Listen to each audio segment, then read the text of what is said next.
Shogun must have her reasons.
Welcome back, Mr. Heizo. I'm glad you're all right. How about some tonkatsu? You must have missed the taste of home after so long. Maybe next time, Ryuji. Seems like somebody's been expecting me. And I'm afraid they're only gonna be disappointed once again. Well, well, look who it is. The great Detective Heizo. What nonsense were you talking about just now?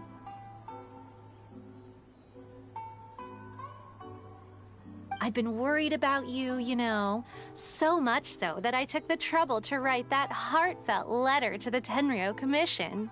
Well, was it sufficiently flattering for you? Uh-oh, they're at it again.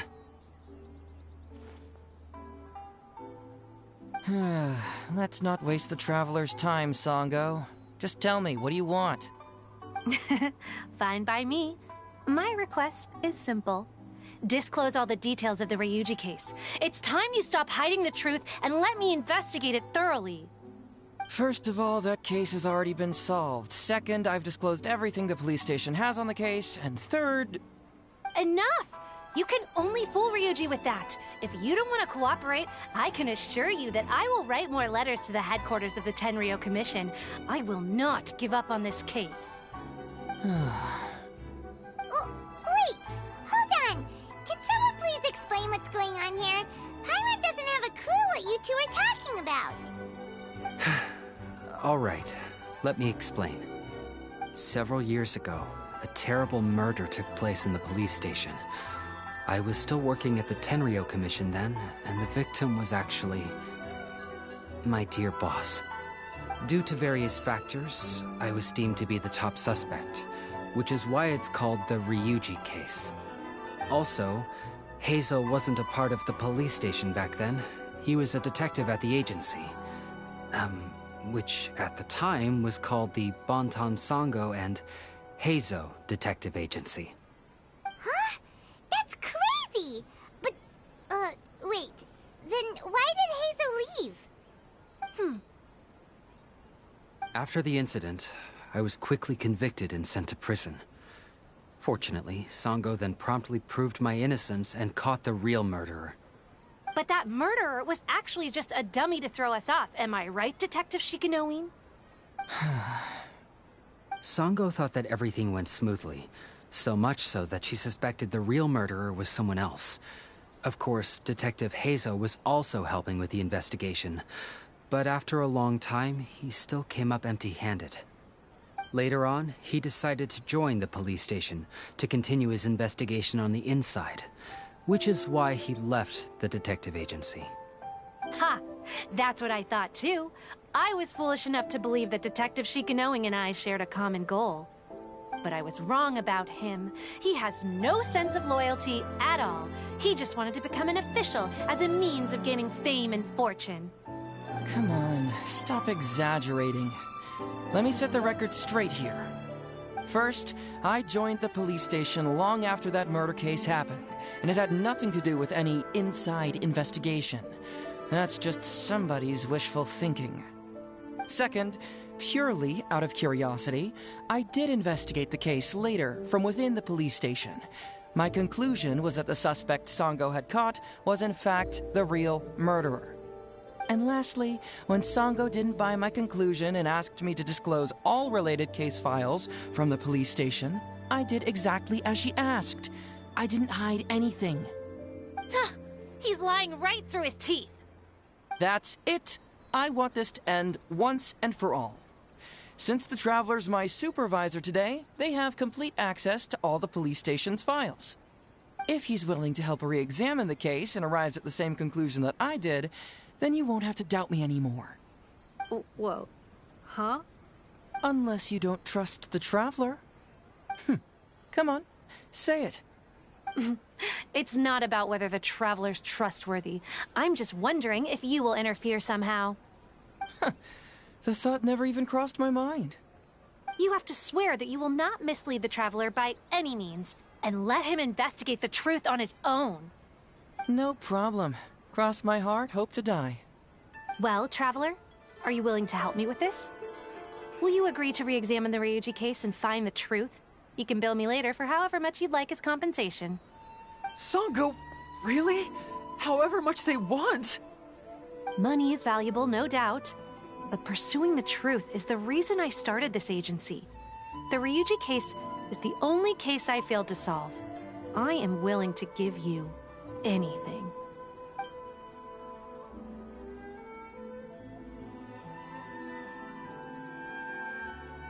All right. I'm counting on you, Traveler. You hear that, Detective Shikanoin? Ha! Now we just need to wait and see. All right, I got it. No need to keep yammering like that. You'll scare the kids next door. Come on, let's go back to the police station.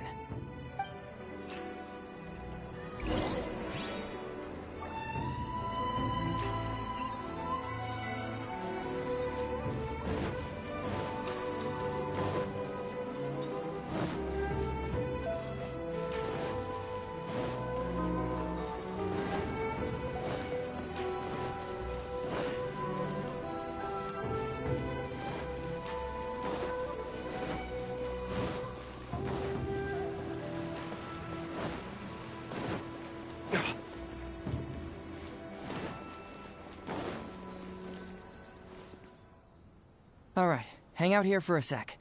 I need to go to the archives to get the case files. For now, why don't you go and chat with Yoriki Owada over there? He worked on this case too back in the day. No, you misunderstand. It's not that I want you to look into this. It's just that you're the only one who can. You're the only one I can think of who Sango would ever believe.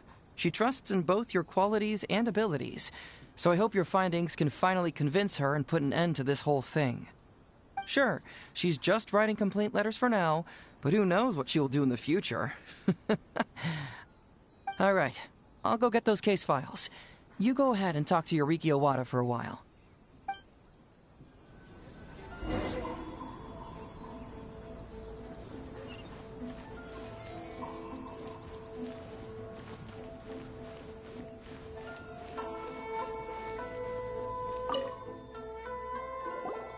Oh, hello there.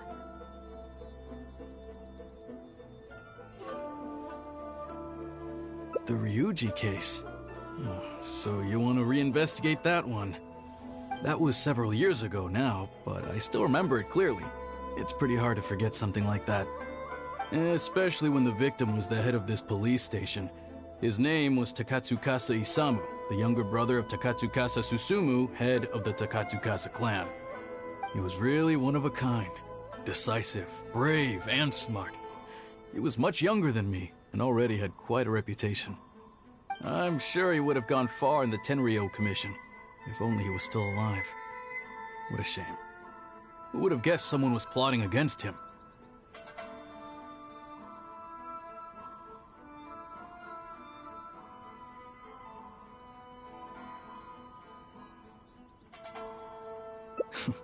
People will believe anything they hear. Everyone in the police station knew that Ryuji saw Takatsukasa Isamu like a father. Ryuji was an orphan, you know. Before he joined the station, he had been taking odd jobs here and there. It was Isamu who really took him under his wing. Ryuji was simple and not particularly bright, but he was very loyal to those who treated him well. He's also hardworking. Isamu must have seen these qualities in him and decided to keep Ryuji by his side. Ryuji worked with him for years after that, and was even promoted to be his personal assistant. Do you really think Ryuji would do anything to harm him? So, then why was Ryuji convicted? Even Paimon can tell that's a mistake. Well, here comes the interesting part of the case. Within a week, and before all the loose ends had even been tied up, Ryuji received his conviction. Moreover, it was signed by Madame Kujo Sara. What? Why would Sara do something like that? I'm getting older now, and my eyesight is poor. I can't see too clearly anymore. Hey, come on, Yoriki Owada, there's nothing to see. It's obvious that the Kujo clan did it. You can't just go around saying things like that, Wisuki. Those were just hearsay. There was no evidence. That's not true. Traveler, you may be unaware that the Takatsukasa clan has always been assisting the Kujo clan in the Tenryou Commission. But who doesn't want to be the boss, right? And Takatsukasa Isamu was the key figure for the Takatsukasa clan to bring down the Kujo clan. At that time, no one was held in higher regard than Isamu. So, naturally, the Kujo clan saw him as a potential threat. Kujo Takayuki must have been planning it all along, that rascal. Takayuki is able to control the Takatsukasa clan as long as he's in power. But by the time he retires, Isamu would have been at the apex of his political power, while Masahito and Kamaji of the Kujo clan would still have been too young. The two of them wouldn't stand a chance against Isamu. You think Kujo Takayuki would simply sit back while Isamu gained traction? So he decided to strike first.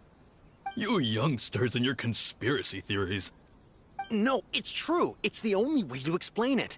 Otherwise, why would an impartial person like Madame Kujo Sara sign Ryuji's conviction so quickly?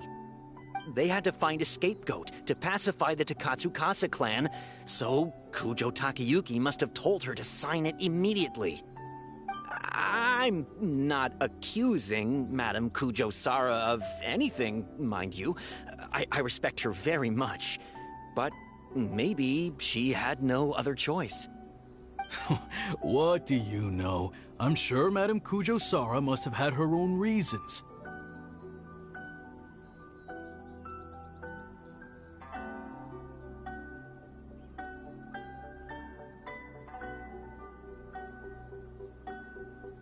The guy was a forensic expert who worked in the station named Shiroyama. I have to admit, he wasn't easy to track down. That Sango really is something, though. She caught him without even breaking a sweat. It turned out that after poisoning Isamu, Shiroyama secretly took the poison to Ryuji's place in order to frame him. Later on, the poison was also found in the forensic office, but that was already after Shiroyama's death. He confessed everything in a testament. That's right. He hung himself in the forensic office not long after Sango was on his trail. Probably because he knew it was only a matter of time before he would be caught. Of course, he didn't admit whether he had been prompted by Kujo Takayuki. He took the responsibility alone. I bet Kujo Takayuki promised him a sizable compensation. After all, Shiroyama had a family to feed. There you go again, pulling conclusions out of thin air. There wasn't any evidence of that at all. Listen, I can almost guarantee that it was the Takatsukasa clan who invited Sango to investigate. We all knew that Ryuji was just a scapegoat. You think the Takatsukasa clan wouldn't figure that out? They're not stupid. So, they were suspicious of the Kujo clan and invited Sango to take the case. However, the Kujo clan were still a step ahead and were able to remove themselves from the situation before the whole thing blew up. They drove Shirayama to take all the blame as well as his own life. A perfectly clean cut for the Kujo clan. With Shirayama dead, there was no one left to testify. Even the Electro Archon herself wouldn't be able to do anything. You make up stuff faster than a politician. It's a wonder nobody's asked you to be an advisor yet. Hey, that's their loss. The whole thing is starting to sound complicated. Hey, I brought the files. I bet you got quite an earful just now, huh? But don't believe everything they say. After all, people can tell you anything, and it's hard to separate truth from rumors without facts. So what really matters is the case files. Everything laid out here is all that the police station has about the case. Please, take a look. Remember, you may find many clues during an investigation, but not all of them are useful. And in some cases, the clues you will find will not only be useless, but downright misleading. Also, if a clue cannot corroborate anything on its own, you can always compare it with other clues, and maybe then you'll find what you're looking for. Okay, that should just about do it. I'm looking forward to your results. Hold on. What actually counts as a result? Usually, you need to find two things from these clues: a proven motive and proven means.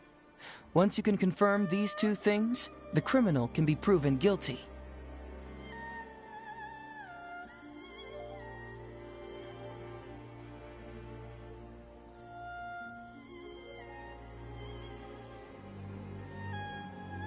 All right, you can go ahead and get started now. I look forward to hearing your verdict.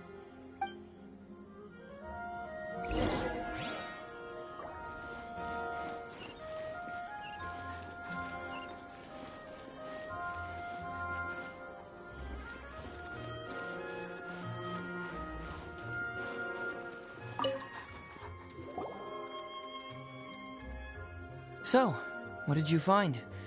Have you come to a conclusion? Sure. Let me know once you've made some progress.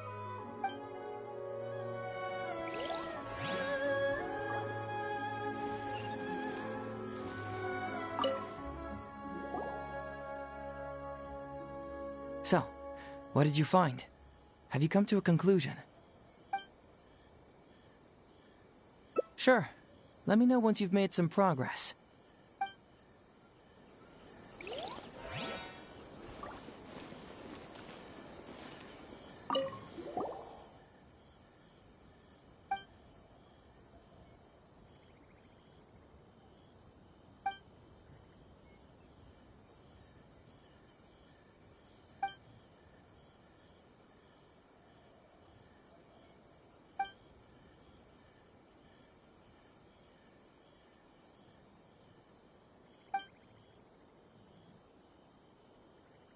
Yikes!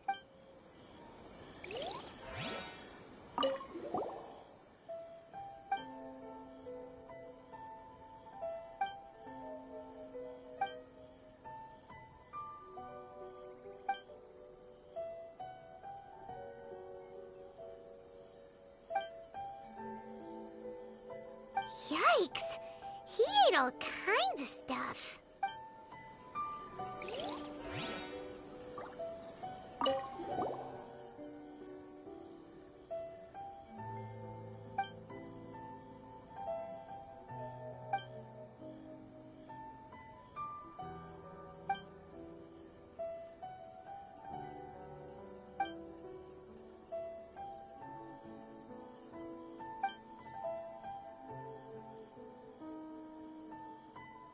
Yikes!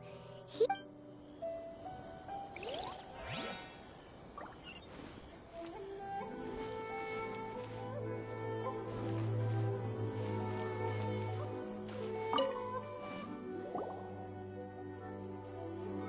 So, what did you find?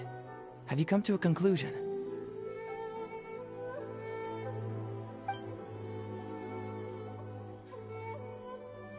Sure. Let me know when...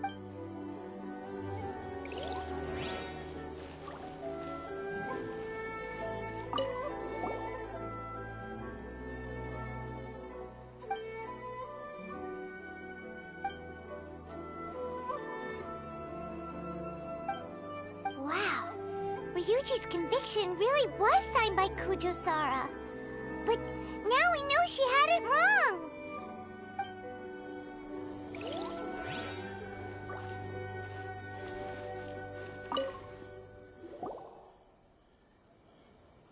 So, what did you find?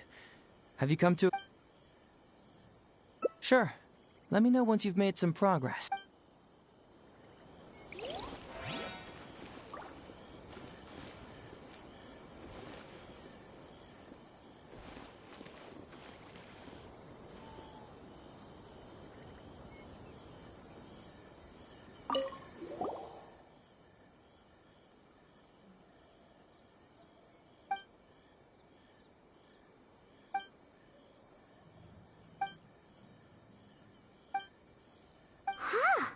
So she...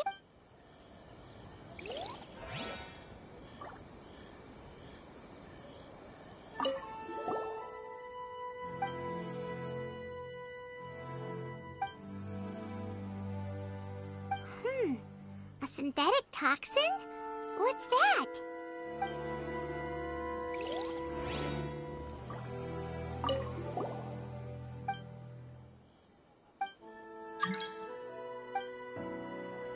Wow.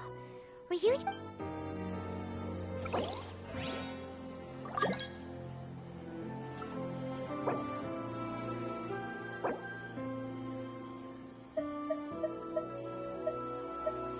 I still have a lot to do with the guild. How about you take a rest while I go back?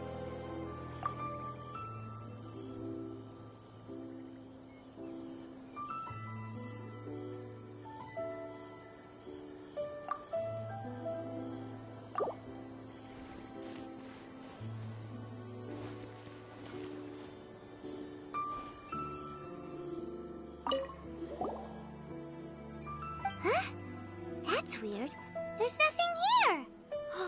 This must be some of the false information that Hazel told us to look out for.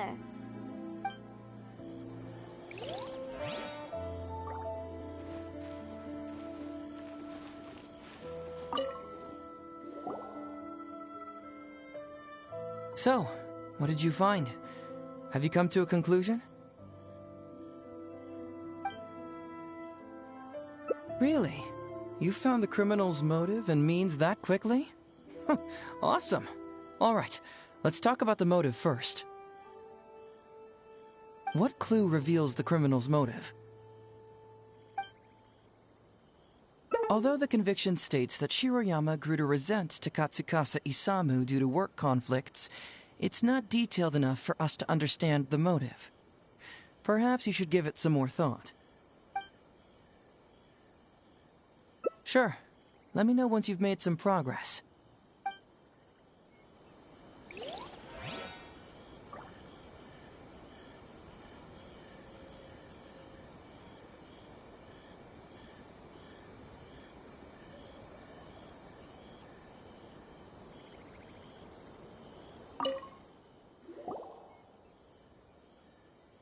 So, what did you find? Sure. Let me know once you've made some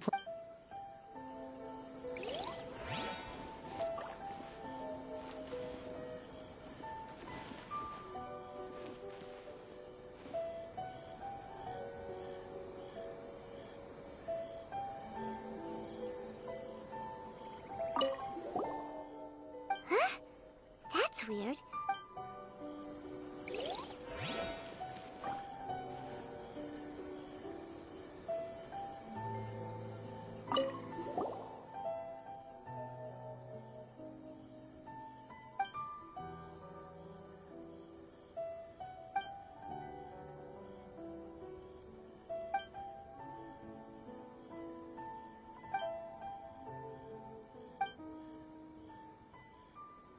Takatsukasa Isamu seems like a thoughtful person, but something about the tone sounds weird.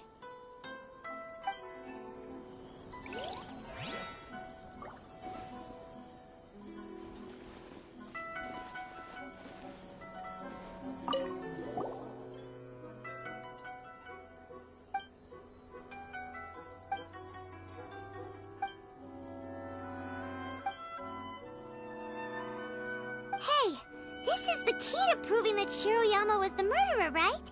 That is, if he was telling the truth, of course.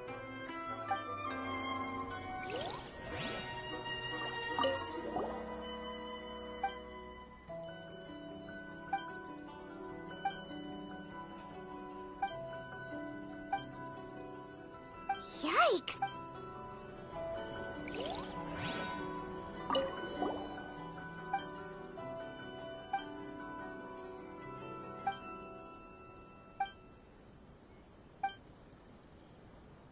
Yikes!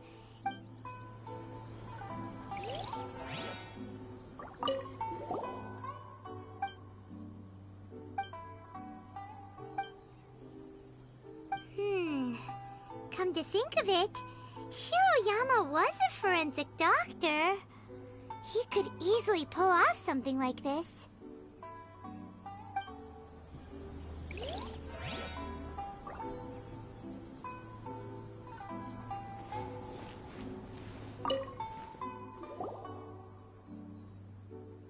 So, what did you find? Have you come to a conclusion?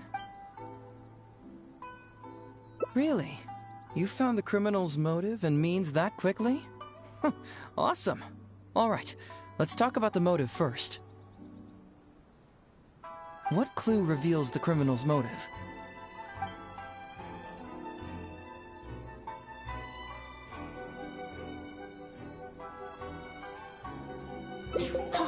Excellent work.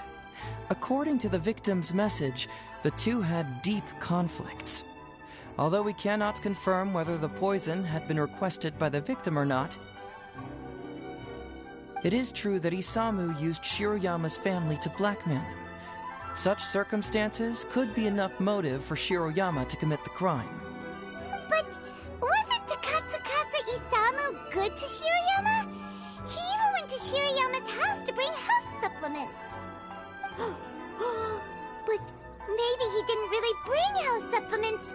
Maybe it was something bad. Is that what you think, Paimon? Well, we later found out that what Takatsukasa Isamu sent to Shiroyama's house was indeed health supplements. But if you consider the circumstances, what he sent wasn't important. What was important is that sending the supplements was actually a dangerous signal. Isamu was essentially implying, I can put anything in your wife's supplements at any time. If you really care about her safety, then get me what I want. So scary! Your assumption sounds like a real threat! You're not really that dark inside, are you? You don't really catch criminals by standing in the light, do you? Basically, these two clues work to verify each other, and the murderer's motive is confirmed. Now, all that's left is the means of the crime.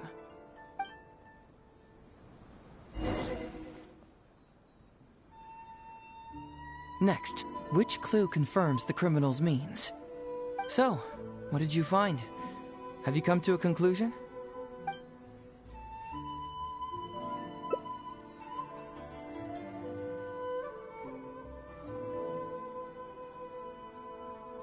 Bingo! The autopsy report confirms that the cause of death was a special toxin. The testament indicates that Shiroyama used his position as a forensic expert to mix the toxin into the cold medicine taken by the deceased. But is that really the truth? Is it not possible that the toxin was mixed into the fish liver paste? Well, according to the toxicology report, this white powder only dissolves in water. Neither rice nor the fish liver paste could be used as a carrier of the toxin. The cold medicine was the only option. Putting the poison elsewhere would not only fail to guarantee a lethal dose, but would also increase the chance of it being noticed by the deceased. Therefore, the means is also confirmed. Add that to the motive for the crime and... Whoa! So the murderer really was Shiroyama! Yep, pretty clear cut, wouldn't you say? Look, I really don't know what Sango is so suspicious about.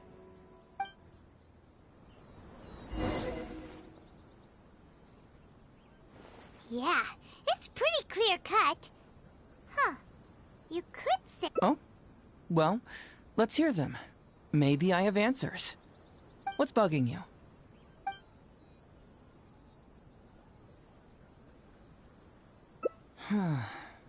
This also puzzles me. Maybe someone doesn't want us being privy to the contents inside, or maybe Shiroyama tore a bunch of pages out by accident.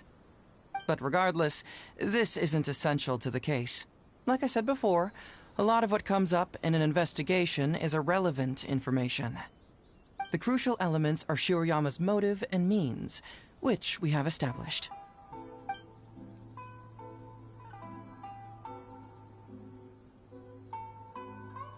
Maybe the report was wrong. The International Trade Association is a gathering place for merchants from all over. Countless merchants pass through the port of Rito every day. It's natural for there to be a couple of missing records here or there. Very nice. Top marks for attention to detail. It doesn't have any real bearing on the case, but let me explain how that works for you. So, why would Madame Kujo-Sara sign one conviction sentencing Ryuji to temporary incarceration awaiting trial, and another conviction sentencing Shiroyama to death? You may have heard some rumors back at the station that when this case first came up, the Kujo clan higher-ups were in dire need of a scapegoat to keep the Takatsukasa clan off their backs. And poor Ryuji became the successful candidate. In less than a week, the conviction was drafted, sent to Madame Kujo-Sara, and signed. Allegedly, she knew what it was about as soon as she saw it, and signed it with no questions asked. But anyone who buys this story clearly doesn't know that much about Madame Kujo-Sara. She's the most principled person in the entire Tenryo Commission, for goodness sake. So, how would she respond to a case filled with unanswered questions and no confession from the suspect? Oh, you mean... Exactly. Before she signed it, she changed Ryuji's conviction from the death sentence to temporary incarceration. Ryuji escaped a disastrous fate without ever realizing it. Had Madame Kujo-Sara not changed his sentence, Sangha would have been seeking justice for a dead man. Why was Sara so lenient with Ryuji? That's the wrong question. This wasn't about Ryuji, but Madame Kujo-Sara's principles. The conviction could have been for a Ryuji, a Guji, heck, even a Tanuki, and she would have made the same decision. Given the enormous pressure she was under at the time, I'd say she did the most she could. Don't you think? Pressure? Really? Was someone higher up putting pressure on Sara? The pressure came from all sides. The deceased was the leader of the police station and the rising star of the Takatsukasa clan. All eyes were on this case. How this became reduced to the unimaginative rumor that Madame Kujo-Sara convicted Ryuji under pressure from her superiors, I have no idea. Ugh. Rumors here, conspiracy theories there. Ugh. Lies at every turn. Fortunately, Madame Kujo-Sara works in an open and transparent manner, and pays no heed to rumors like this. She just rolls her eyes and forgets all about them. Just because she has never publicly clarified the truth doesn't mean she was hiding anything. So when I asked her about it, saying it was relevant to a case I was working on, she just told me how it was. Believe me, in this case, more than any other, I have checked every last detail. Well, I've answered all your lingering questions, and you've checked all the material the police station has, so... what do you think? Case closed? Paimon still feels like something doesn't add up. But then again, Hazel did give us all the files the police station had. Ugh, this is annoying. I don't follow. Enlighten me.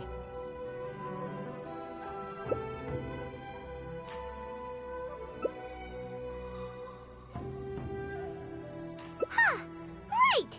Why do you keep emphasizing police station every single time? You tell me. Why do I keep emphasizing police station every time? So we're finally here, huh? I was starting to think our investigation was about to end a little early. That would have been a real shame. Man alive, you finally saw through my little game. You're absolutely right. There is other information that the police station doesn't have. Reason being? It's my own evidence. And this evidence should help answer a couple of your questions more clearly. Why was the research log from the Office of Forensic Science blank? And where did the white powder come from? Aha! Paimon knew you were keeping secrets! Don't you have secrets too? No. Nope, definitely not. Let's talk somewhere else. This isn't the best place for this discussion.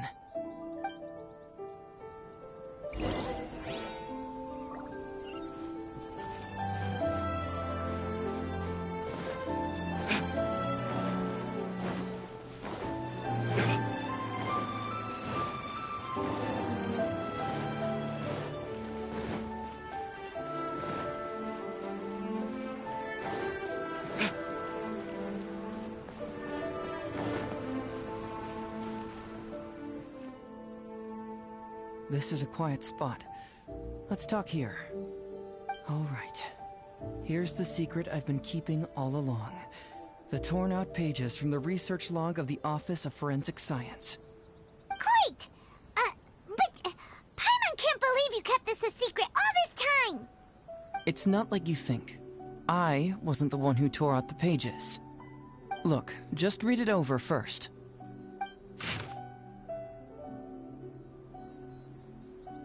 Finished? Do you see now? The method used by the perpetrator to commit his crime wasn't by putting the white powder in the cold medicine.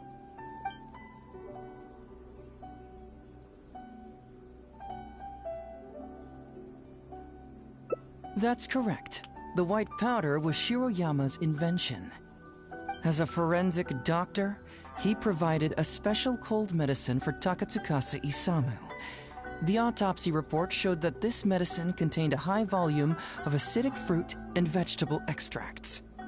Then, he tricked Ryuji into sending fish liver paste to Takatsukasa Isamu.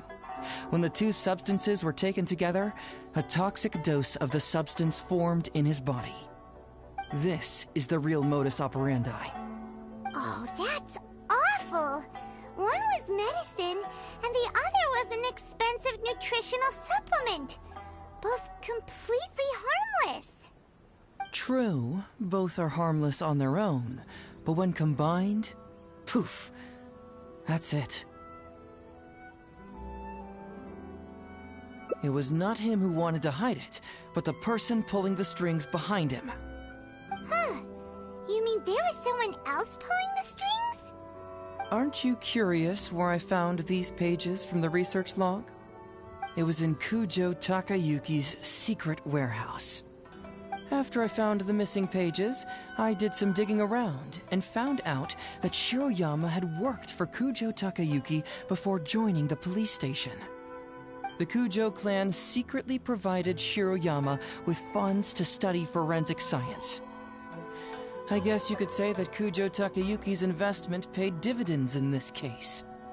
Of course, I had only learned all of this after the Vision Hunt decree came to an end. Kujo Takayuki had lost his grip on power, and the Tenryou Commission was undergoing a general reshuffle. To avoid coming under suspicion, Madame Kujo Sara put me in charge of building a case against Kujo Takayuki. I found a huge stash of fish liver paste in his secret warehouse. Nothing hugely incriminating about that, of course, but I still took the trouble to open each and every package until finally, I had to concede that this really was just a huge stash of fish liver paste. But then, underneath the floor tiles, where the fish liver paste was stacked, I found a secret compartment with this torn-off research report lying inside. So it was him who wanted to frame Ryuji all along. What a nasty piece of work. Let's review the whole case from the top. First, Takatsukasa Isamu, for whatever reason, noticed Shiroyama's talent as a forensic doctor and asked him to develop a special poison on his behalf. But Shiroyama was already working for the Kujo clan, so he refused. Takatsukasa Isamu wasn't about to take no for an answer, and that's where things took a dark turn. He twisted Shiroyama's arm by making a veiled threat to harm his family. All Shiroyama could do was to secretly report everything to Kujo Takayuki. When Takayuki learned what was happening, he instructed Shiroyama to pretend to cooperate with Takatsukasa Isamu, then kill the latter with the white powder once it was fully developed. Meanwhile, Ryuji's only role in this case was to deliver the fish liver paste to Takatsukasa Isamu on Shiroyama's orders, completely unaware of the fact that he was being used as a pawn and that this was a key ingredient needed to create the poison. After the incident, Kujo Takayuki hoped to make Ryuji the fall guy, until the death sentence was stalled when it reached Madame Kujo Sara. In the meantime, Sango had begun her own investigation. Kujo Takayuki grew nervous that the truth would get out, so he threw Shiroyama to the wolves, hounding him to death and erasing all traces of contact between the two. And yet, he wanted to keep this secret formula, so he hid it. Greedy guy, that Takayuki. He must have wanted to have it on hand just in case he needed to employ it again in the future and make someone else disappear. This Kujo Takayuki is an evil lunatic! We've got to report this to A. Whatever his current punishment is, it needs to be 10 times worse! That would be practically impossible. One research log found in his warehouse doesn't prove anything. Even I can think of 100 excuses. Besides, Ryuji directly contributed to Takatsukasa Isamu's death by delivering the fish liver paste to him. The fact that he was unaware of the true nature of the situation doesn't matter. But he's still innocent, right? Isn't it just a coincidence? Paimon really doesn't get how the law works. Legally speaking, the judge would most likely rule that it was accidental. But in practice, Ryuji may still have to end up shouldering some responsibility. So basically, you've been hiding the truth all this time to protect Ryuji. Mental trauma doesn't heal as easily as physical wounds. My biggest worry is that Ryuji would struggle to cope if he knew the truth. He's like an innocent child. He freely gives his trust and his love to everyone that treats him well. That's why he thought of Takatsukasa Isamu as a father figure. I'm pretty sure that to this day, he has never paused to wonder whether Takatsukasa Isamu was actually a good person, or if Sango just hired him as a gopher, or why I left the detective agency. If he found out the facts about Takatsukasa Isamu, I'm afraid it would crush him. Well, as you can see, I'm a little less confident than people might think. To prevent Ryuji from getting hurt, I covered up the truth. But by doing so, have I held him back? Did I do the right thing? I couldn't turn to anyone for help, and everyone around me thinks I'm so smart that I should just be able to handle every case on my own. Even if I tried to discuss it with them, they'd just say, "Don't be ridiculous, Mr. Heizo, no problem's too difficult for you." But you're different. Unlike them, you don't have that kind of prejudice towards me. You've traveled far and wide and have had all kinds of experiences. It must have taught you a lot.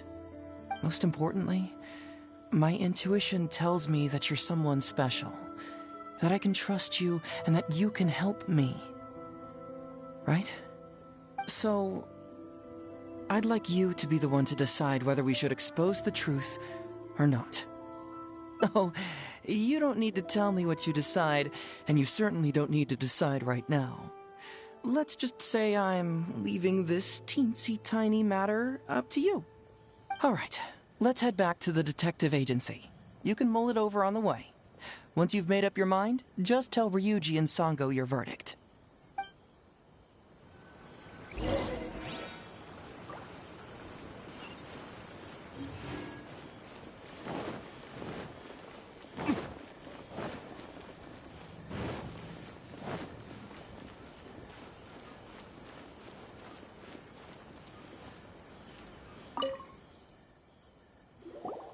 Hey, Traveler. Hey, Detective Heizo. You're back already, huh? I bet you're tired. Well, I just bought some tonkatsu. Care to join me? There's plenty for everyone. We'd love you. But wouldn't you like to hear the results of our investigation first? No matter what you were able to find, it's all in the past and won't ever change. So I think we'd better chow down first. Besides, if Sango's not happy with the results, we might not have anything to eat later. Come on, Ryuji, pipe down. Let's hear the Traveler's conclusion first. Okay then. Over to you, Hazel and Traveler. Don't worry, just tell us your findings. Everyone trusts you, as do I.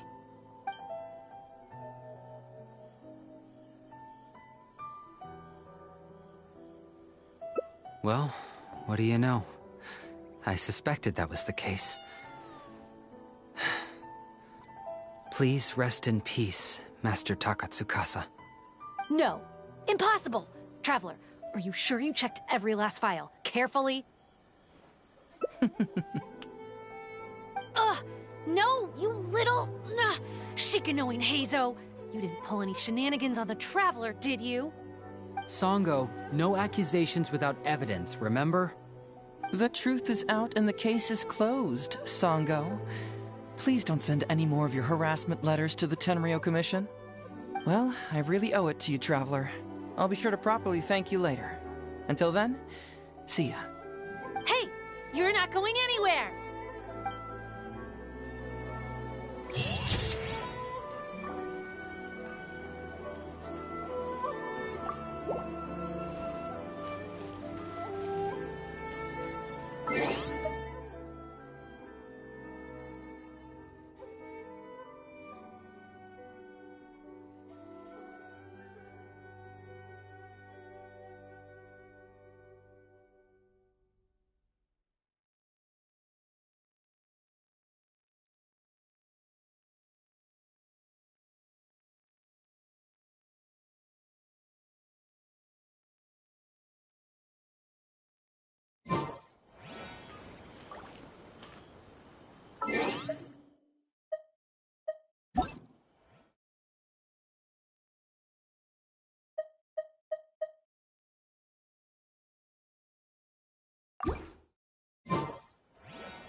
You should really bring the Knights of Favonius with you next time. How can I improve the colors?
Guess we can rest a bit.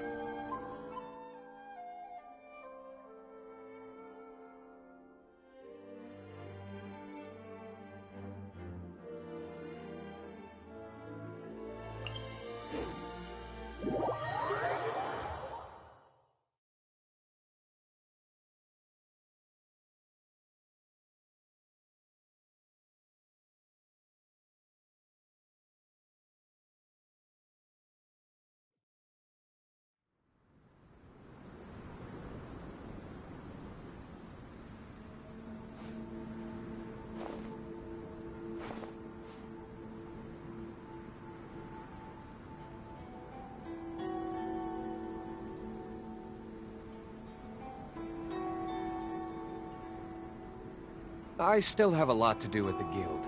How about you take a rest while I go back?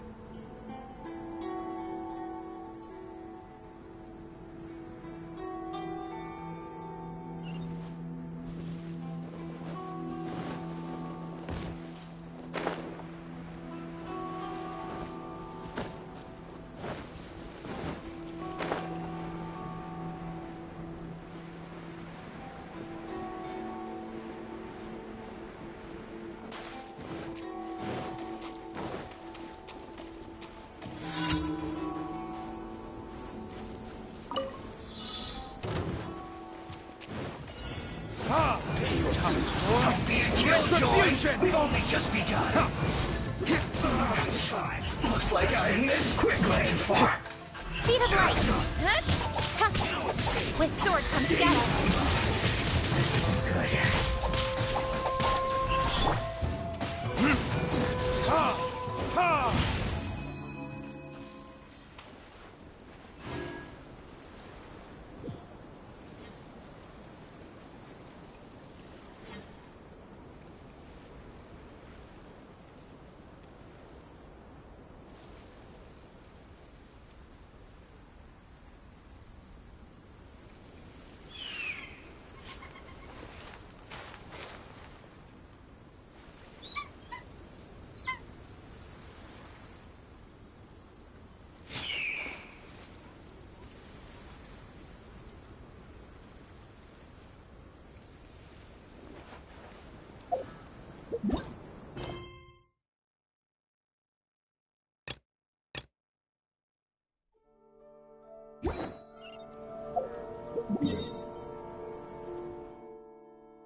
Is that all you've got?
I still have a lot to do at the guild.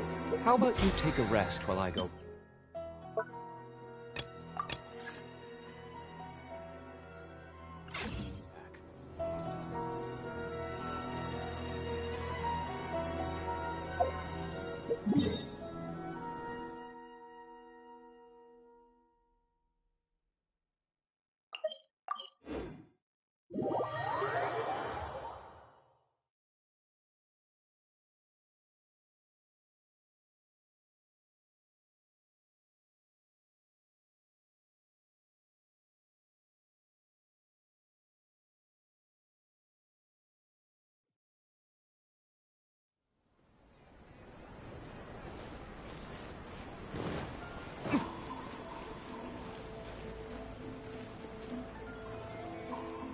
Ad Astra Abyssosk.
Time for retribution!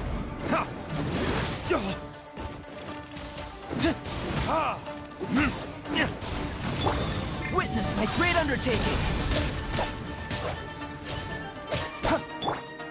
Don't blink! Hey! Nowhere to hide.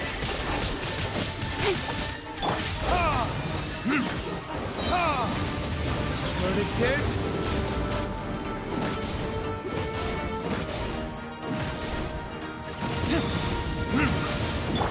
Left! Take this!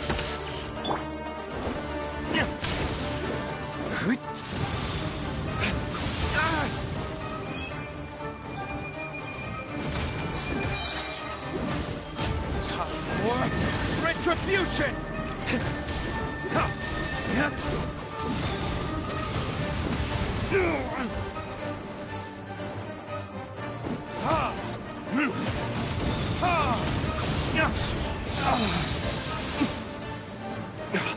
Burn!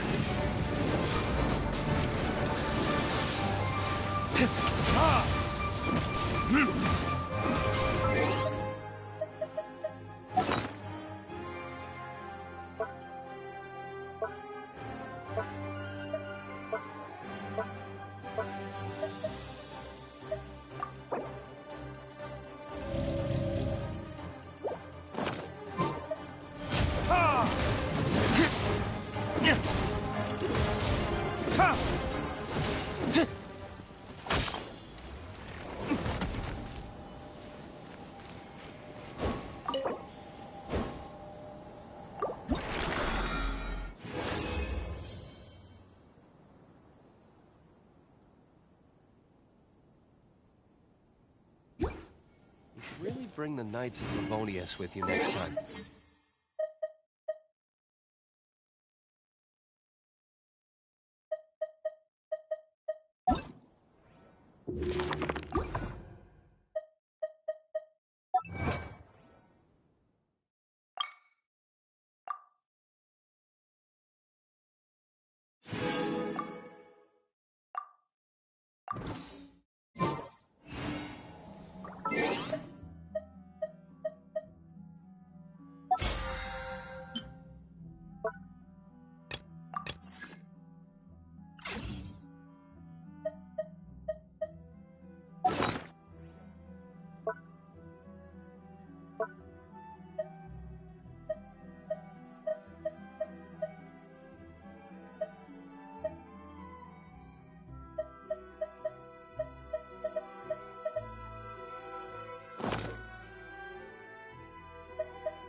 Retribution!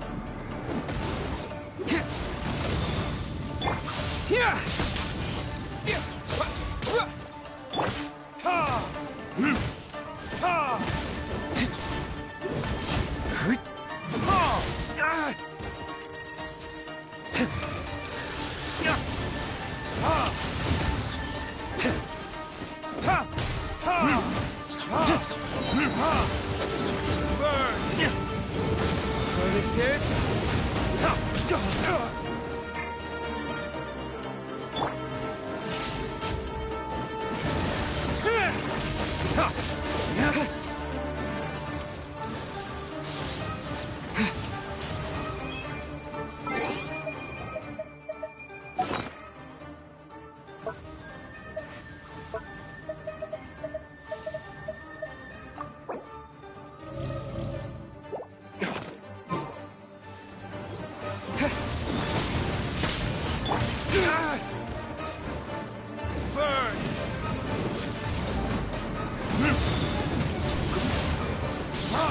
There can be no excuse for defeat.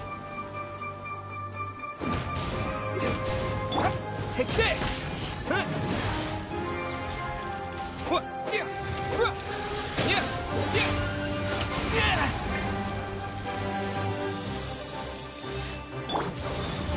Verdict is...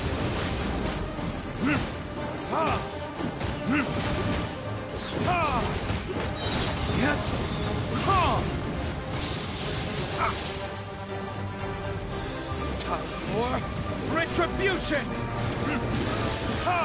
Burn!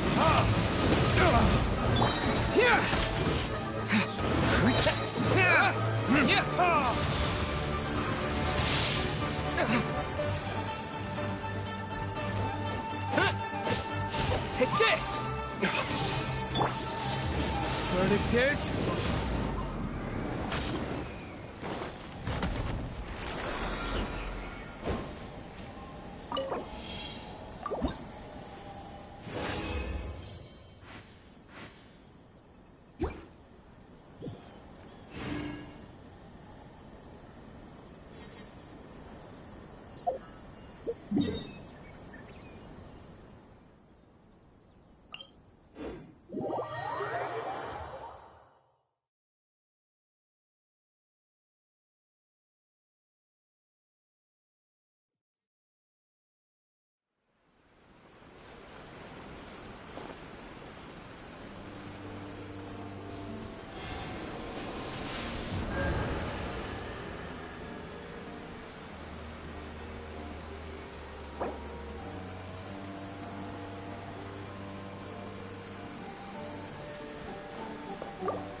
Guess we can rest a bit.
I still have a lot to do at the guild. How about you take a rest while I go back?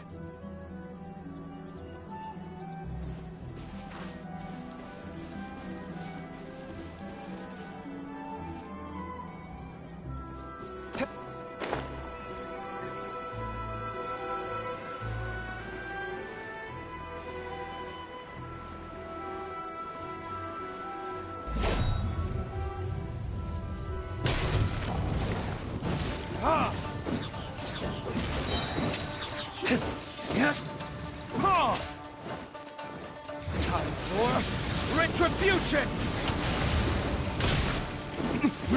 Verdict is...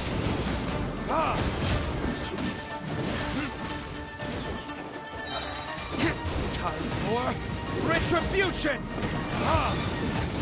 Yeah! Thunderclap! There it is!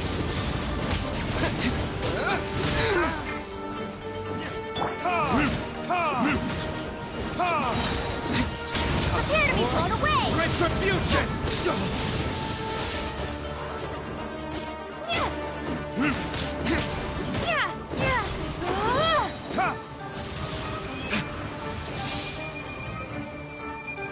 Burn!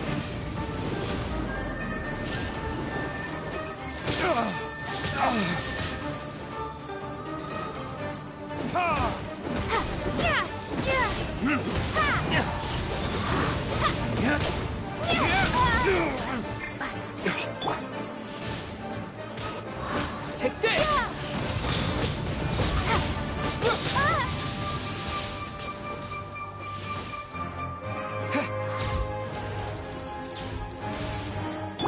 Time for retribution!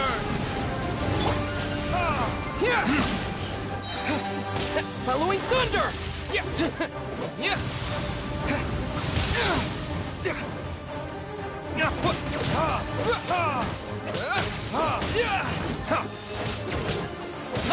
Take this!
Here!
Whoa. Well, this place is just as creepy as Paimon remembers it. If it wasn't for our little investigation, Paimon wouldn't ever come anywhere near this place. Huh? Hey, look! There's someone over there!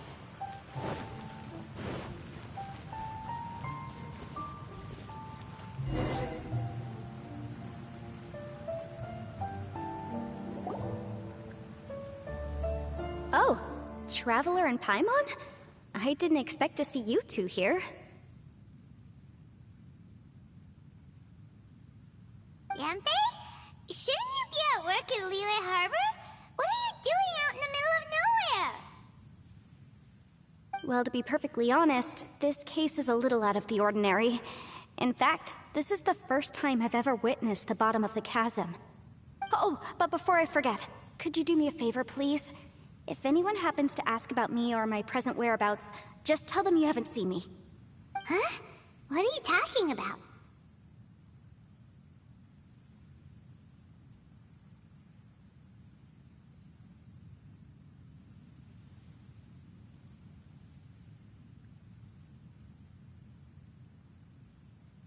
No, it's not like that. Look, it's quite a long story. So if you could, please just cover for me. I'll see you later.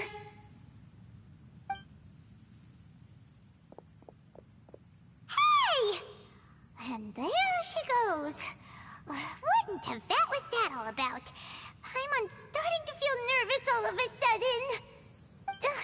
Do you think she did something illegal and now she's gone into hiding here? Or maybe something super scary happened?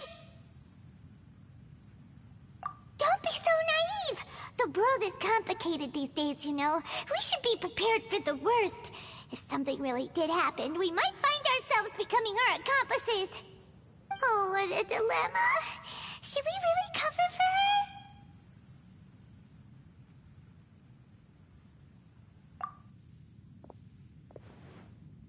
Oh, hey, you over there! Yeah, you!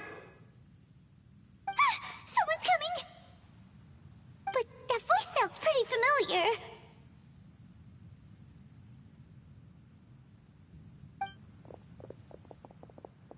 Ah, it's you two. So, what are you two doing in a place like this, huh? Wait, don't tell me. You're on vacation. I must say, you two are looking pretty good. Things been going your way lately? 'Cause I have been doing amazing.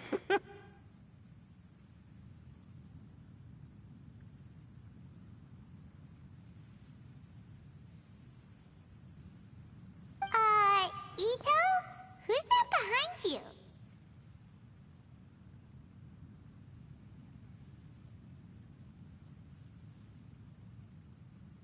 Hey there.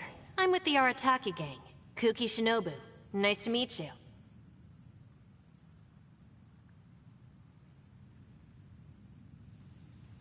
Oh, all right. I almost forgot she was back there. Let me introduce you to Shinobu, the pride and joy of the Arataki gang. Oh, another member of Ito's gang!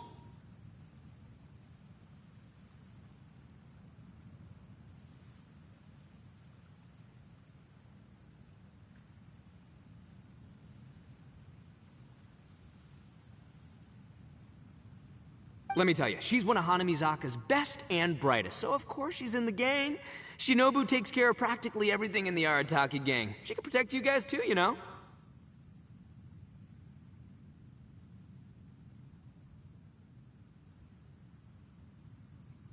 A friend of the boss is a friend of mine. You must be the Traveler in Paimon.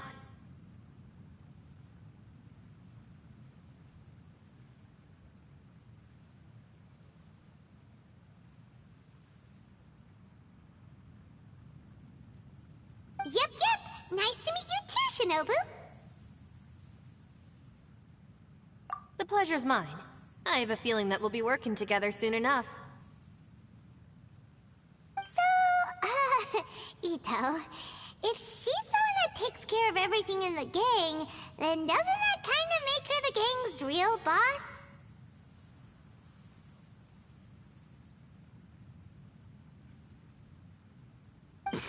Are you kidding? Of course I'm the boss. To the four corners of Teyvat, there is only one boss of Hana Mizaka's legendary Arataki gang, me. Okay.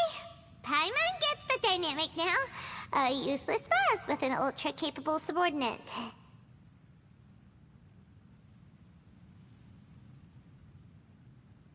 Hey, you know what? Forget it. The average person couldn't possibly understand the dynamics of the Arataki gang. As the leader, I can't let myself stoop down to your level. Anyway, have you seen a pink-haired legal, mage lady? Wears a goofy hat, knows everything, kinda short. Uh-oh. Her name's Yenfei. She's a legal advisor from Liyue. I thought perhaps you two would know her. Oh, no. We haven't seen her. We don't know this person at all.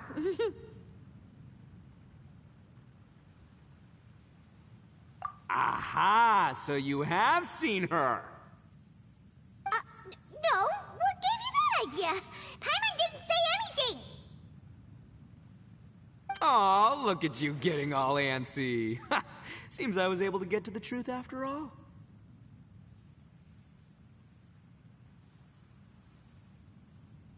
When someone is lying, their eyes often start wandering subconsciously.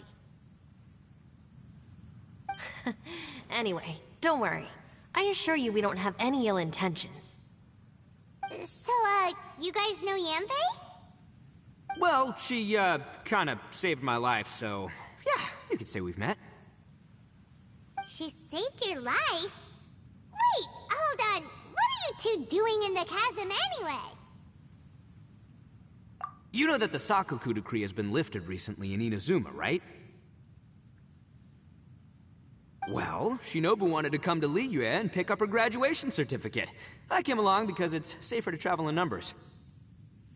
Graduation certificate? Did you study in Liyue? Yes, I studied law at the Tongwen Academy in Liyue. Unfortunately, the Sakoku decree was implemented just when I was home visiting my family before graduation. So I'm a few years late getting my graduation certificate.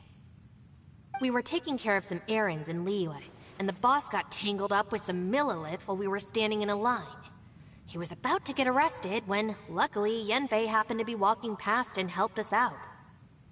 Yep, if it wasn't for her, our trip to Liyue would have ended with me and the Slammer. So, you know, I just wanted to do something nice to show my heartfelt gratitude. But she said she didn't need my help with anything. I thought there's a chance she might run into trouble here on her own, so I followed her here. Yeah, just in case she needs me to come leaping to her rescue. What? No, it's not like that at all. Look, I just wanted to protect her, okay? She looked like she was in a hurry, so I thought she must be out doing something important. People can get into trouble when they're out in the world dealing with serious business, you know? I'm just being considerate, really. Traveler. That way.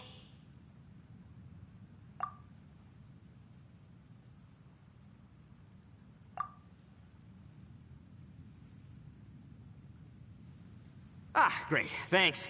I'll go after her. Shinobu, time to roll. Fear not, my savior. Ito's coming to your rescue! Appreciate the help. Until next time. Traveler, did you just send Ito the wrong way on purpose? Huh. Shinobu seemed pretty sharp. Paimon doesn't think you can pull one on her like that. Or maybe she knows that Ito can be a big nuisance, so she's trying to stop him from bothering Yanfei. Oh, if that's the case, then wow, she really knows how to call the shots. Well, at least this This way nobody will be bothering Yamfe. If we run into her again later, we should let her know that we helped her out.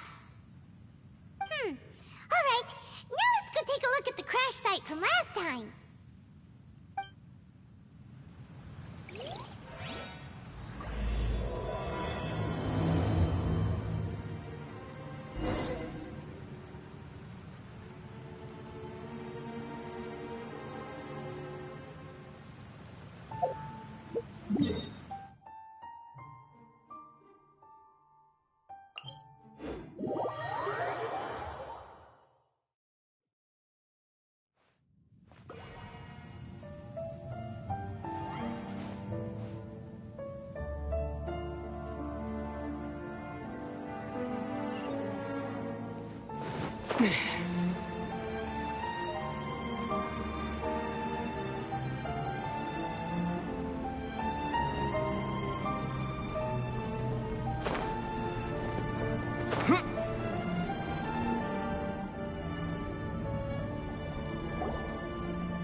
Look! Yamfe is here too! Hey, Yamfe! We sent away the people that were following you. Oh, good. Thanks a lot. The guy with the weird outfit seemed super outgoing. Normally I don't mind making friends, but I've got work to do today. Oh? So what kind of work are you doing in a place like this? Aw, don't tell Paimon you're thinking about becoming an adventurer too. Well, as a legal advisor, sometimes I also have to travel in person. I came to the chasm to deal with a will.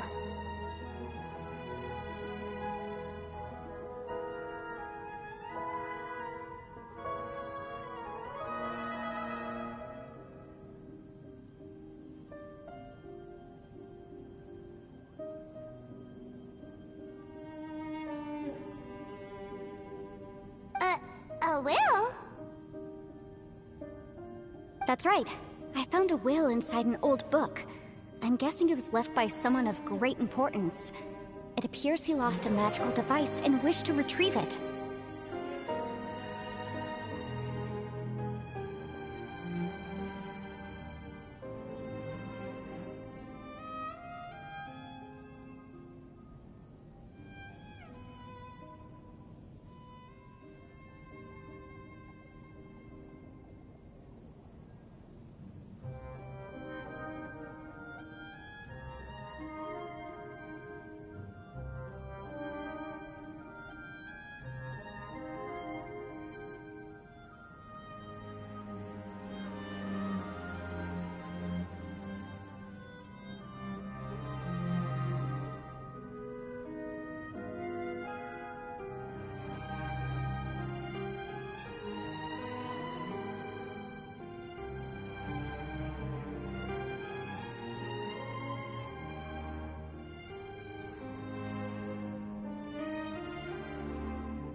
Paimon didn't know legal advisors have to deal with that kind of thing.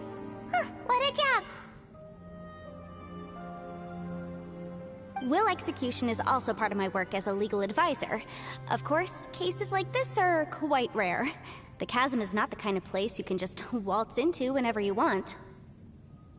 Oh, so you do know what kind of place this is. Who's that? Ah, I thought I might find you here.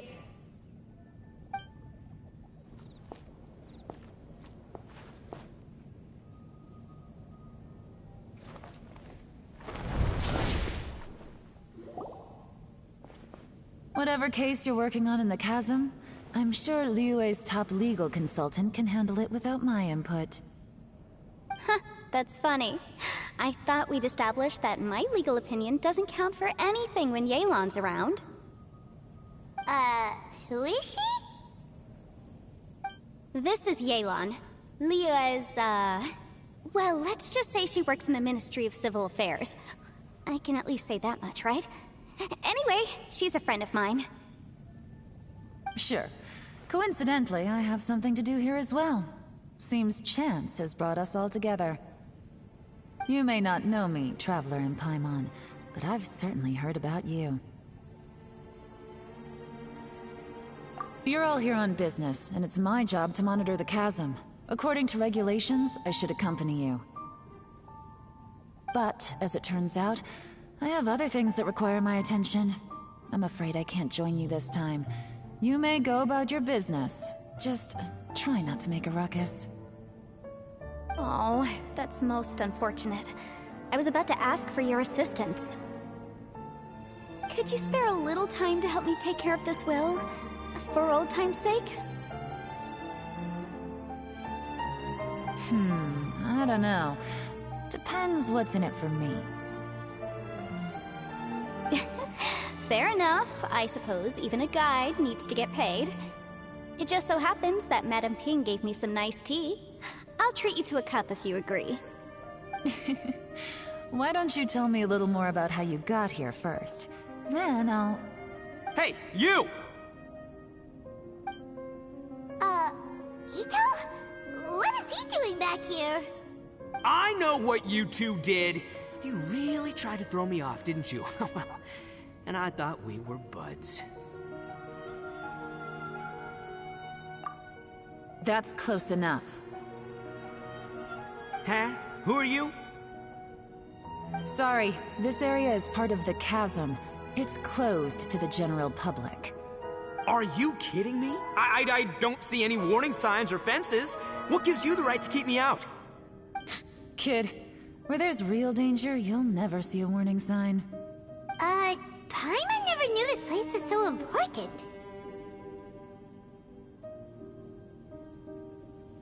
It's true.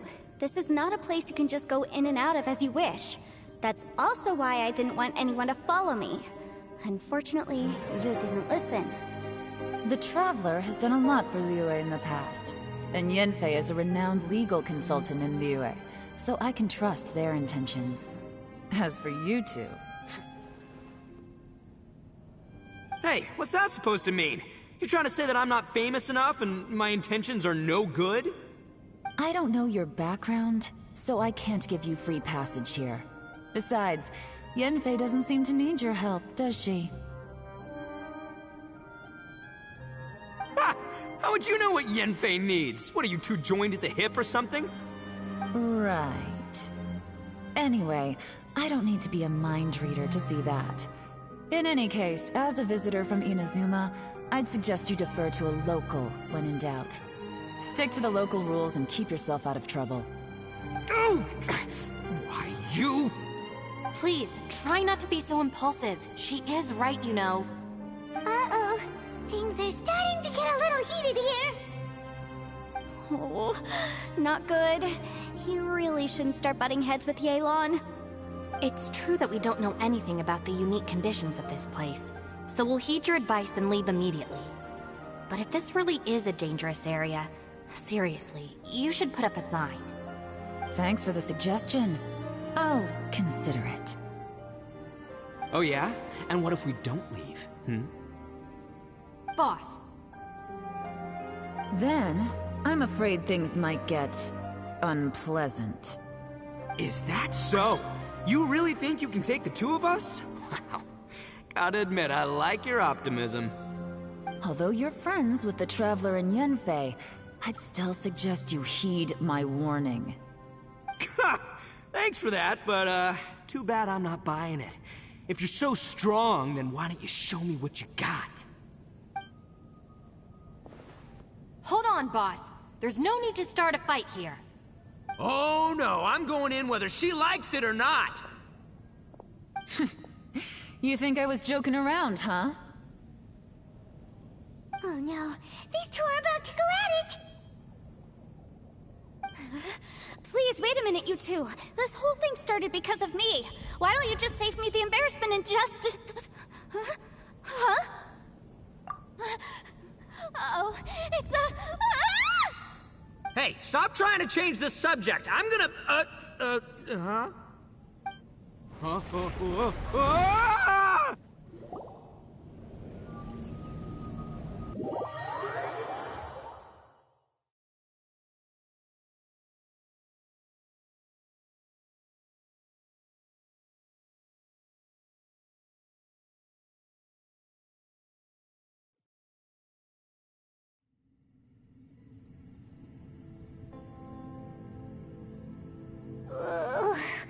Ouch! What happened? Oh, hey, are you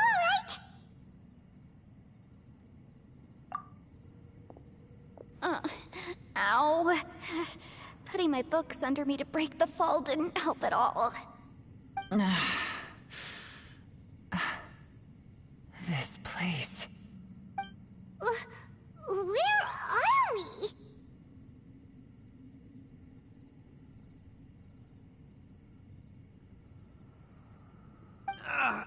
I'm gonna feel that in the morning.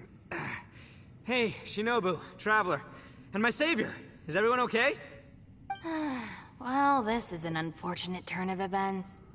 Hey, so, how far down did we fall? It seems the ground collapsed during our little confrontation up there. Perhaps because we triggered the elemental forces. Well, don't look at me. If you weren't so rude, maybe I wouldn't have gotten mad. Who can put up with that kind of dude? It's my duty to stop intruders from breaking into important places.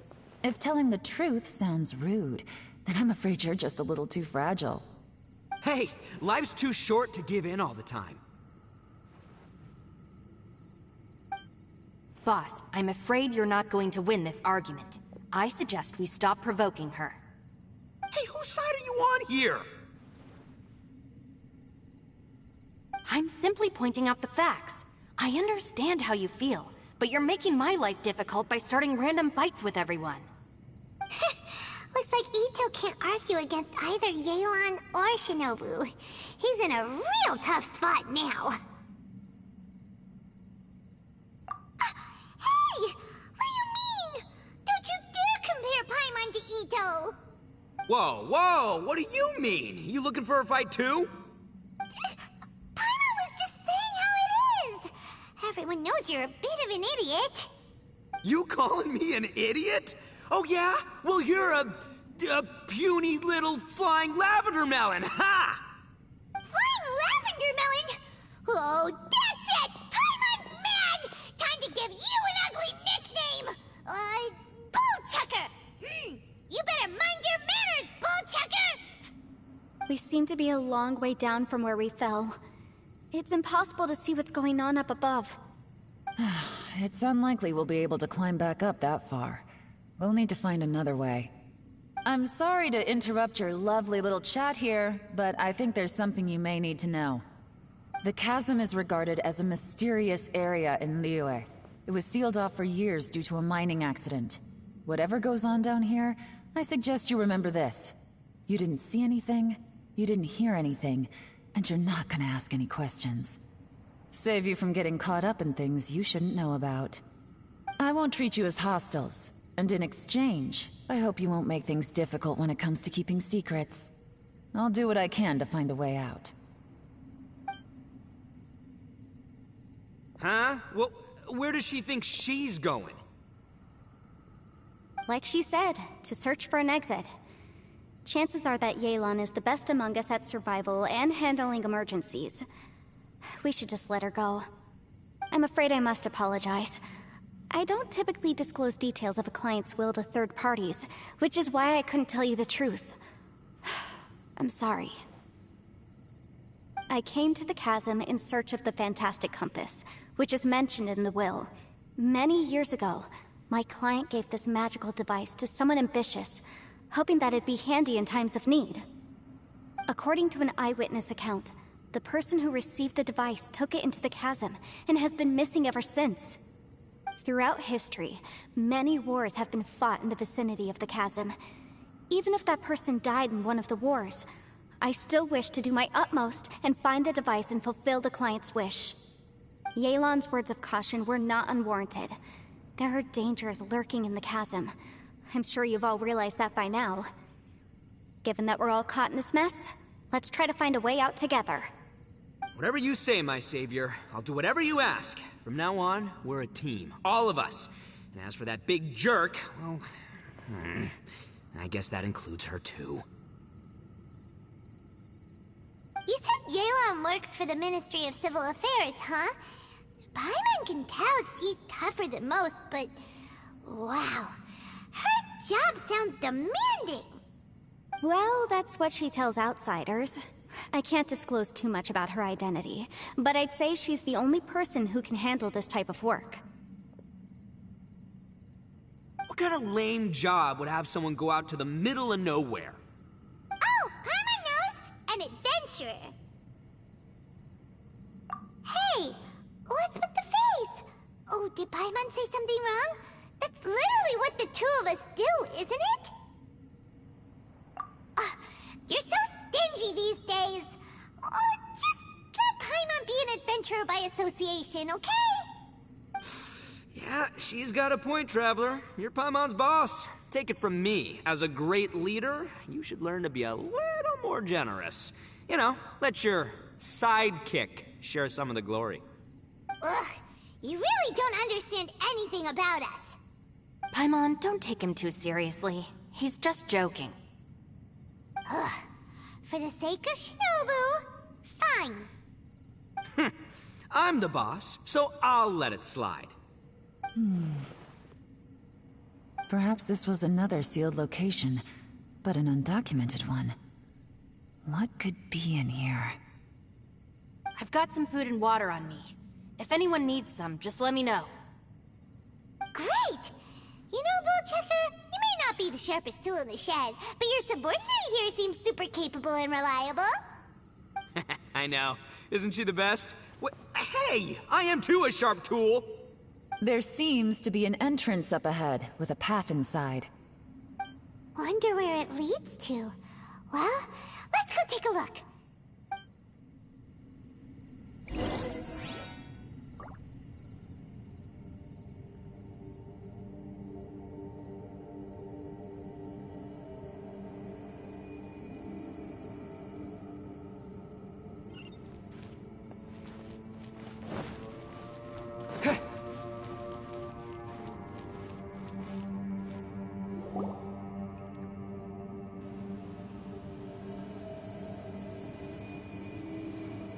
Who would have guessed we'd find a domain entrance in a place like this?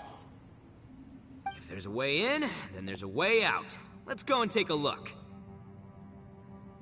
The rocks here seem to be old Liyue mountain rocks. They're similar to what I've seen in books. This domain must have existed for quite some time now. What's that sound?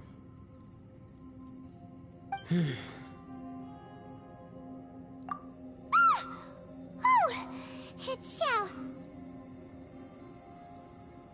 Conqueror of Demons, what are you doing here?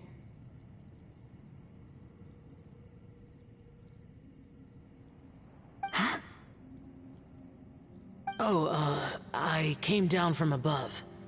I heard a noise, so I followed it here. So you're not here by accident. Wanna team up? No, I have something else to do. I'm looking for someone. You shouldn't be here. I would urge you to go back as soon as possible.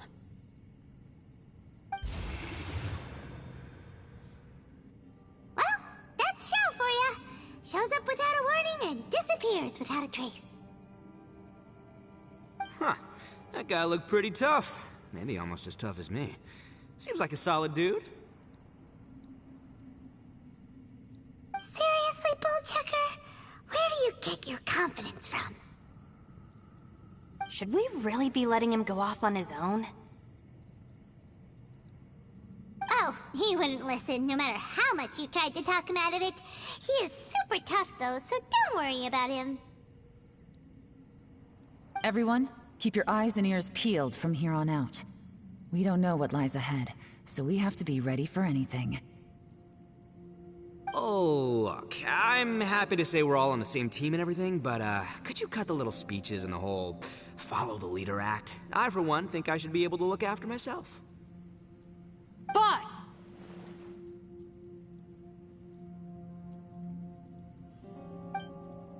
Okay. Besides, Yelan is just looking out for everyone. You know, Bullchucker, you're a guest here, so maybe try to get along with everyone. Ha!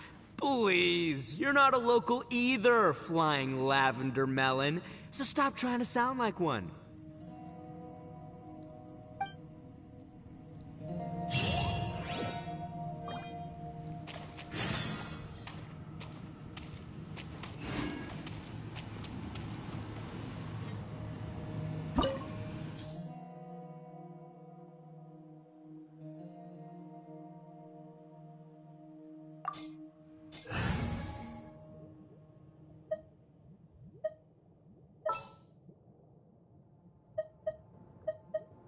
Oh, I'm looking forward to this.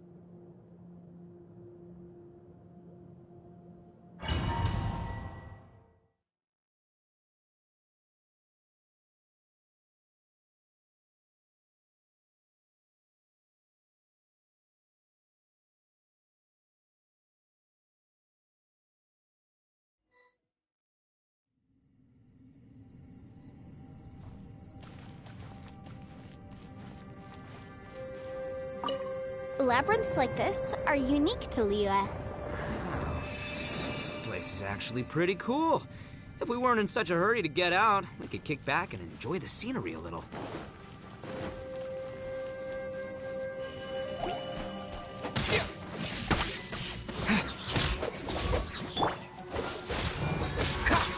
Oh, so sorry. Freeze!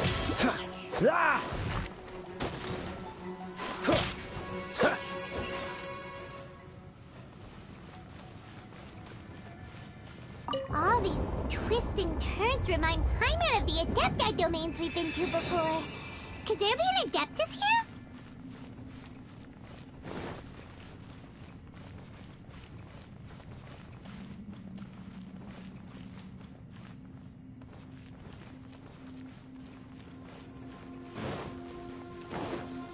What's the hurry?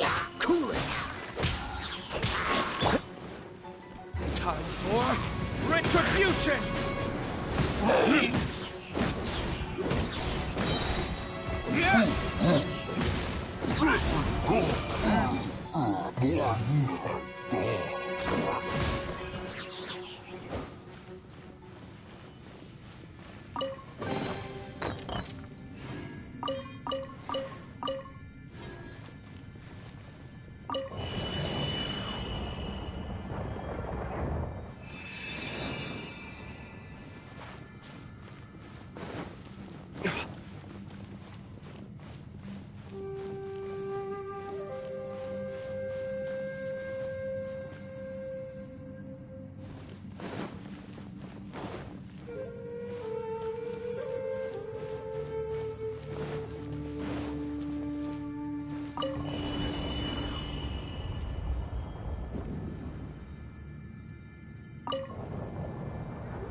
Dodge this!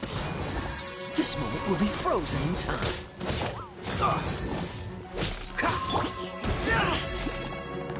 feel this ancient power. Lightning flash!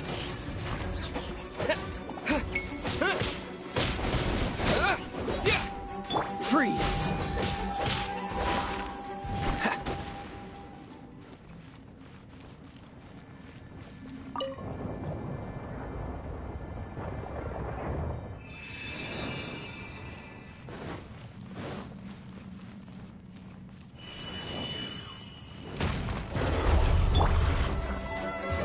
Verdict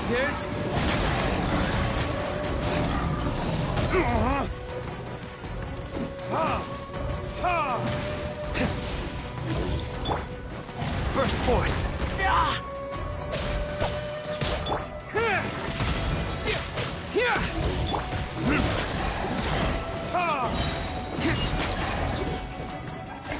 Burn!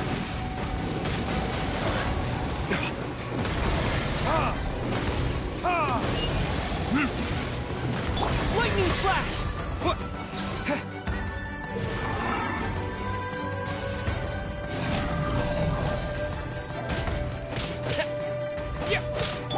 Cool it!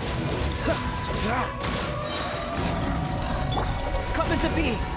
Witness my great undertaking! Hey, look over there! It looks like an exit.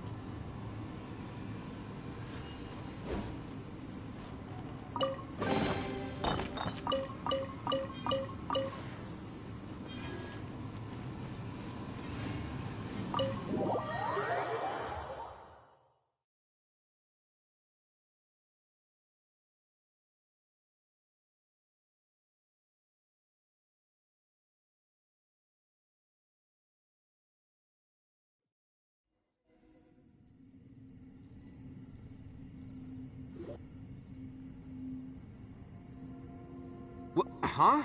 Wait, this ain't right. How did we end up back here? So we've been here already? Yes, this is exactly where we started. But we couldn't have taken a wrong turn. We were headed in the same direction the entire time. We never turned around. Yes, that's what I thought too. Traveler, we were going the right way, weren't we? How strange. There's a legend in Inazuma about a merchant who was tricked by a Bakedanuki one evening and kept circling around the same place the whole night. Even by dawn, they still hadn't found a way out. Yeah, Paimon's heard that one before too. So we're all familiar with the story then? Good, because I'm pretty sure that's what's happening to us right now. But fear not, I happen to have a certain sidekick who can exercise yokai and spirits and whatnot. Let me summon him real quick. Unbelievable. An Oni who's friends with an exorcist? Huh. What an open-minded guy. For the boss, ignorance is a virtue. You're up, Ushi! Go get your spirit.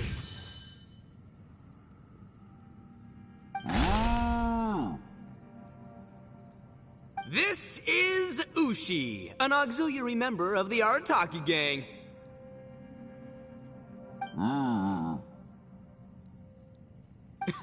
Oh, Ushi says hello, everyone. You can just call him Ushi or Beefcake. Yeah, he's got a keen sense of direction, so I'll let him lead the way. I didn't know gangs could have auxiliary members. This does not have the trappings of something that's gonna work.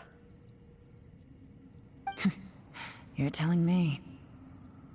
All right, go, Ushi. Go find us a way out of here.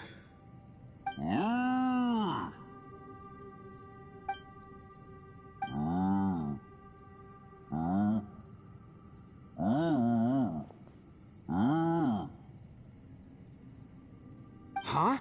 What's that? Oh, really? Oh, no way. What's wrong? Ushi says he searched everywhere, but there's no exit. That doesn't add up. If we were able to come in, then there must be a way to get out. Here, let me take another look. Has anyone else noticed this? We initially thought we fell here from above. At that time, there was a way out high overhead. But now, it seems even that exit has disappeared. Inexplicable, if you ask me. It seems there's more than meets the eye with these underground structures. I'm gonna take another look around. Everywhere we look, there are just more and more rocks. Maybe we've just misremembered. Maybe this isn't the place we started from. What? You scared now? No, Paimon's super brave. Oh, yeah? Well, Ushi also thinks you're scared. It's okay. Don't be scared to admit you're, scared. You've got us here to protect you. We can't just sit here twiddling our thumbs. Let's keep looking for a way out. Shinobu, you stay here with my precious savior. I'll take the Traveler and Paimon with me. Got it. Be careful, everyone.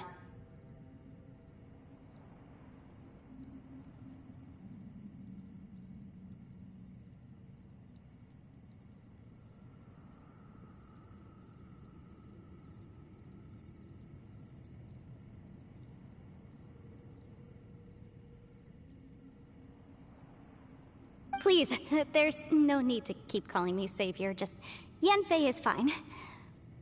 Mr. Arataki, it seems that as the head of the Arataki gang, you possess a strong sense of leadership.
Ah, too kind, too kind. And just call me Ito.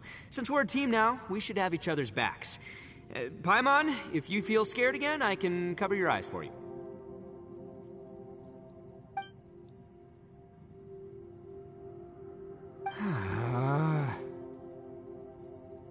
Seems there's really no way out.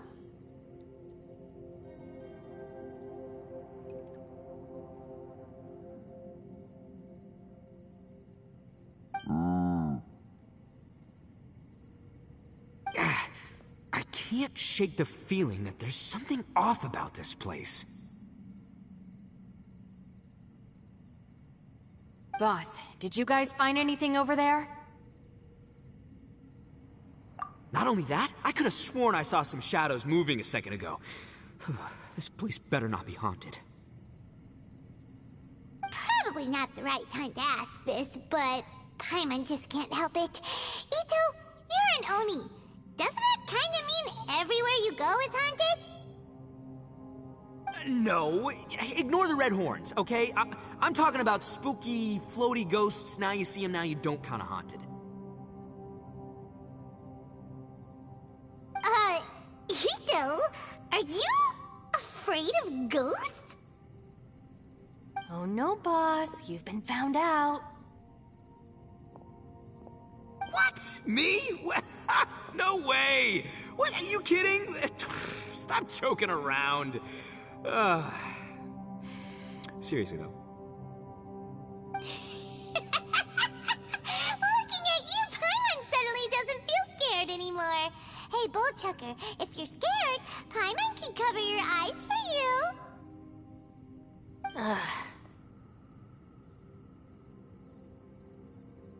Maybe I should make better use of my time.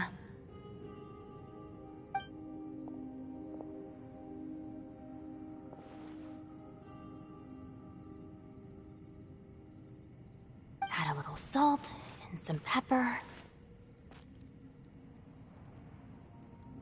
Yeah, roasted lavender melon is delicious. You can try some when it's done. Oh right, there are two types, sweet and savory. Which would you prefer? Alright, you can try them both then. It's important that we remain calm, especially when we're in the throes of a tough situation like this. If I'm reading the situation correctly, there seems to be some secret here that the boss and I are not supposed to know about. But don't worry, I'll distract the boss while you discuss things with the others. Oh, I thought I smelled something cooking. Would you like some Yunfei? Thank you, but I'm not hungry. You guys go ahead. Oh, and by the way, I haven't seen you in a while, Shinobu. Yeah, it has been a while, hasn't it? The last time I saw you was when you taught one of my classes as a substitute while I was studying in Liyue. Substitute teacher? Ah, yes, now I remember. It was during winter, wasn't it? Yes, I remember everyone said your lecture was very interesting. Now that I think about it, I should call you Senpai. Ooh, I like the sound of that.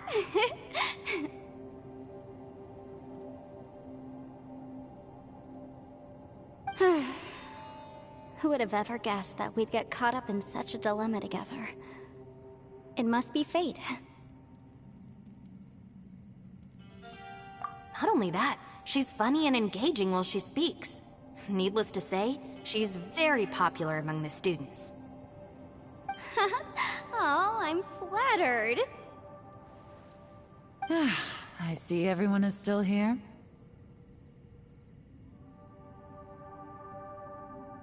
Yelan, we split into groups and searched the area, but there are no signs of any way out. How about you? Did you manage to find anything? No. And, though I'd prefer not to say it, we'd better mentally prepare ourselves. If we can't find a way out, we may be stuck underground for some time. I think you might be right. I understand. An underground space with an entrance but no exit. It just doesn't make any sense. I'll figure something out. Just give me some time. If anyone happens to find a potential exit, please be sure to take every precaution before exploring further.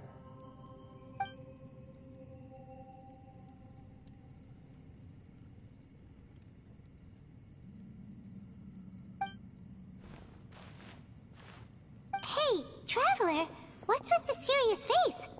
Do you have a plan? Xiao! All right! Do you want to get in to help us? Sure! Let's give it a shot! Huh.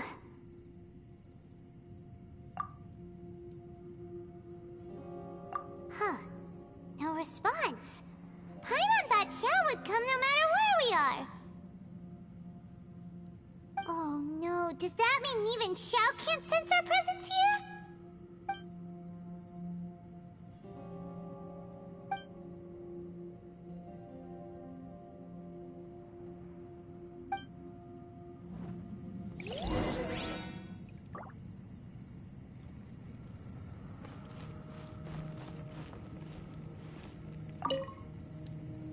That's it. I want to take another look. And this time, I, Arataki, the one and only, will...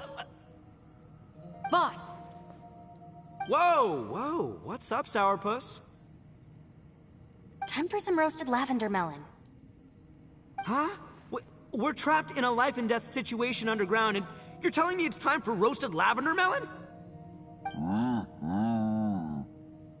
Interesting. You hear that? Ushi says you're completely right. Wait, hold on. Whose side are you on, Beefcake?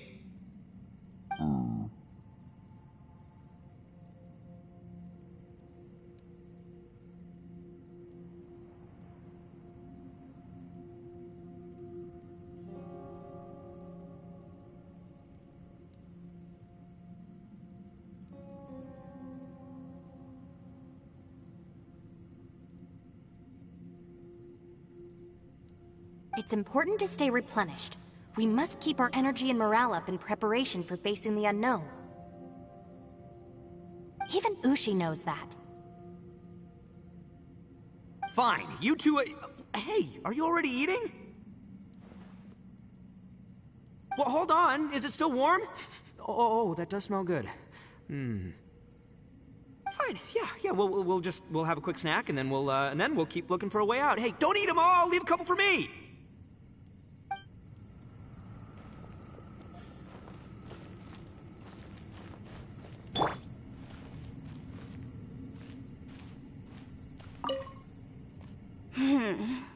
Who could have ever guessed we'd get trapped in a place like this?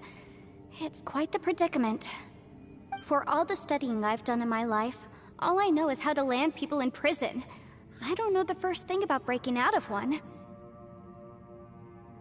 I've even made a contract with my father to live a happy life. I can't give up hope now. Try and stay positive. At least I've explored a new place and seen more of the world while reuniting with some old friends. Yeah, there's still a silver lining, I guess.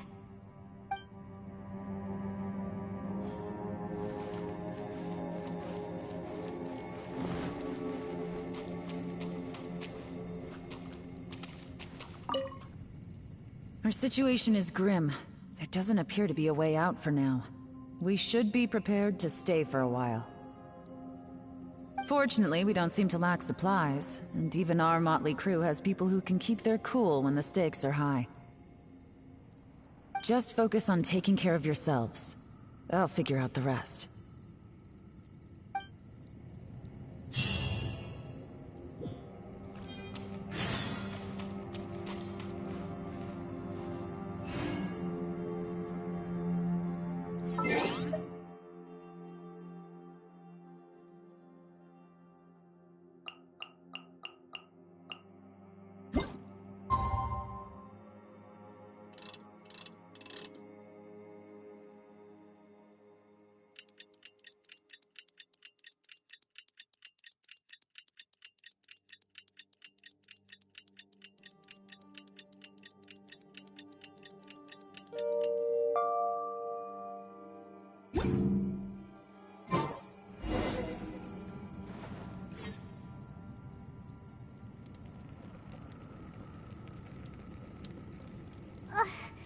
There's nothing for Paimon to do here. So boring. Oh, how Paimon longs to stretch her legs and run free in the world outside again. Alright, fly free then. Basically, Paimon just wants out of here. Just a day? No, it feels like we've been down here for months. Maybe not months, but at least like 20 days, surely. Yo! Thought I heard you chatting over here. Oh, hey, Bullchucker. Well, everyone, I just completed another survey of the surrounding area. Still nothing has changed today. Here, have some water and take a rest. Thank you, Shinobu. It's easy to forget to keep hydrated down here. Out! I want out! All I want is to cruise the streets and have beetle fights again. Boss, remember there's your image to consider. But it's so boring, walking around this hole every day. If only I could slurp some ramen and see the beautiful flowers again. Ramen? Wait a minute. Speaking of ramen, Traveler, are you hungry? I'm not hungry either. But let me pose the question this way. Who is the biggest eater among us? It's definitely not me. Hey, what's everybody looking at me for? It's definitely not me. If anyone, it's this one right here. Huh? What are you looking at Paimon for? Paimon, are you hungry? No. Paimon's not hungry. Why do you ask? If that's the case... Huh? What am I missing here? Yes, I heard that too, as I was walking over. The question is, how can you not feel hungry, even after 20 days? That's also strange. Of course, everyone has different perceptions of the passage of time, but how could one person feel like it's only been 1 day and someone else 20 days? Yeah, now that you mention it, I feel like we've been here 3, 4, 5 days, but I don't feel hungry or thirsty at all.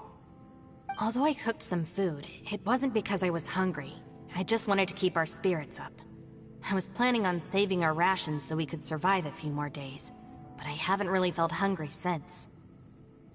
Now that I think about it, not only am I not hungry, but I don't feel any real signs of fatigue either. Whether I sleep or not doesn't seem to have any effect on how I feel. Yes, I concur. Resting doesn't make me feel more refreshed, and staying awake doesn't make me any more tired. Very peculiar. It's almost as if our physical state has been suspended. The more you say, the scarier it sounds. Paimon doesn't even want to think about it. Huh? What's wrong, Traveler? Did you think of something?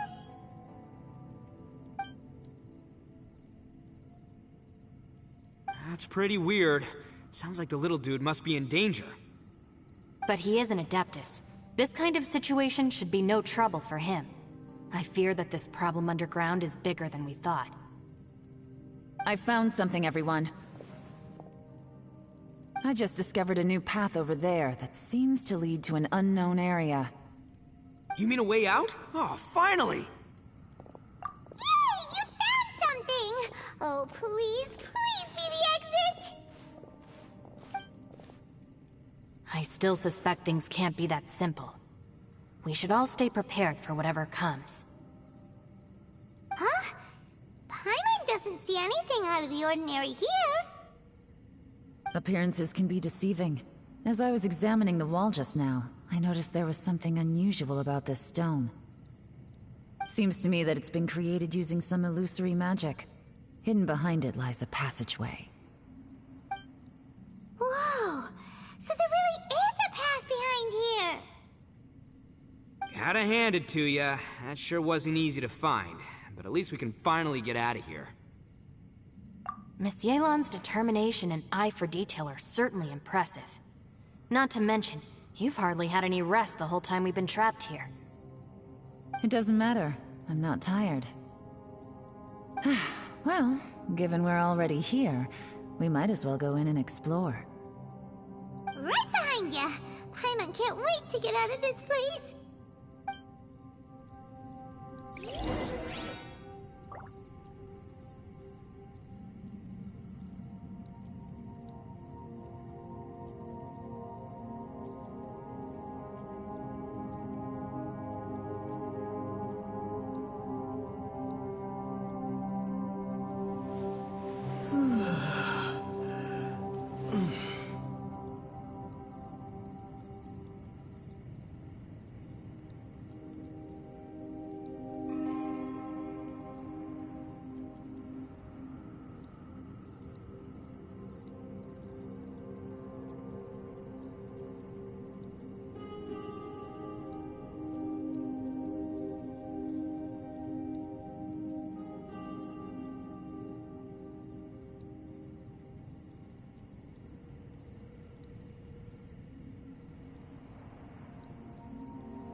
Lucy, is that you?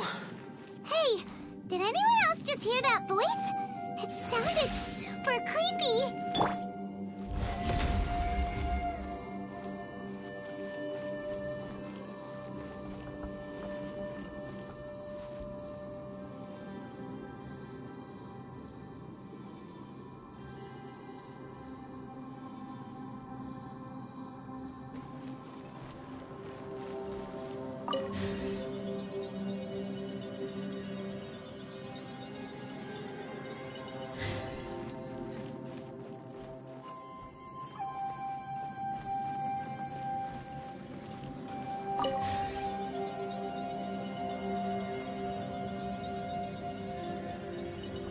No.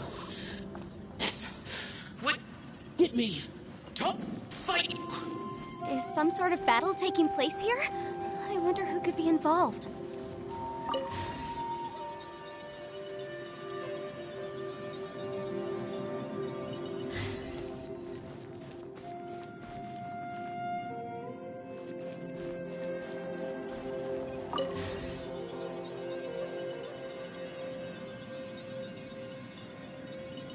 No, it's still alive. Why would you become like this?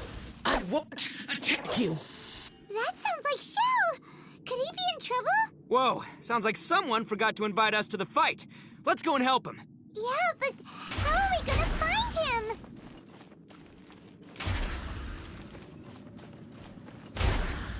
A miscalculation.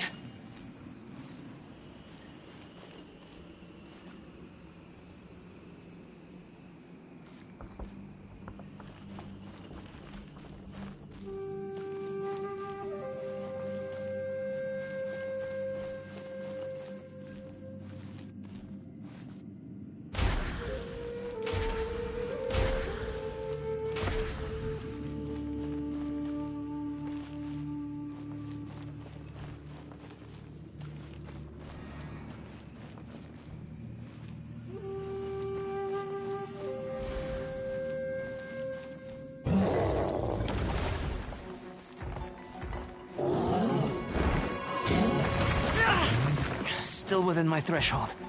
Come into being! Time for retribution!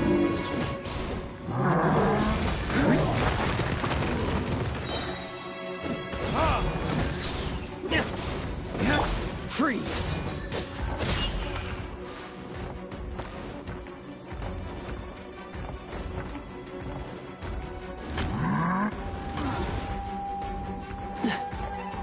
Dodge this!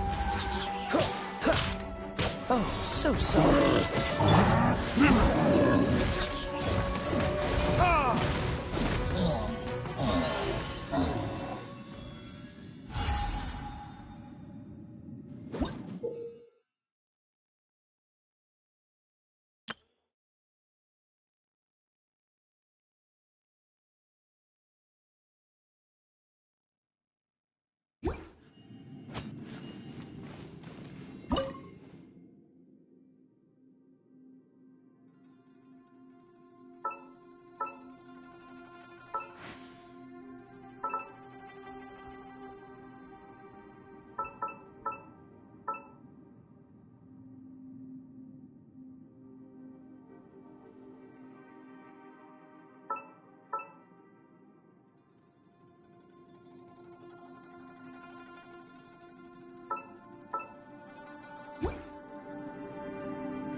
Feel this ancient power.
Verdict is...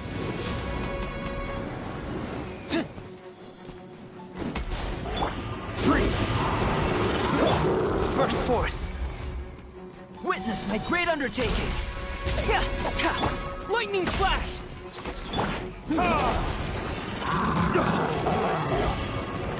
Don't get frostbite. Dodge this!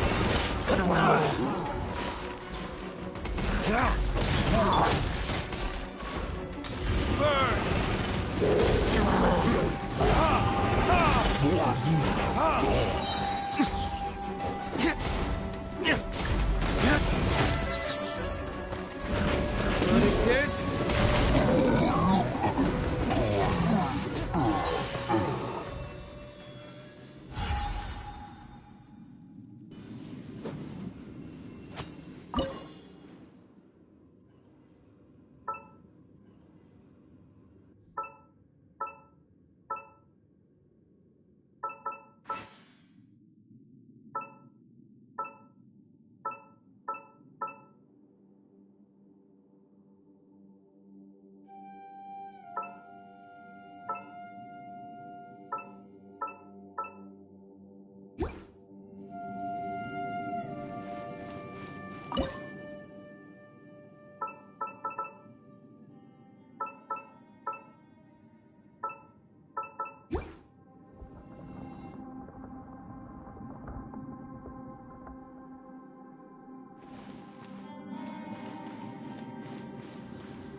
Feel this ancient power.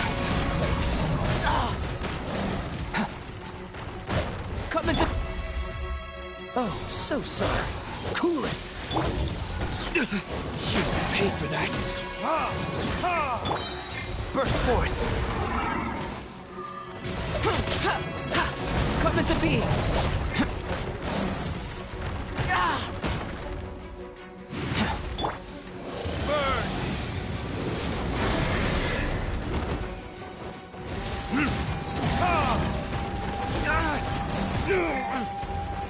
Where did I go wrong?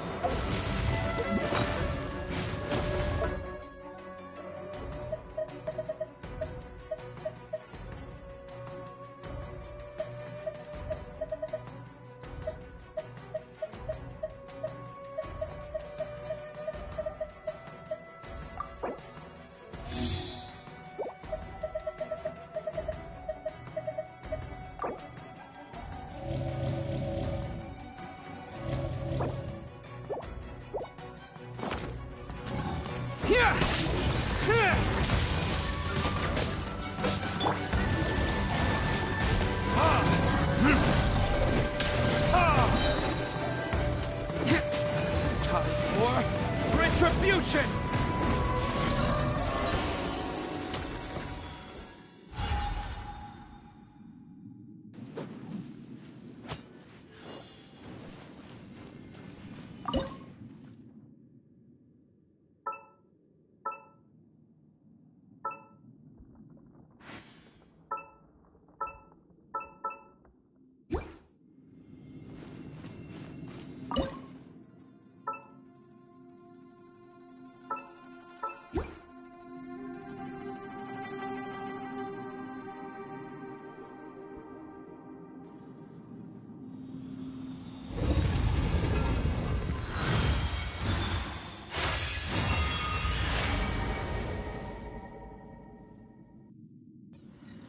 The light seems to be leading to another platform. Let's go and take a look.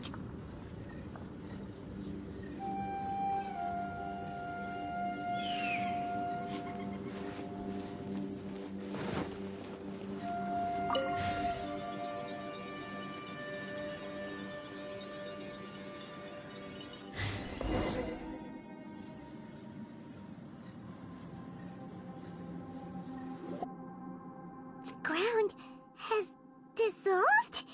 What's down there?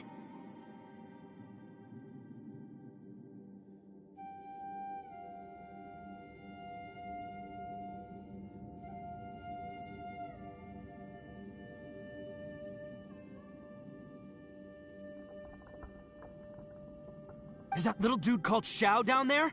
We gotta help him. Hold on. Something's not right here. What's this? It appears to be a small fissure. What can you possibly find inside? It can't be a living person, can it?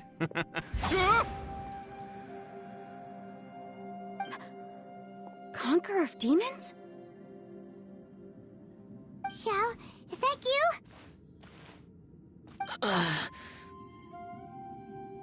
Quit trying to scare us, okay? Huh? Wait, is this some kind of illusion? Paimon can't touch him! Conqueror of demons, can you hear us? Hello? Little dude! Anyone home? He isn't responding. What's going on here?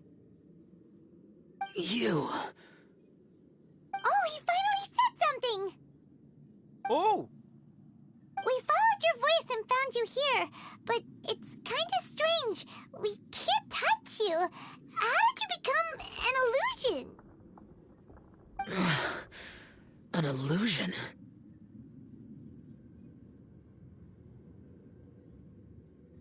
Talk about a coincidence. We were just thinking you went missing and stuff, and then we heard the sound of you fighting. Pretty lucky we found you, if you ask me. You didn't get hurt, did you? A coincidence? Wait. Something's not right. Something's wrong with this domain. Leave now! Get out of there! If he can, we should have him regroup with us as soon as possible. Tell us what happened and where you are now. We'll come find you immediately. No. Your safety is the top priority. It seems this space can... Huh? He disappeared. Where'd he go? It sounded like he might be injured. We need to go help him. It seems the only option we have to explore any further is through that entrance over there. Huh! He's injured and telling us to be careful? It's not like we're in any danger here. Anyway, the secret behind whatever's going on should be in this cave, right? Don't worry, little dude. Ito's on the way! Boss, please don't go charging ahead. You're an Oni, not some hunting dog. Don't worry, I'm invincible! Ah! Oh, my butt! Looks pretty deep. Be careful, everyone.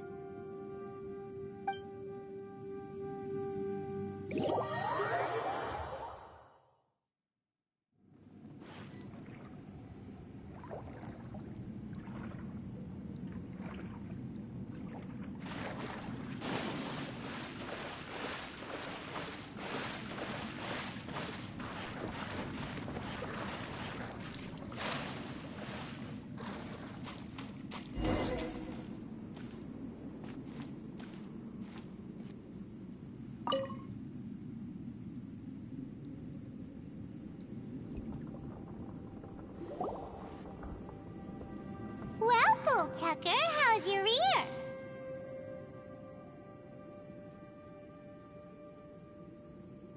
It's fine! Ugh. My butt is tough! Go ahead, you can cry if it hurts. I promise I'll try not to laugh.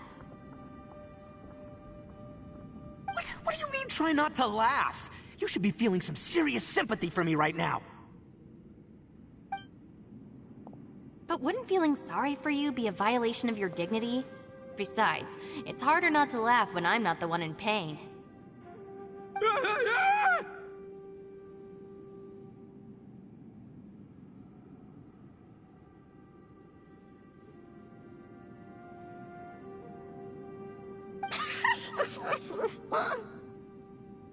Paimon, don't laugh. It's okay, everybody. If you want to laugh at him, just let it out. Don't you have a heart, Shinobu? Oh, and people think I'm the monster. Wait a second. Xiao's not here, but... Seems a little out of place here, don't you think? Maybe it's some sort of, I don't know, an emergency shelter? There was a picture book I read once that said nice people sometimes build cabins in dangerous places so that anyone in trouble can take shelter inside. Our little dude must be inside then. Yeah! I wouldn't be too sure about that. Any person with a normal sense of danger wouldn't be so optimistic. Wow, Bullchucker! Looks like your subordinate is telling you what's what.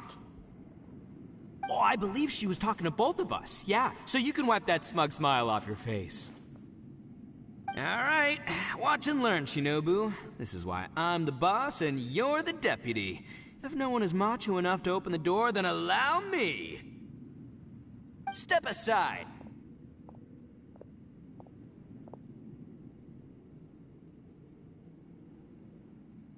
Once this door's open, we are out of here.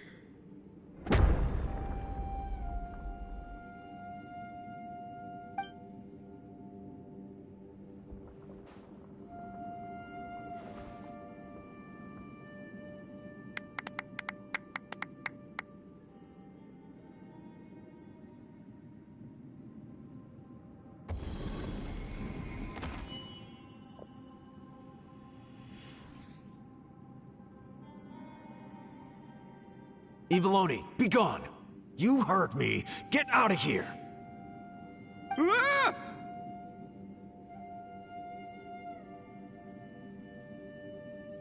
Am I seeing things? Or was there someone behind the door? Nah, can't be. You're just saying things.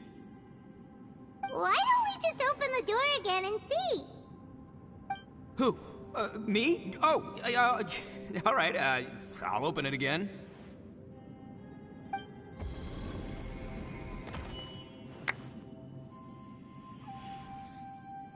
All you do is goof around all day. You're a bad influence to our child. Be gone!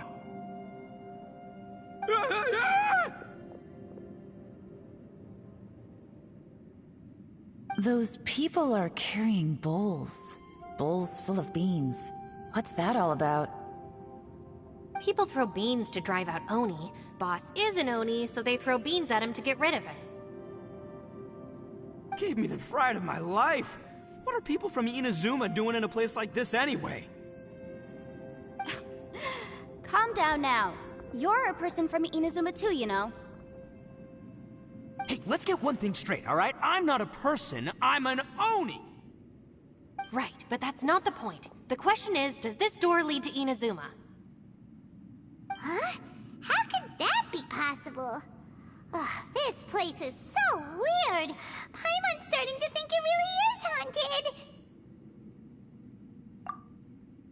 You guys go right ahead. I'm not opening it again. So, who's up? Oh, how about Paimon? Why don't you open it? No way! Somebody else do it! Paimon's scared! Alright, I'll try. That's our Shinobu! Now, don't let whoever's behind that door push you around, okay? Alright, let's see what's behind the door this time.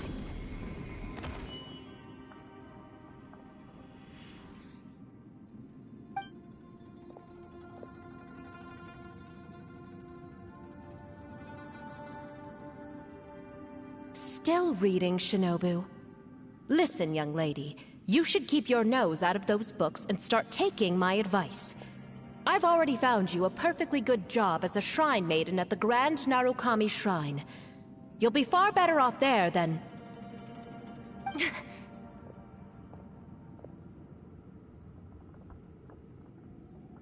Shinobu? Who is that? No way! Was that who I think it was? Oh, this is embarrassing. That voice was my mother. This was one place I wasn't counting on having to hear that speech again. Your mother wanted you to become a shrine maiden? The whole reason I came to study in Liyue was because I didn't want to become a shrine maiden. My family never approved of my studies, so they wanted me to work in the Grand Narukami Shrine after I returned to Inazuma. From what we know about Lady Guji, it seems being a shrine maiden is a pretty cushy job. Think of it this way. Some cats can be domesticated and kept in the house, while other cats are meant to survive in the wild. As for me, I need complete freedom and space. Although I do admit that being a shrine maiden is a decent job, it's just not for me. That's right, your calling is with the gang. I mean, just look at you. You rock, you're totally hardcore. Come on, am I the only one with chills right now? It's true. You've got a good thing going. What's most important is that you enjoy what you do. Gotta agree with you there. From the look of it, what's behind the door can change. And not only that, it always changes to something that nobody wants to see. So, how are we gonna get through that? And don't forget, we have that little dude waiting for us to save him. We need to get our rear in gear. Would any of you like to give it a try? No thanks. I'd prefer not to open it if only something terrible awaits. If anyone's going to find a way through, it's not going to be me. Why? Because I don't buy it, that's why. I don't believe for one second that we're gonna find the Conqueror of Demons by going through that door. So I'm sure as heck not gonna be the one to get us through. Not gonna lie, you don't really sound like you have much of an imagination. All right. I'll try. Yeah, my savior. Show him what you're made of. I'm sure I probably do, but nothing springs to mind right now. Anyway, I suppose I'll find out once I open the door.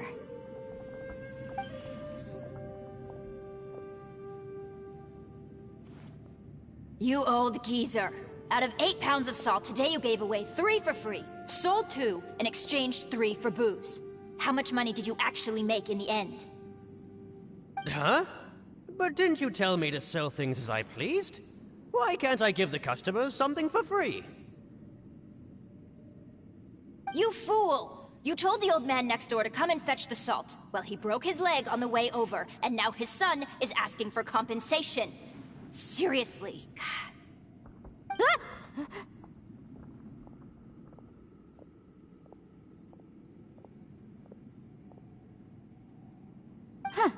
A civil dispute. Didn't see that coming. Who were they?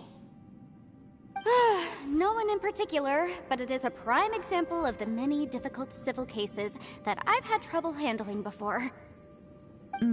So you mean you don't like handling disputes over petty matters? Not exactly. What I mean is that I don't like working with people who cannot let go of trivial grievances, especially of the kind you saw just now. They start with good intentions, but end up making a big fuss. It's not long before those good intentions plunge into injury and accidents. It's always a shame.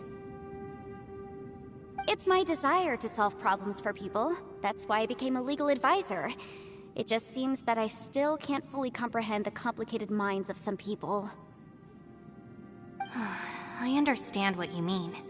The human mind is probably both the most complicated and tragic of things. I suppose there's no need to discuss this any further. Does anyone else want to try the door? Don't look at me. I told you, I'm not taking a chance with that thing. Come on, Yelan. We're a team here. If you're not gonna try, then at least give us a convincing reason why. In that case, let me be perfectly clear. I serve Ningguang, the Tianquan of the Qixing.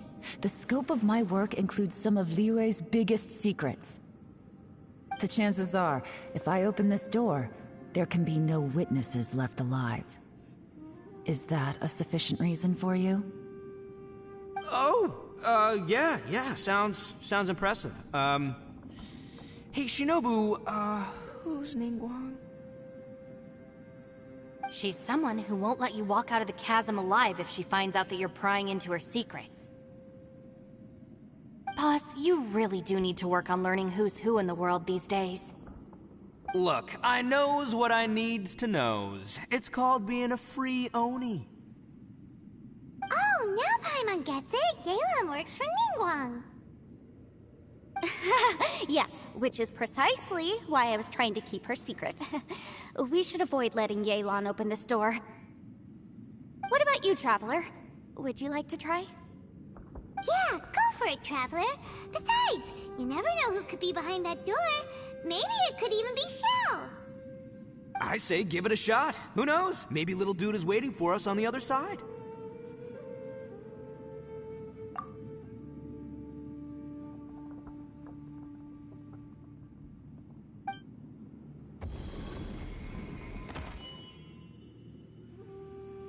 So, wait. What's Paimon looking at?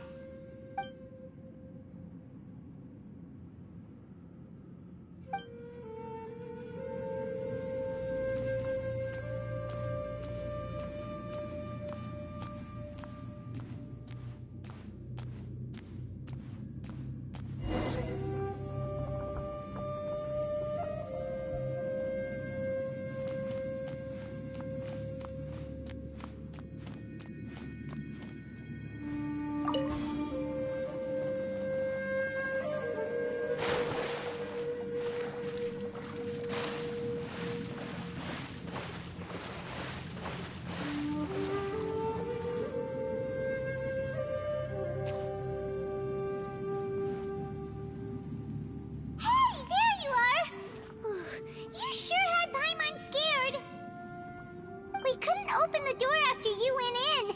Everyone was super worried about you. Are you okay? Did you find anything, Traveler? So, did you find the person we want to rescue inside? Judging by the look on your face, I'm guessing you saw something a little unpleasant in there?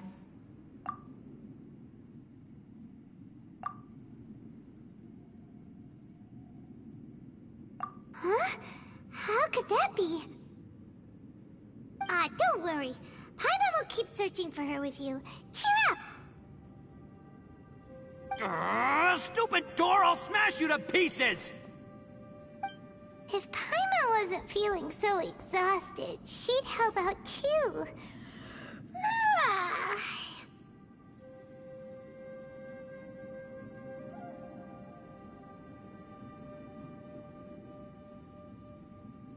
Hey, what is this? Nap time?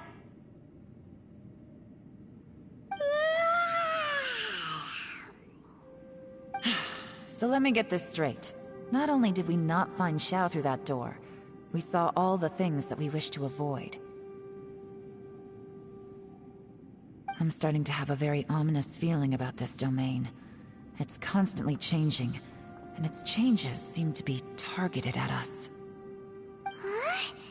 What do you mean? I feel the same way. We need to watch our every step. There is definitely more to this place than meets the eye. I concur. We came here following the Conqueror of Demons, but we ended up only finding a strange door.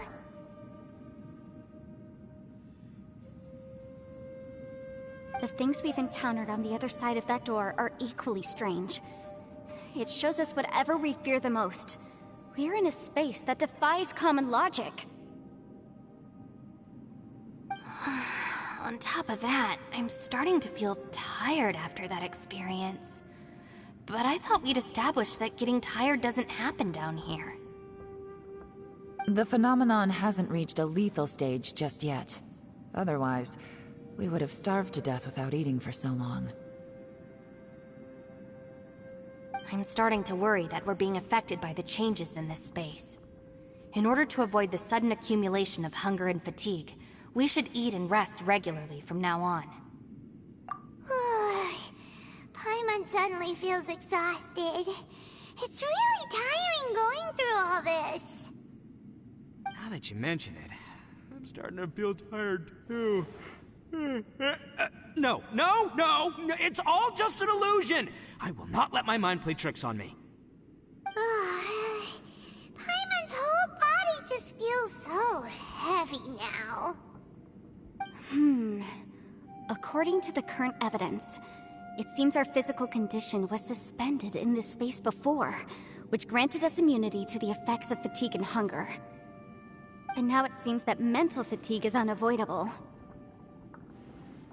Though we have yet to locate the Conqueror of Demons, I suggest we go back and get some rest. It'll be difficult to rescue anyone if we're on the verge of collapse ourselves. She's right. Hey, Lavender Melon, you okay? Want me to carry you?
You haven't slept at all.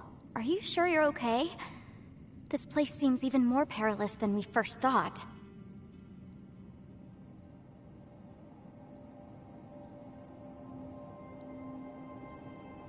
Don't worry about me. Staying focused under pressure for as long as it takes is my specialty. Now, if I'm not mistaken, looks like you've got some new ideas. How could you tell? It's my job to keep tabs on people. I figured as much. They're just preliminary ideas at this point, but I haven't completely thought them through yet. I'll tell you more once my ideas have taken shape. Sure, sounds good. I also have some ideas of my own. I'll fill you in after I've confirmed some things. You think so? As they say, 2 heads are always better than 1.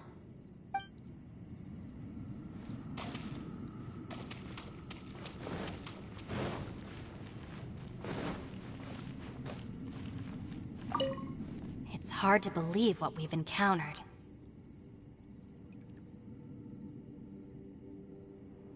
All right, you should get some rest too.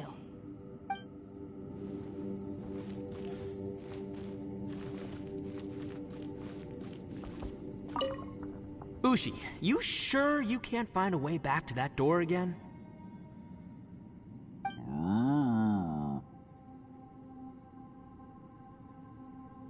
Yep, that's the big question. Gotta be honest, I have no idea. Oh, come on, don't get mad at me. I'm just being real here. I did think about just using my Oni super strength to dig our way out, but the rocks here are even tougher than prison walls. The rocks didn't even budge when Ushi charged him. It's pretty obvious this place is meant to keep us in here.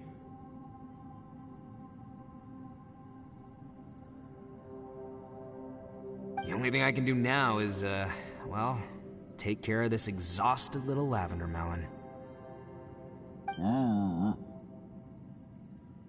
Yeah, I know. You're helping too, Ushi. By the way, Traveler, if you have a moment, could you do me a favor? I'd like to discuss something with you. Please, come meet me over there.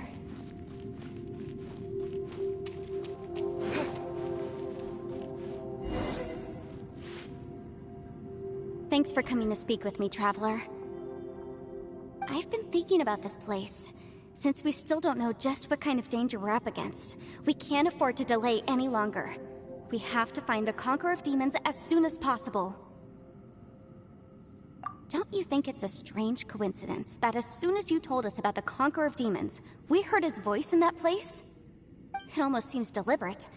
As if something was trying to convince us that the Conqueror of Demons was there in order to lure us into the unknown.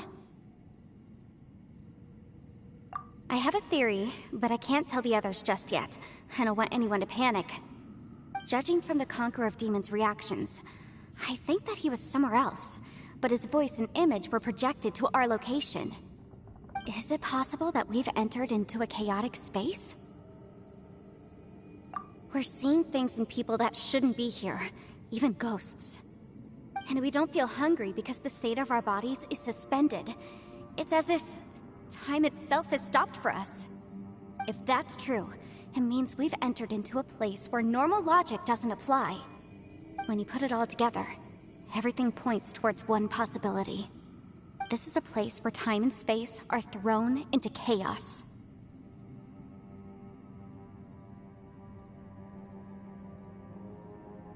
And yet, if it's truly chaotic, how did we find our friend's voice even when we had no idea where he was? It doesn't make any sense. Unless this space wanted us to hear it. Which brings me to my next point. I also have a theory about our encounter with the Conqueror of Demons earlier. I submit that we didn't actually see the Conqueror of Demons. He was somewhere else. But his status was transmitted to us through some kind of mind-bending spatial alteration. Traveler, you said you saw the abyss in that room, didn't you? At first glance, the door may seem like a prank. It shows you whatever you're afraid of, but if it manages to lure you inside, there's no way of knowing what might be in there. One minute, it's playing a joke to get you to lower your guard. The next, the danger is real, and it's trapped you. This space is a powerful opponent. It wants to use our minds against us. But I'm not gonna sit here and do nothing. Do you remember that small spatial rift next to the dissolving ground? It felt like spatial magic, but it seemed much more powerful than usual. When we saw that illusion of the Conqueror of Demons, it seemed like he wasn't expecting our spaces to intersect at all, and was even more surprised that we could hear and see him. I think that this space purposefully transmitted the Conqueror of Demons' voice to lure us into a trap. But I also think it didn't count on that spatial rift happening. In other words, the fact that we saw and spoke with the Conqueror of Demons was never part of its plan. Yes. Also, I had a good look around after coming back. I have a feeling that these chaotic spaces are constantly intersecting with each other, meaning that anything is possible. I think this gives us an opportunity. If the space creates phenomena meant to deceive us based on our imaginations, then we have to keep imagining, Traveler. If we try to stay calm and listen carefully, maybe, just maybe, we'll hear the Conqueror of Demons' voice again. Can you feel that? Let me see. I think it's here. And break! I secretly learned Yelan's illusion-breaking method without her knowing. Really didn't expect that to work. The sound came from behind this illusion. Let's go in and take a look.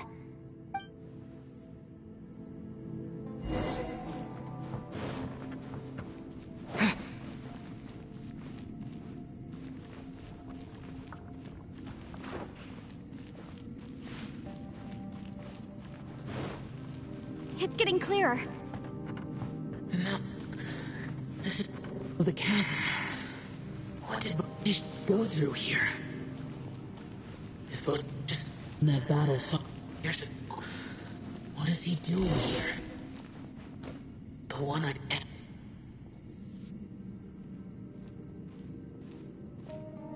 The voice is much clearer now. We're close.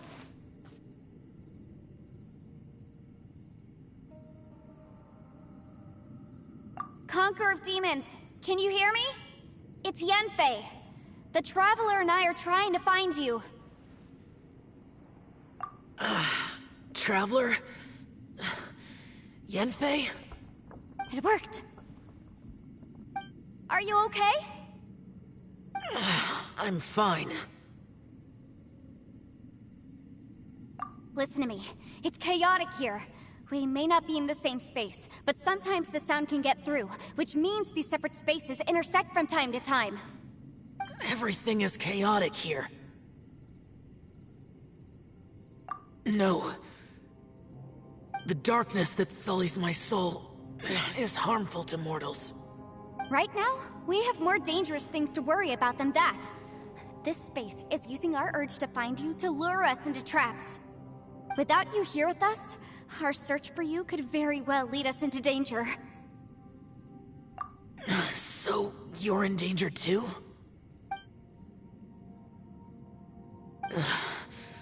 There was no need for you to search for me. But we're worried about you. And earlier, the Traveler was tricked into entering a dangerous place.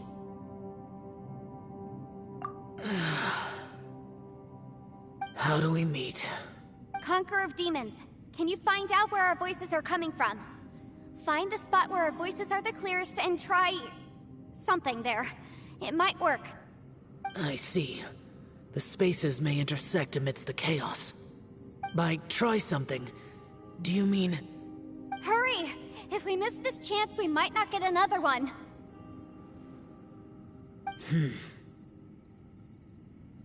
Stand back!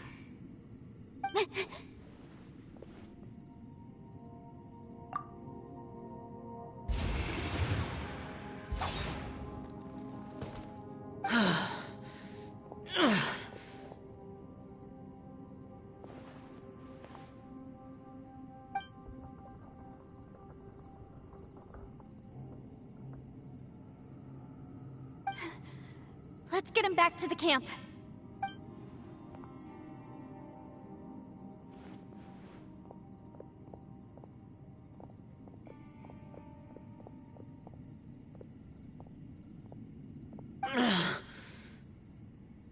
Now we can avoid getting split up. Oh. A lot's happened here, but this wasn't just for our own safety. You're injured. We can't just leave you alone. It's just a flesh wound. I am fine. I shouldn't let myself be a burden to you. You're not a burden. Don't think that for 1 second. We need you, all of us. For our sake, please, stay here, please. Fine. As you wish. You're injured. Get some rest. Everything else can wait.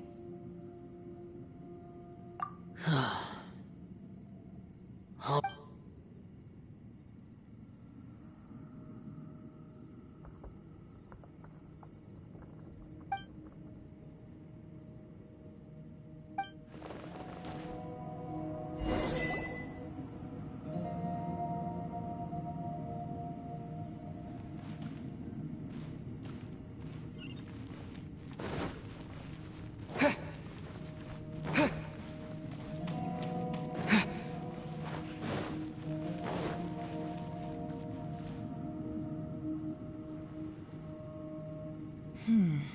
As expected, something strange is going on here.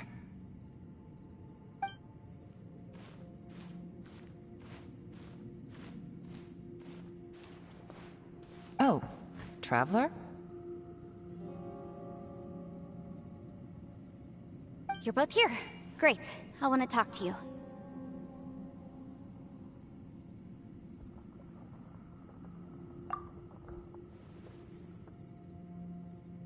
I also felt that the space was targeting us, but Yenfei managed to exploit its weakness.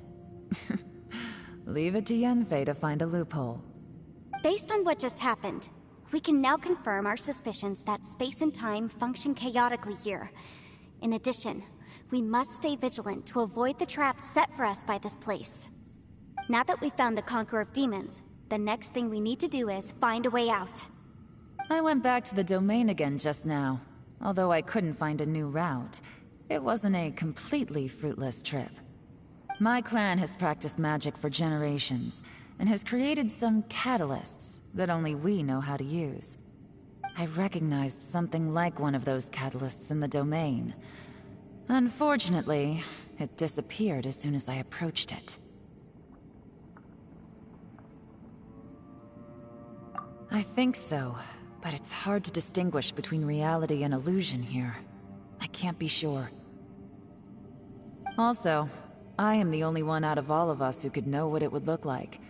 To me, that confirms that this place really is reading our minds. Just like with that door. It's like it's alive, and testing us. By reading our minds and showing us what we want, it creates the reality that we want to be true.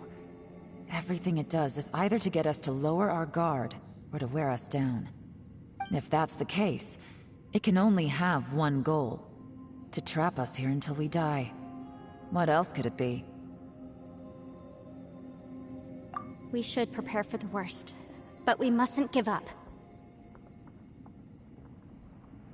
I've always known there were secrets hidden in the chasm, but even the Qixing have never heard about anything like this. Yelan, when we first ran into you, you said you had something to do. What were you referring to? I was looking for the truth behind the monster invasion from Conria.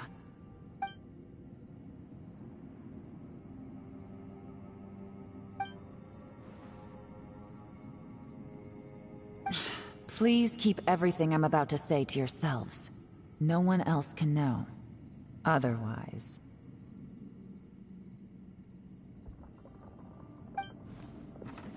We got it.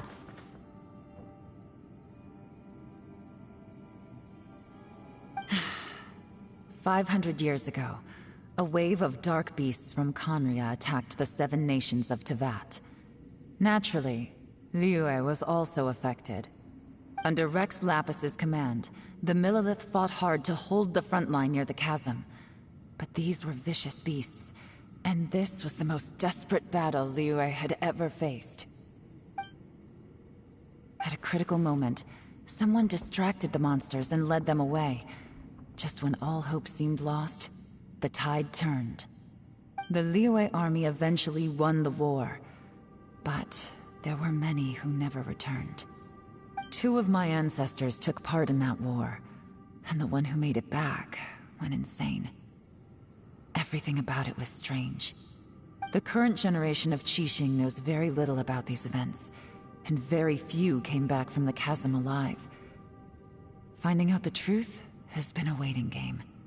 The day the chasm was unsealed, I put in a request to be transferred here, so I could finally learn the truth of what happened back then. But this place we've ended up in, and the possibilities we're facing, it's all far more terrifying than I'd imagined. We can't give up. Right now, our #1 priority has to be getting out of here alive.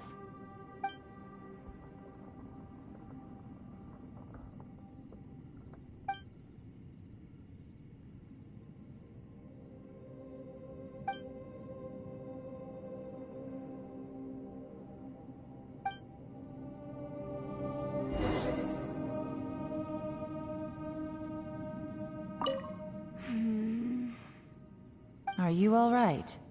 You've suddenly gone quiet. It's not like you at all. Shh, we'll talk later. I'm just processing all the existing clues we have. Maybe the key to our escape is hidden in some detail I've overlooked.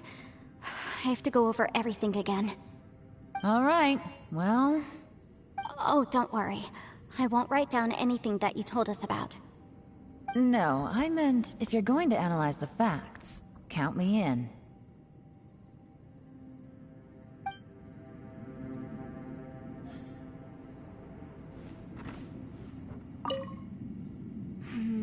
Are you all right? Shh, we'll talk later. I'm just processing all the existing clues Maybe the key to our escape... All right, what... Oh, don't worry. I won't write... No, I meant if you're going to analyze...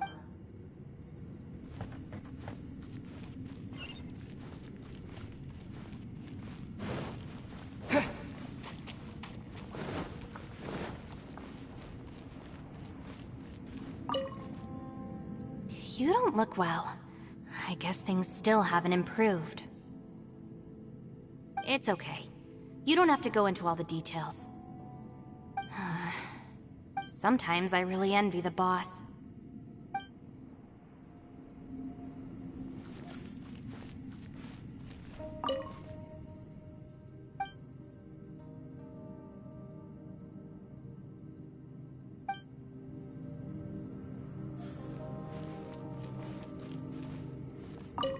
Hey, Ushi. Looks like our little lavender melon has fallen asleep, huh? Do you think she's dreaming? Man, she looks wiped out. It's kind of hard to see her like this. I mean, most of the time she never shuts up. Aw, poor thing. Man, that little dude looks done in too. I'm kind of worried about him. I sleep like this when I'm in jail. Good one. I do slumber like a king. Traveler, when did you get here?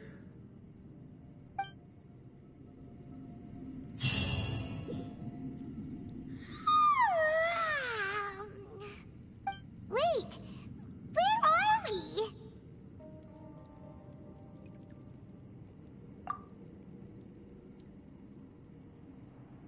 Yep, way better. Paimon just got a little fright because she's never seen a crazy place like this before. Who would have thought the best guide in all of Tibet could end up so out of their depth? Yeah! So anyway, Paimon just had the weirdest dream. There were cattle mooing constantly. Yeah, just like that.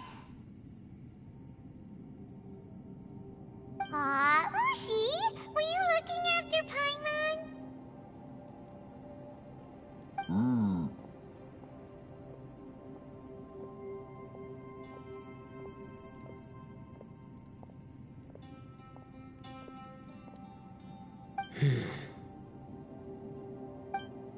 Traveler, it looks like the Conqueror of Demons is awake.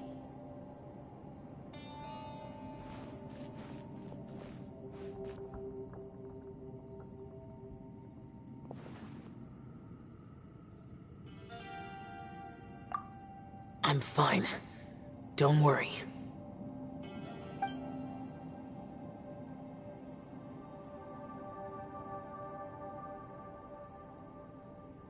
The karma I carry is dangerous to humans. Keep your distance. Well, I have Adepti blood in me, so I wouldn't worry too much. Even so. What happened while Paimon was sleeping? How did Xiao get here? With a little help, I was able to find my way here. Conqueror of Demons, could you tell us what happened before you joined us? No need to be so formal. Just call me Xiao. Oh, sure. It was a senseless battle. I came here looking for someone, but when I found them, they weren't anything like how I expected. Madame Ping says that you usually base yourself at Wangshu Inn to guard the main road through Dihua Marsh. It's unusual for you to go looking for someone yourself. Are they an Adeptus? I'm looking for a Yaksha called Bosacius.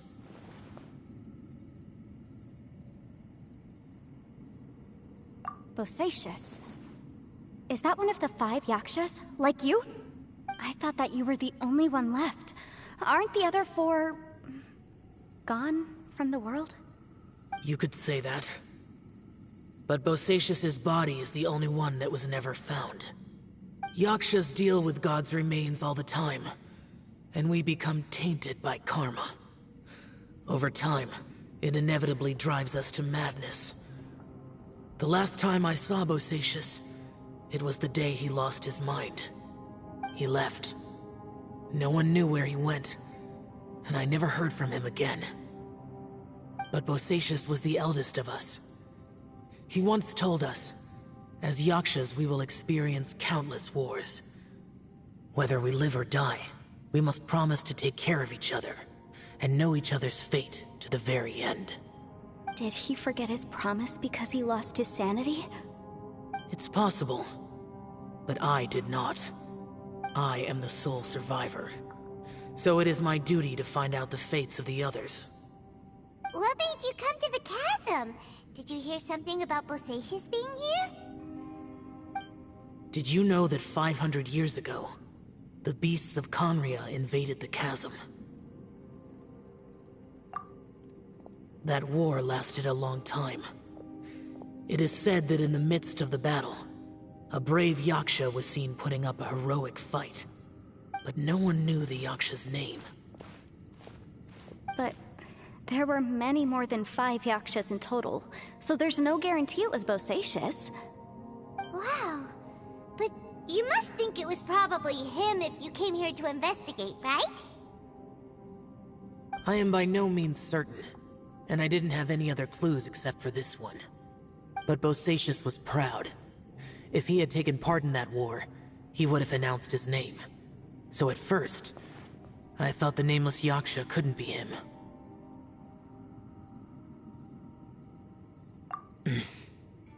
Wait, so it was Bosacius you were fighting with? Did he injure you? Yes.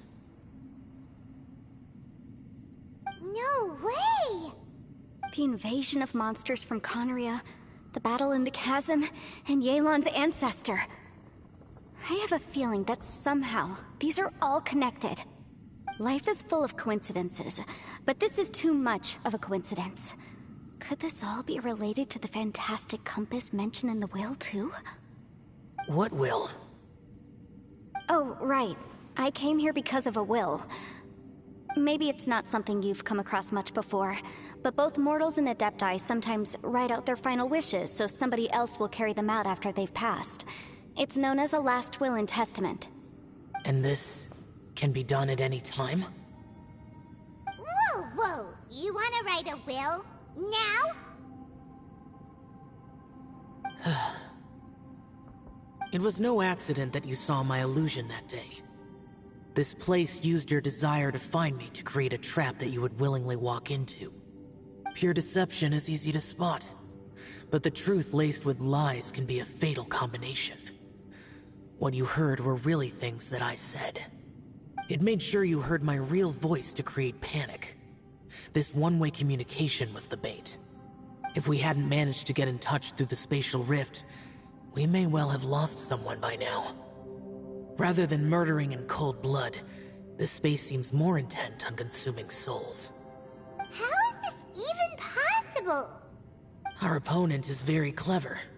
It is not safe to stay here. Everyone, whether I accomplish what I came here to do or not, I must find a way to get you out safely.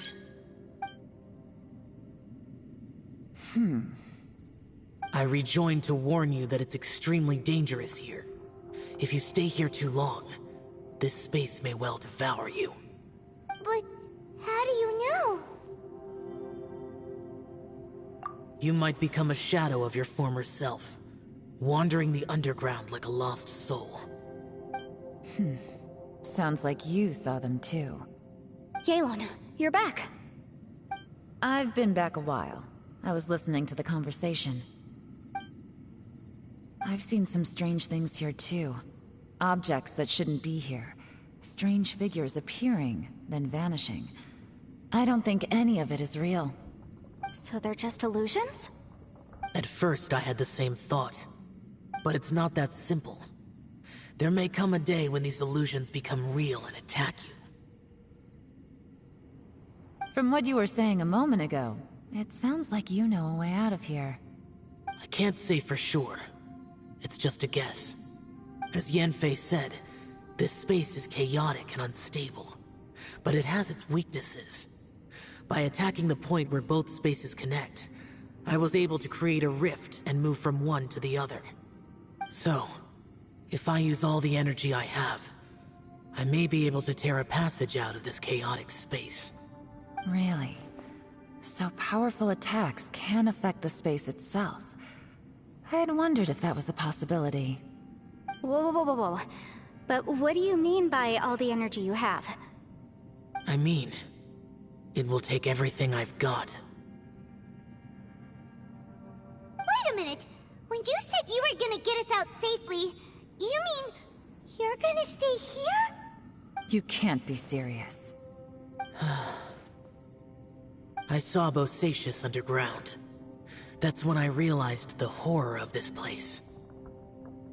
A single blast can only create a very small opening.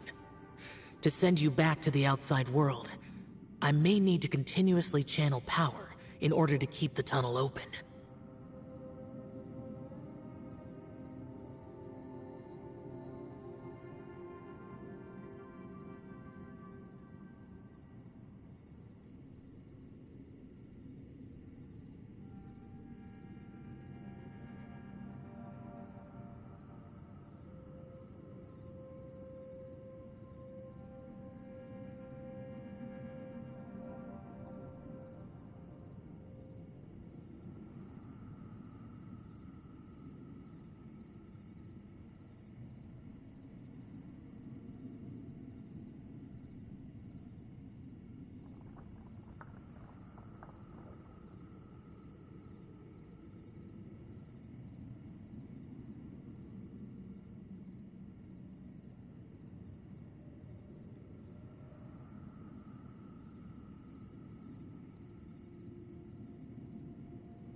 I know how to fight to the bitter end. I can do this. No. No way. Even if what you're saying is true, I can't agree to this.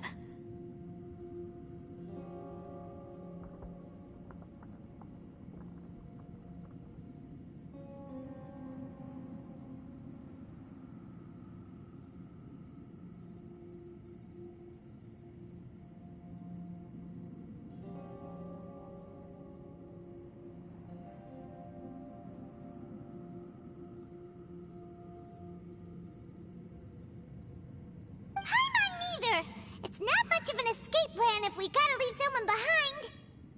It's only a good or bad plan if there are other options to compare it to. But that's not the situation we're in right now. I doubt you'd still be stuck here if anyone had a better idea. But can you be certain that your plan will work?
I cannot.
What is wrong with you?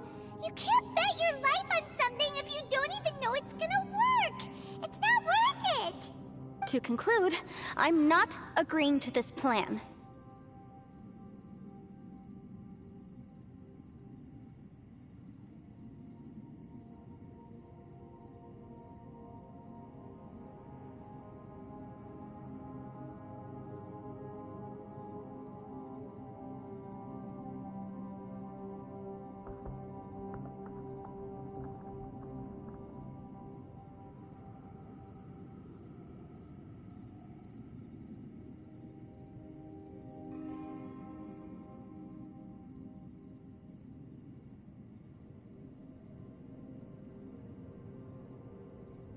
What if I told you, this is my last will?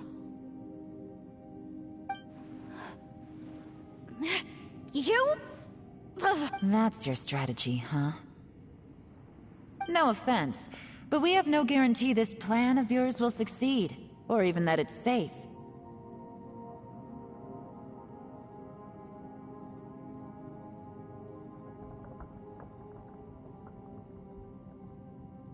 You said it yourself. Yakshas pose a danger to humans. You really expect us to accept your self-righteous plan just because you say so?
The battlefield is a treacherous place. Every opportunity you take, you put everything on the line for. If you fear sacrifice and failure, you can never be victorious. I've been in my fair share of treacherous battles, so I know full well that you never bring up extreme measures like this until the very, very end.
You say these things in the hope that we will understand and accept them. But if you don't even know that your self-sacrifice is going to pay off, all you're doing is hurting morale. Besides, if you were really so determined to end it all, you wouldn't have given us the opportunity to share our opinions. You think you're oh so cold and ruthless, but I'm not buying it.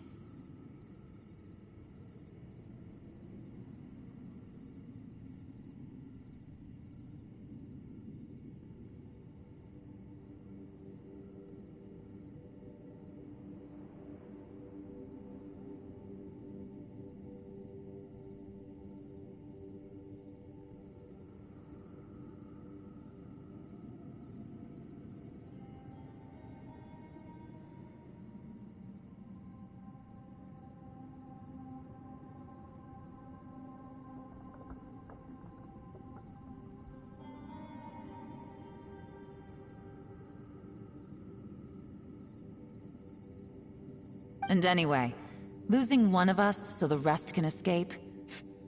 Some victory that is. Yelan, don't be so harsh. Point is, it's not time for drastic measures yet. It's possible there's a hidden passage leading to the exit that we just haven't discovered.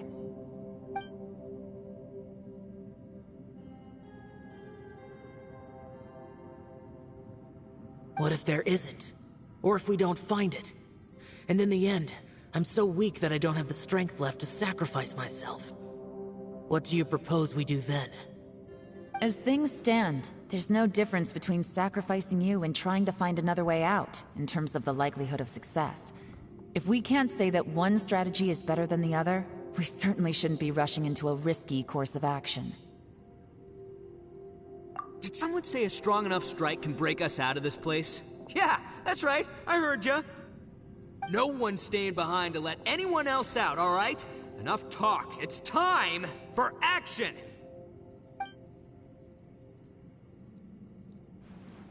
Come on, whatever you are! Let's see how long you manage to keep us trapped in here after I'm finished with you! Easy now.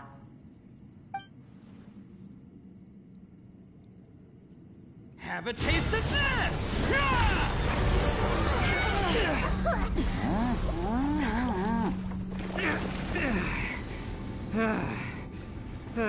Whew, okay, so I didn't tear the whole place down. But check it out, new path. If you need a hero, I'm the man for the job.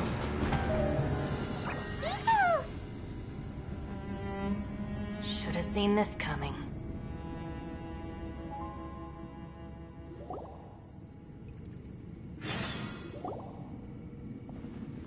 Why do you always have to do things like this?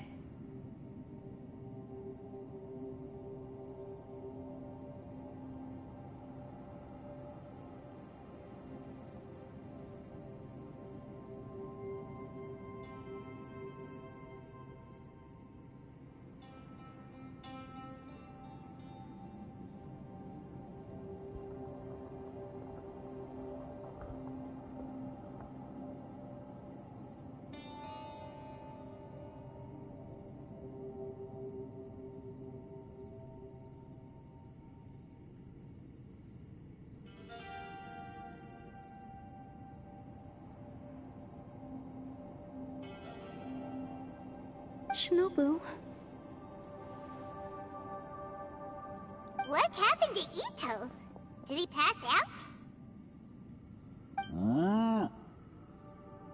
The boss used up all his strength in one punch. Maybe that's the reason he managed to tear open a passage. Let me see if there's any way I can stabilize it. He did this because he heard us arguing, right? The thing with Boss is, he just can't stand conflict between teammates. Whenever we get into an argument in the Arataki gang, he always goes and does something shocking to calm everyone down. Today, he's done it again.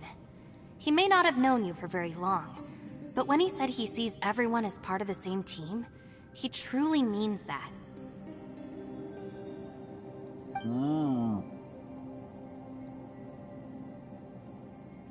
Another thing with Boss is, he hates it when other people sacrifice themselves, but he always seems to end up doing it himself. That said, there's a slight distinction to be made with him. When he does things like this, he doesn't really think he's sacrificing himself, because he genuinely believes that he's strong enough to defeat any obstacle he's facing. Giant ego alert! And wasn't he just doing the same thing Xiao suggested? So stupid. The boss is hardly open to persuasion. Besides, he always acts without thinking. There's no doubt that he really thought he was about to solve everything in one hit. It's not just him either. The other guys in the Arataki gang are more or less the same. That's why they need someone like me to clean up after them. I couldn't stop him if I tried, so I might as well just let him do his thing. Besides, often his harebrained intuition is surprisingly on point. We might punch our way out of here yet. tell Paimon you're okay? I'm sorry. Don't be. You have nothing to apologize for. Both you and Yelan made some very good points. Still, if this was an Arataki gang issue and you were one of our members, I have to say I'd side with Yelan on this one.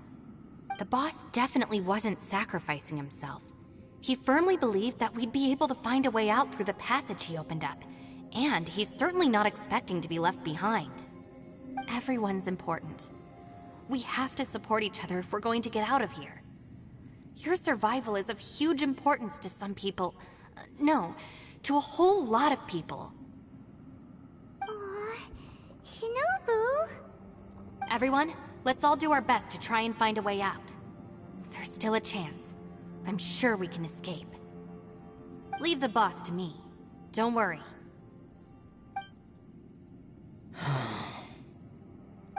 Everyone, it seems this passage doesn't lead to the outside world, but deeper inside. What the? So Ito's efforts were in vain? No, it's still worth exploring. I'll go and take a look first. Aha, I see. I'm with you. What? So far, I still haven't found the thing I came looking for. That magical device, remember? If this domain has the power to project our imaginations or the things we're searching for into reality, well, maybe I can use that to my advantage to track it down. Oh, right! No wonder she keeps telling us to keep going. If it's a magical device, it must be super powerful. Well, I can't guarantee that, but it's worth a try. I will find a way. Let him go. But if you're planning on going into that domain too, then come with me. After all, I'm just a lawyer. We'll be safer if we team up. By the way, you and Xiao seem pretty close, huh? Yelan got a bit worked up just now, so I just wanted to apologize on her behalf. I have to say though, if Yelan hadn't spoken out like she did, I'm not sure she would have gotten through to him. Also, self-sacrifice is something Yelan feels strongly about. She tried to stop whoever it was. From what I know, she's lost comrades in the line of duty before, and then was rescued herself. Maybe being a survivor is what makes her so against seeing other people sacrifice themselves.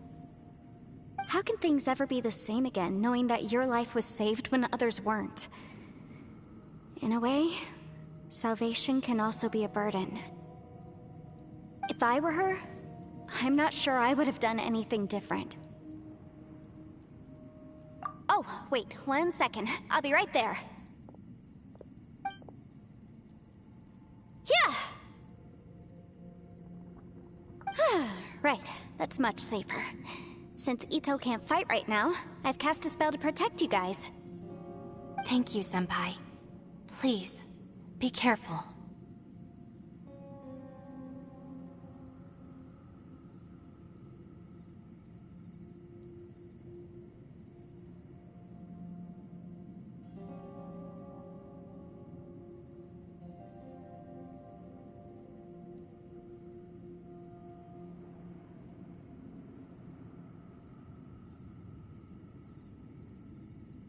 We will. Same to you.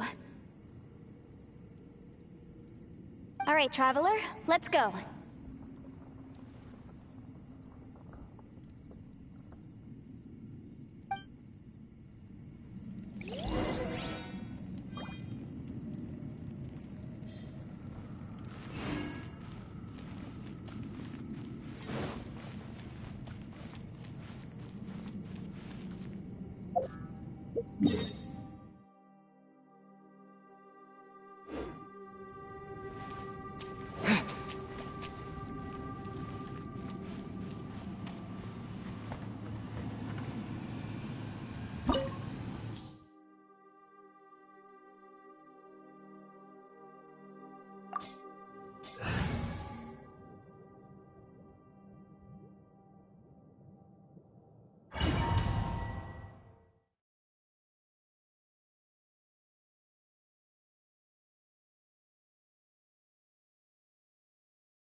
this?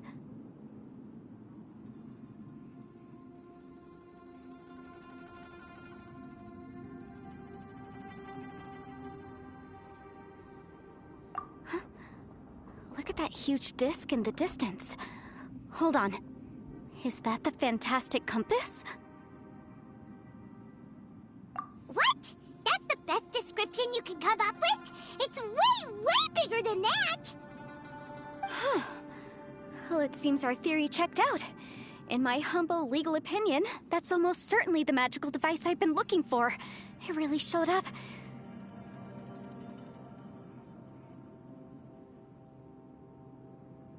But if this really is the fantastic compass, it's so huge! How the heck am I gonna lug that back to my office? I mean, come on, Yanfei. Don't give up now. Let's investigate the area first.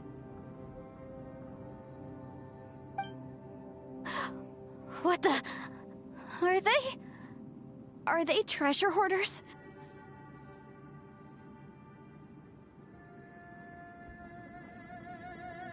They look familiar. Oh yeah, I bumped into these rapscallions a few days ago.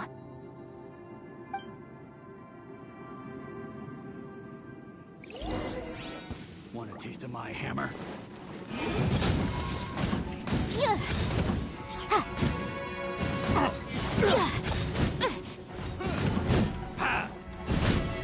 You're open! You're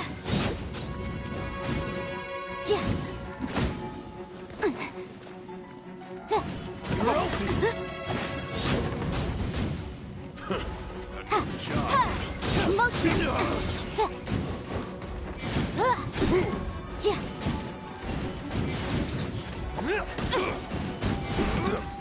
There's a smaller disc here. Judging from the appearance and design... In all likelihood, this is the fantastic compass. Why is there a small version of the fantastic compass stuck in the ground? What's it for? Easy peasy. Just like last time. You know, when I ran into them before, I was working on a big commercial case. The defendant hired them to attack me, just to get back at me. Happens all the time. Luckily, I'm well-trained in martial arts, so taking them down was a piece of cake. But these are the exact same guys as I met last time. Is this space recreating scenes from my memory? Maybe this is one of the ways our adversary intends to devour us. Unbelievable.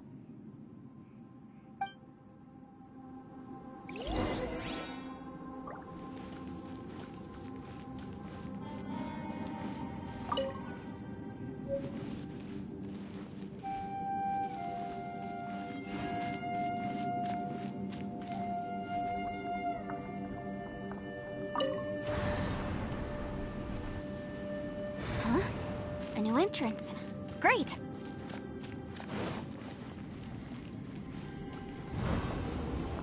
Whoa. Is this a tunnel? This is weird. It feels like it's connecting to another world. Or maybe another time. I thought we might run into some other people here, but apparently not. The Fatui? Whose memory is this? Ah! Watch out! Just as I thought. Yelan, you're here! I will take you down no matter how many times you show up. Hey, relax. We're together now.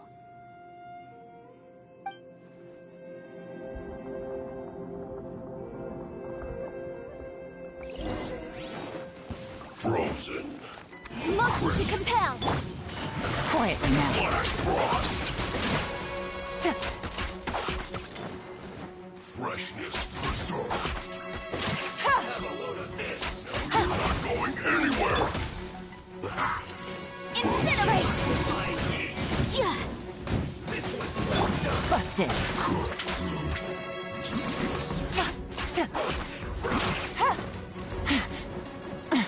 Gutsy. You need to hurry up. Winging it wasn't the best idea. This one's well done.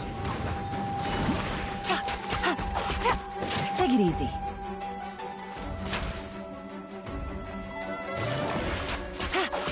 Roasted fried. Boom boom! This one's well done.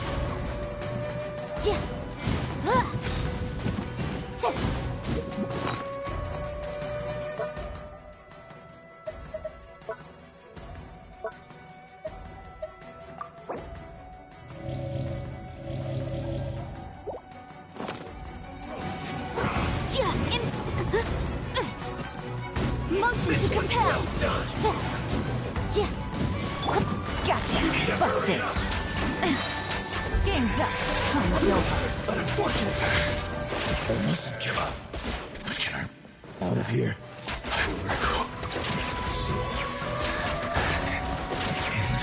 Infinite compass. It's just Amateurs. And still they dare to come after me. You've still got it. Remember how I said I'd seen some illusions myself? Those were the same words I heard last time. The space seems to be reproducing that memory. Now that you know, at least we're all on the same page. He said the word fantastic. Was he talking about the fantastic compass? Yanfei, see that thing on the ground? Yeah, we tinkered with it. That's how we met up with you. I guess it's a miniature version of the fantastic compass in the distance. It has a close connection to the entire space. It looks somewhat familiar. Let me think.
Burst forth!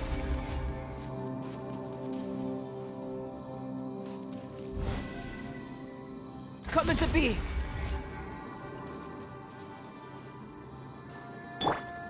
Dodge this!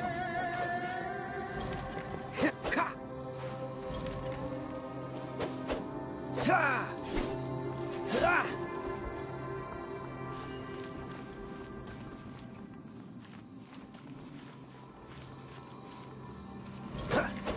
Ha! Ha!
Another new space.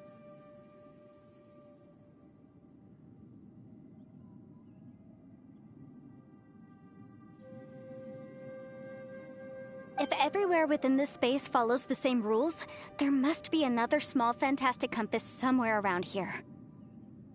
Bosacius, I can't believe someone like you would end up as a lost soul underground. No enemies. Hold on. Wait, is the enemy hiding itself? Oh no, we should go help him. Stay back! This is my fight. Do not come near me.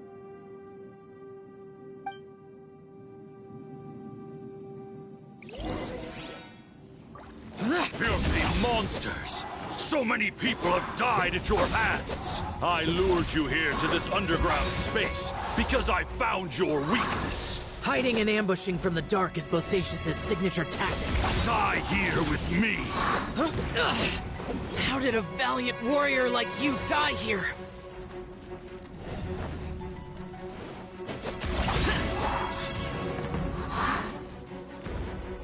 Uh-oh. This is not going well for Xiao. No matter. I know how this ends.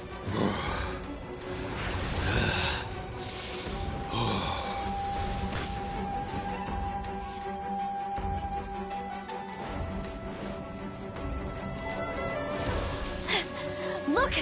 Bosacius is showing signs of fatigue! Bosacius, Martial Retris, even your strength is finite.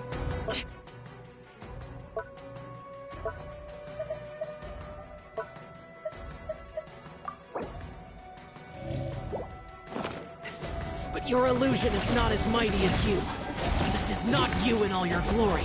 I wonder what Rex Lapis would think if he saw what had become of the first Yaksha. Leave! I'll deal with the rest. We can't let the monsters get to the surface. Everyone, remember, we must hold the line at 60 miles outside the chasm at all costs.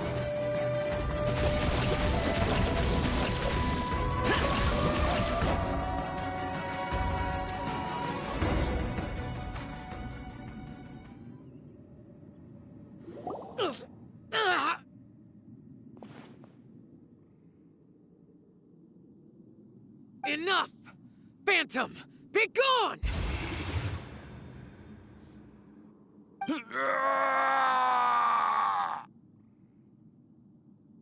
Xiao, are you okay? This is my purpose. Don't worry about me. So your invisible opponent was the legendary Bosacius, Martial Vitris?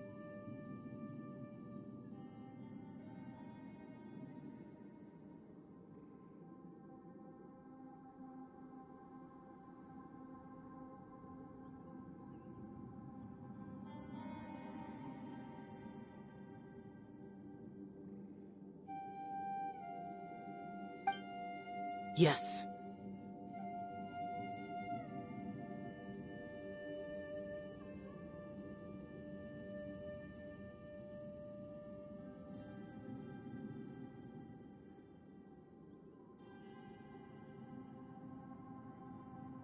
So excuse my stubbornness.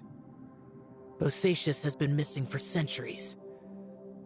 This may have been the last time I will ever see him. He was saying something about holding the line at all costs.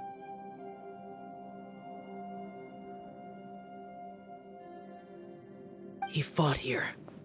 The nameless Yaksha from the legends. It was him.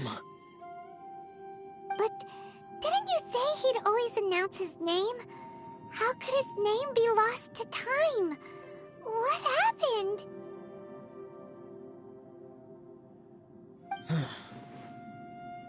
I don't know. Maybe he forgot who he was. Because the karma you spoke of drove him to madness? Bosacius had already gone mad before he disappeared.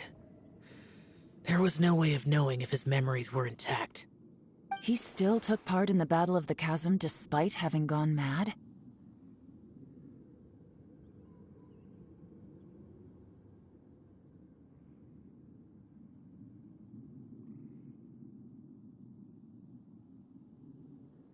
We Yakshas are not a race that thrive in peacetime. It's likely that he was drawn by the scent of bloody war. Slaughter is what we do best. Maybe it's the only thing we know.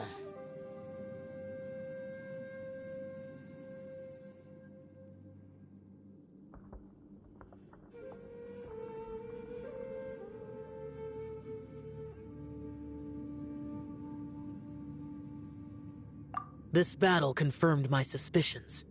As we had speculated, this space reflects information from people's minds.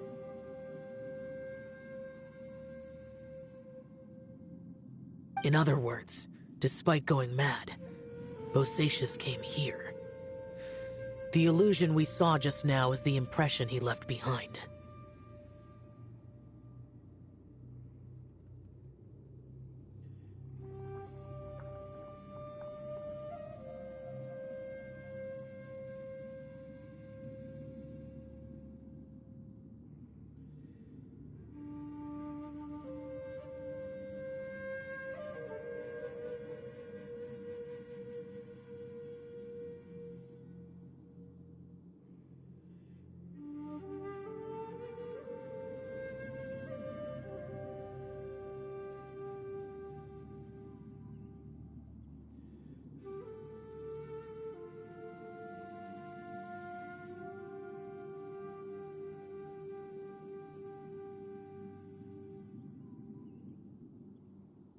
This space recreated him as he was during the battle. The way he fought was so self-destructive. He couldn't possibly have survived. Bosacius's illusion said he'd discovered the monster's weakness and lured them underground.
What kind of place could this be?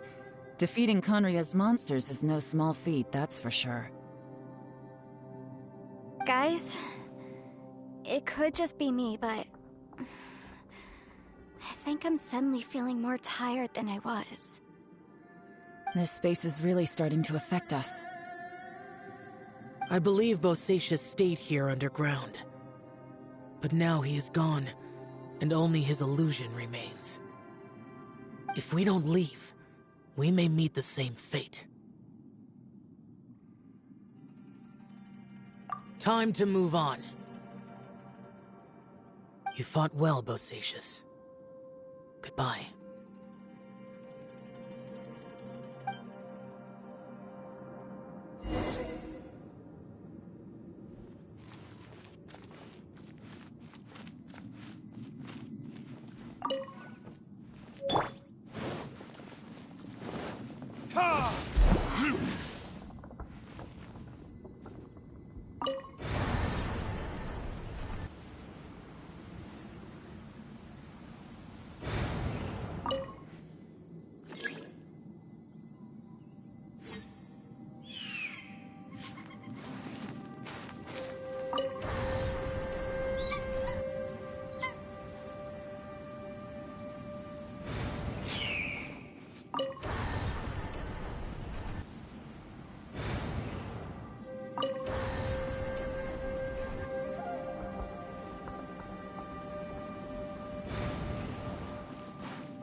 Looks like there's some information here. Shall we take a look? Okay, let's see.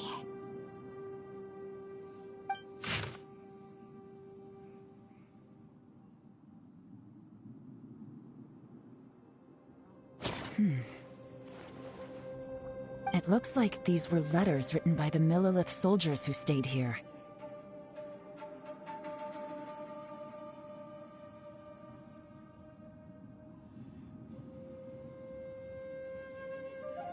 So, who's this Boyang they mentioned?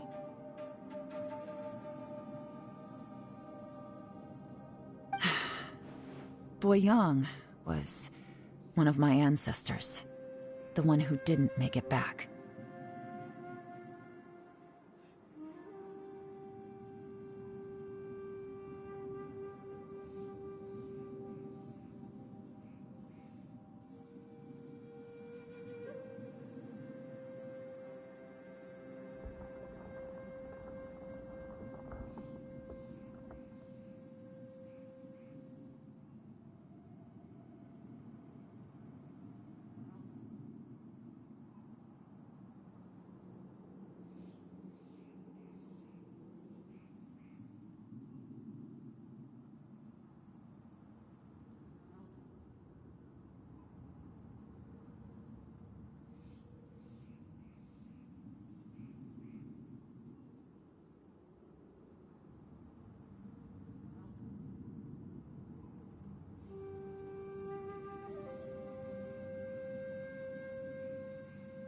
You mean Boyang fought alongside Bosacius?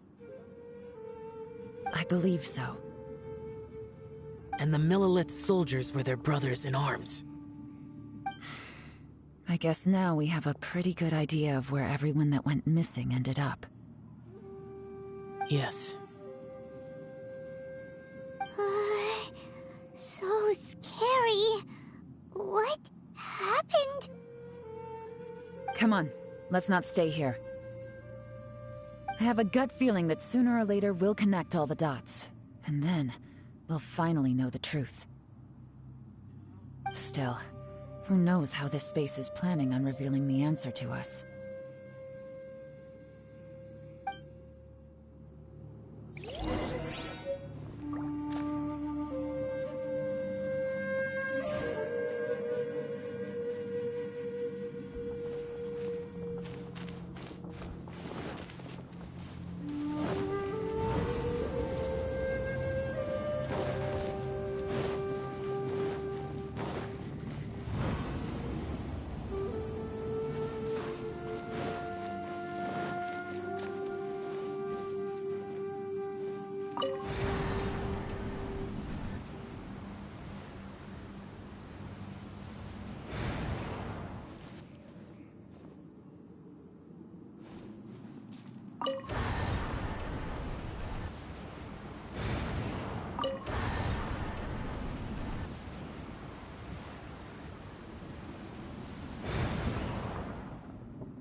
I still have a lot to do at the guild. How about you take a rest while I go back?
nothing here at all. What a creepy space. It has the feel of the abyss. But where are the opponents?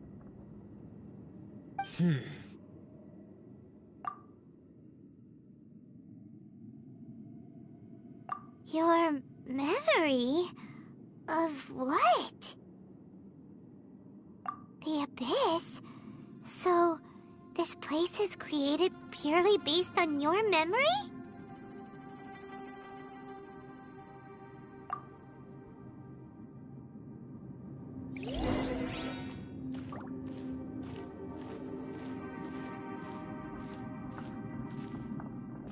It's getting darker.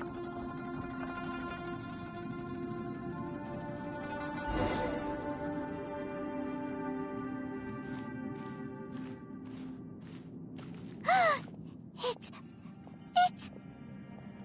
Lumine, wait!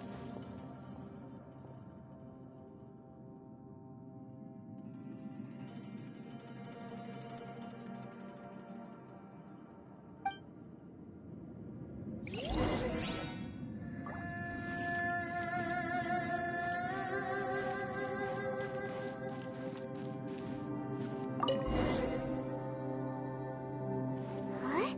What's that shiny round thing on the ground? The fantastic compass! In the other spaces, the fantastic compass was always partially buried in the ground.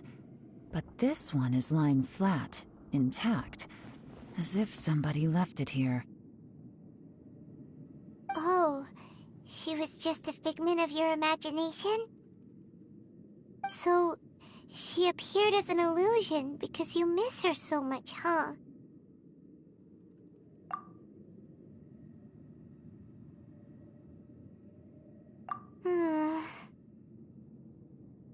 Yanfei, are you sure this is the fantastic compass you're looking for? I think so. There were no pictures in the will, but based on the description, it seems to check out. Yelan? What is it?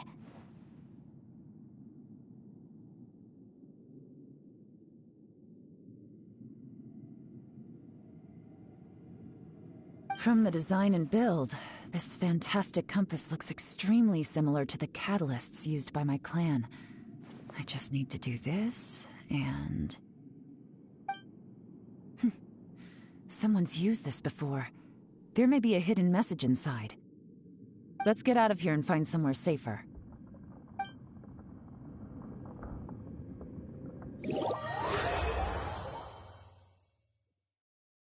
All right, here we'll be fine. Take a moment to catch your breath while I try to unlock the fantastic compass.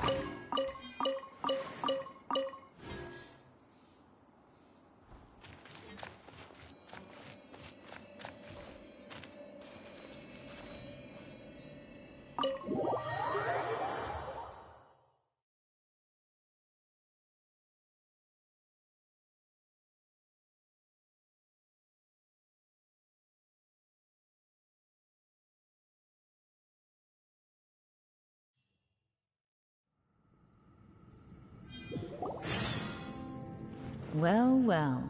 This is not what I was expecting. Oh, seems like you've made a new discovery.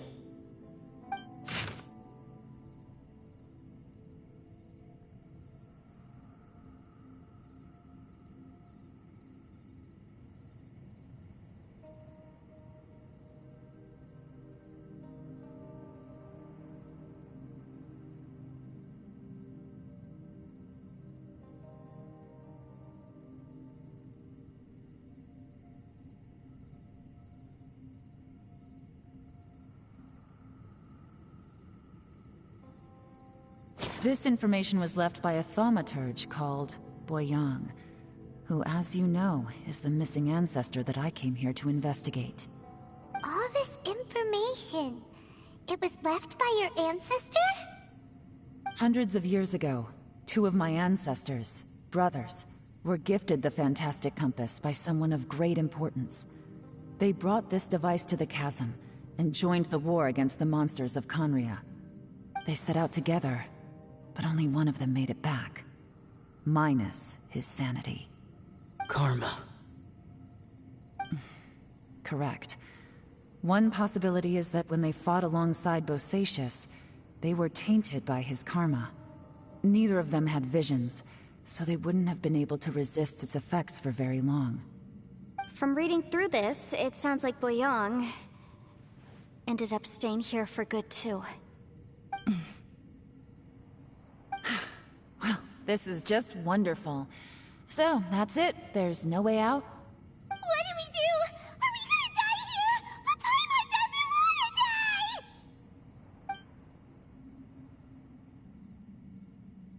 Paimon's had enough of this place! Let me out!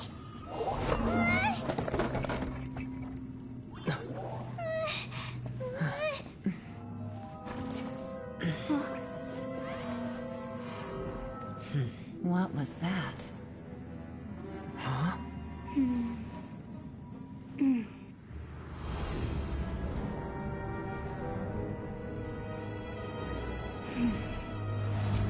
I got it! I just had a thought. Give me a second, I just need to double check.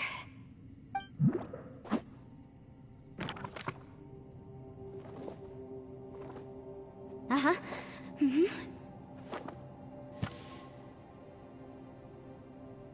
Traveler, I just realized something. Okay, so on my way here, I was studying the will the whole time. But I didn't give any thought to the book that the will was inside of.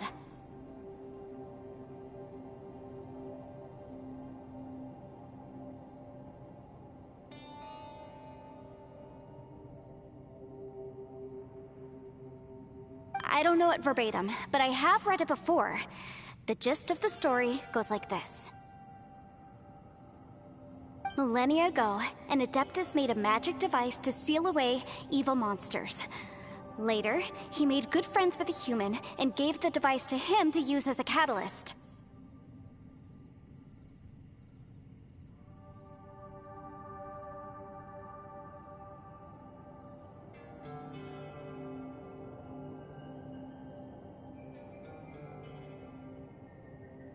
A few years later, great demons haunted the mountains.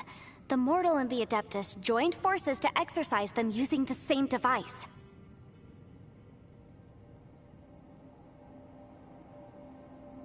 And that's not all. The book also says this. When mortal and Adepti powers are combined, one can move the heavens and shake the earth. This contraption is proof that mortals and Adepti may coexist, that there is unity between heaven and humanity.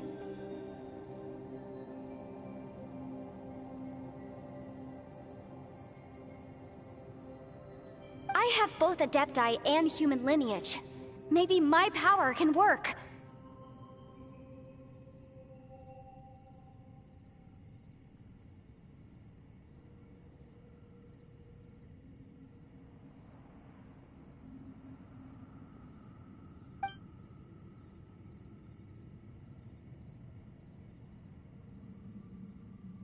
It worked! I mean, the effect only lasted an instant because I'm not strong enough. But still, we must be on the right track.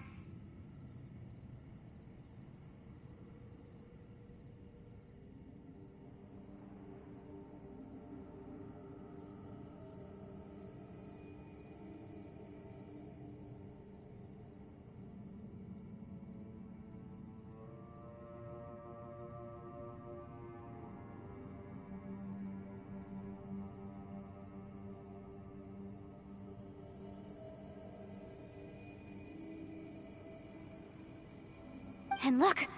Something seems to have been activated inside the Fantastic Compass.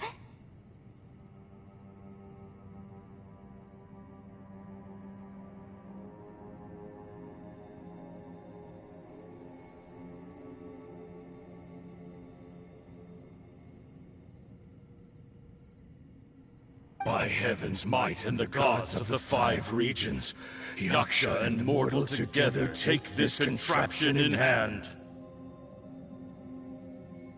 That's their voices from when they made the seal. Bosacius and my ancestor. They sealed off this space at the top together.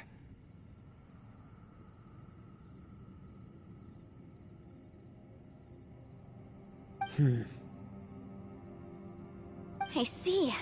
It makes sense now.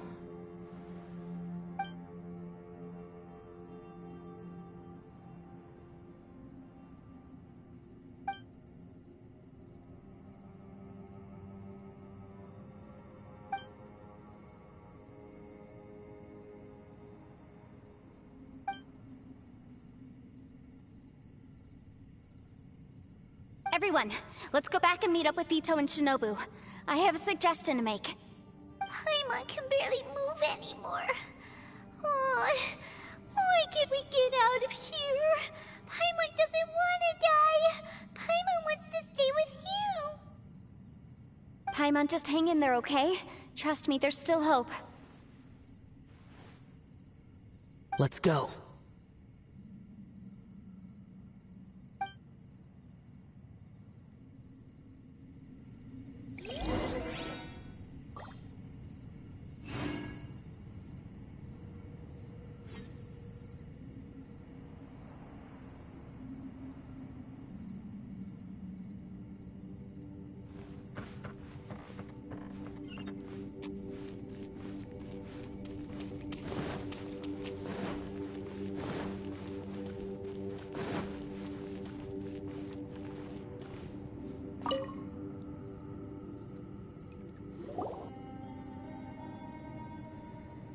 Shinobu, Ito, we're back!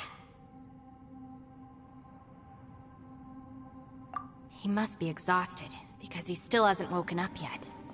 But he's not in any serious danger, so don't worry. What about you guys? You found something, didn't you? It's written on your faces. But whatever it is, it's bad news, isn't it?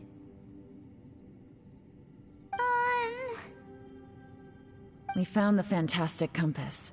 The previous owner left a message inside, and from the looks of it, there really is no way out of this space after all. It seems like the previous owner was stuck here forever too. Shoot! This isn't over yet. Listen to me. Just now, I tried channeling my power into the fantastic compass, and it responded. But all that did was activate the records from when the seal was created. Right, but the issue wasn't with the compass. It was with the method. Remember what the book says? When mortal and Adepti powers are combined, one can move the heavens and shake the earth. Only when a mortal and an Adeptus combine their powers can the fantastic compass be fully activated.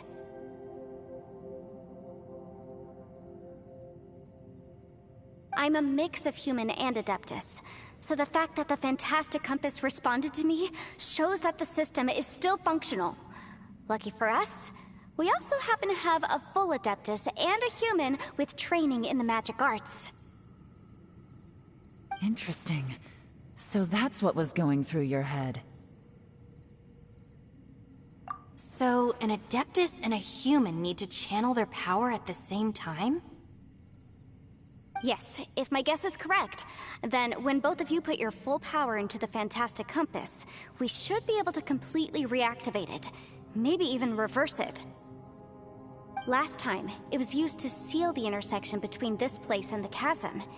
If we can reverse it, then we're home free. Awesome! So there's still hope? You bet. Your idea seems reasonable. Okay, well let's all take a quick break. We'll give this thing a try once we're ready. Oh boy, Paimon's so nervous. Yelan, Xiao, how are we looking? I'm all set. I'm ready. Oh, but Yanfei, there's one thing you might need to mentally prepare yourself for. I'm afraid you probably won't be able to take the fantastic compass out of here. From what I can tell, everything within this domain is the result of disordered space-time and memories. We all came here for different purposes, and everything that's happened here has been in response to our own imaginations and conjecture. Terrifying, but also a miracle. This space, well, it's more than just a space. Whether there's some kind of higher power at work here, I don't know, but the whole time, it's been reading our minds and responding to us in the form of illusions. Also, according to the history of the chasm, this place must have existed for a very long time. What could have created it? Oh, that. Yeah, I was there too. Huh? Wait a second. It was you that shot that arrow? Who else did you think it was?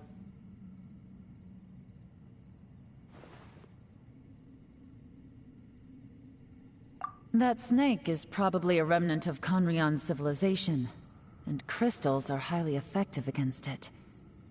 Maybe there was some sort of opposing reaction between those two forces? If so, I'm extremely sorry, everyone. It looks like I might be the one responsible for all of this. No! You're just trying to help us and solve the problem! You're definitely not to blame for what happened. If you say so. You could almost liken this bizarre space to a living being that throws all kinds of hallucinations at us to deceive us. Everyone we've seen here, and all the paths we've walked, it all ceased to exist 500 years ago. Additionally, most of the things here are static. So if we really do manage to escape, then once time starts moving normally again, the fantastic compass will likely disappear. That's actually what I think too. That's precisely why it's such a miracle that we even found the fantastic compass to begin with.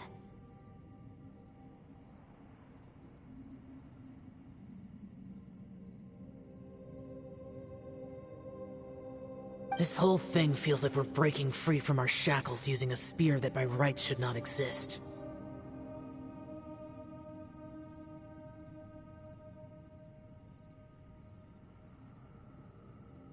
This is a long shot, but it may be our last chance.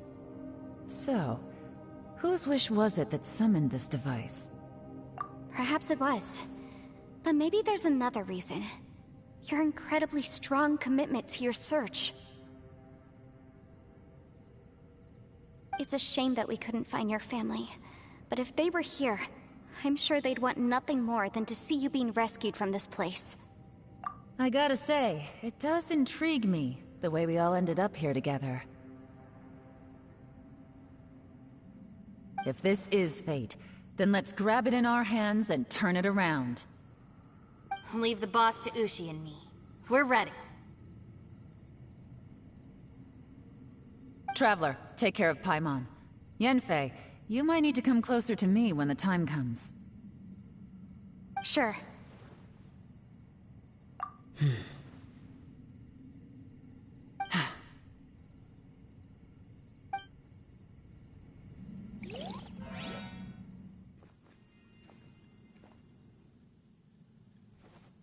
Stars align, bestow your light, evil purged by thunder's might. Spirit curbed, pneuma surge, by dictum divine, heed these words. Do as I command!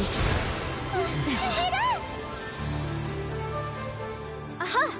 The fantastic compass is an amplifier. Maintain this energy level, and we may stand a chance. I will maintain the energy flow. Understood. Everyone, stand back.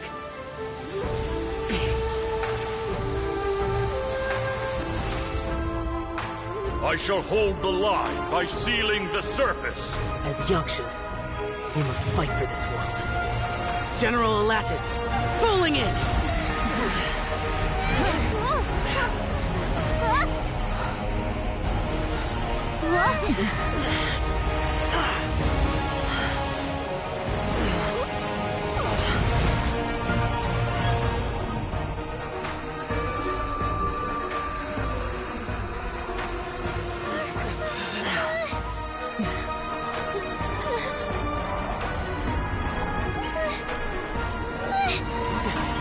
Watch out!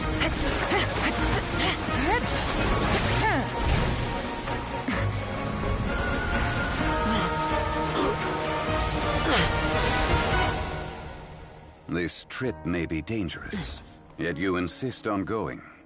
I have guarded this place for several hundred years, only to seek the nameless Yaksha. Do I request your approval?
Your strength won't last!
That was close. I thought you were gonna get left behind. I'm so glad you're okay. That was terrifying.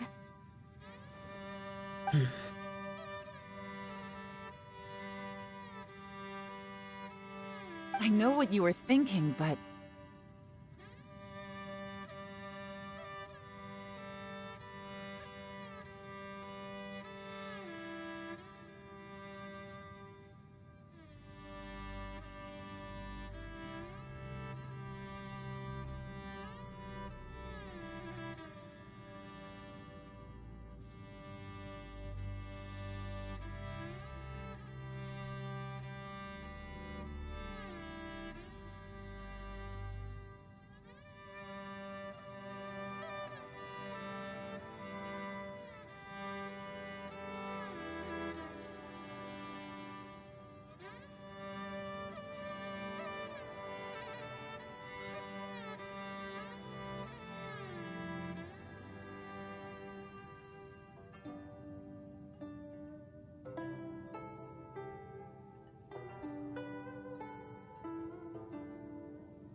Never mind. I know I can't talk you out of a mindset that's been built up over a lifetime. I don't think we were ever going to reach an agreement over the final strategy.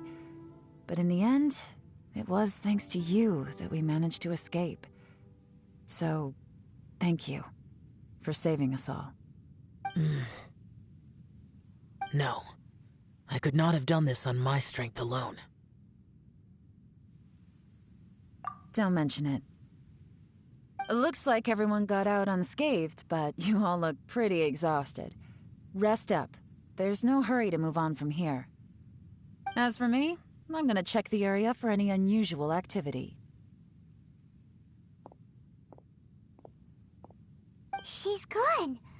Paimon didn't even get to say thank you. Maybe Yelan really doesn't believe she made a contribution. It seems like she's convinced Xiao saved us all, including her, and she doesn't know what to say to that. And since it's not easy to persuade Xiao of anything, maybe Yelan's just given up trying to talk to him. Xiao, she's criticizing you. I am not.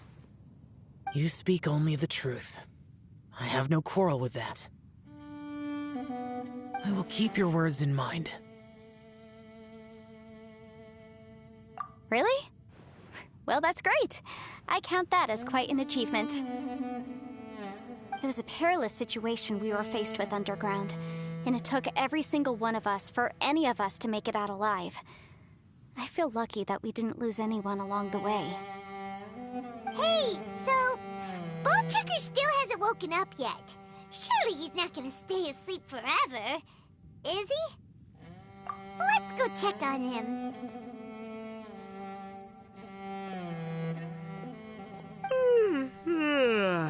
I slept like a rock. Good times. Huh? What you doing? What's going on? Why are you looking at me like that? Are you in any pain?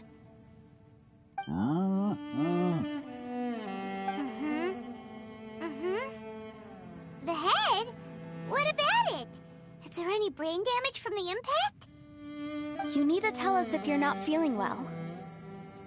You weren't that bright to begin with, so if we add brain damage to the equation... Oh, brother. The heck are you guys talking about? I'm fine. I had an epic power nap, and now I feel like a million Mora. Huh. I feel like I'm forgetting something, though. Oh, yeah! Wait, weren't we underground? How did we get back up here? It's a long story. We'll fill you in later. Ito, we're indebted to you, Shinobu, and Ushi. We couldn't have escaped this predicament without your help. I'm the reason you all got caught up in this. Please accept my apologies, and let me find some way to compensate you for the trouble. Bah, crazy talk! You helped us first! Of course we're gonna return the favor. Hey, if it weren't for you, we'd still be in a Liyue jail cell right now. That's not quite correct. You'd be in jail, not me.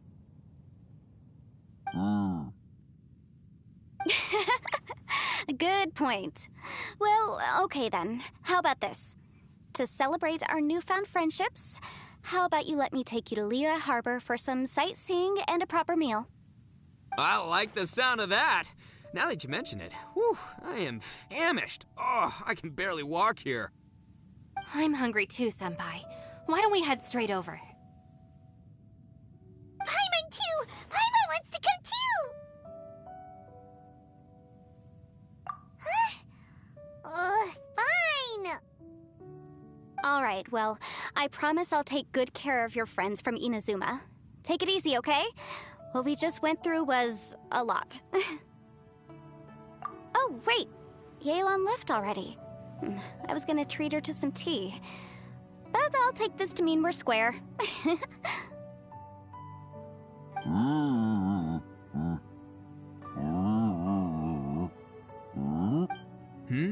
Oh, yeah? Is that right?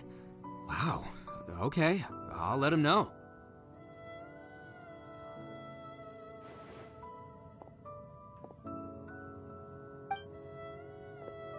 Traveler, Flying Lavender Melon, Ushi has a couple words he'd like you to pass on for him. What? Oh, I want to hear this. Me too. Count me in. Good idea! she was so gentle and thoughtful. Never judge a bull by its cover, huh?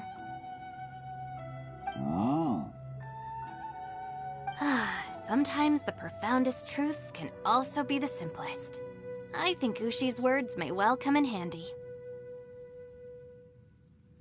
You betcha! Just leave it to us! All right, Ito, Shinobu, Ushi, let's go. Oh yeah! Grub time! See you next time.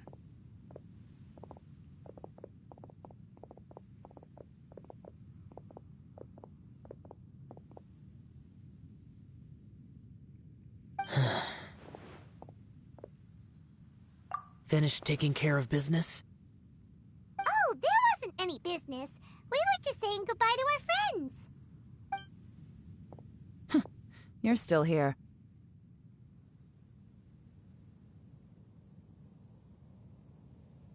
I saw the two Inazumans leave with Yenfei, heading towards Liyue Harbor.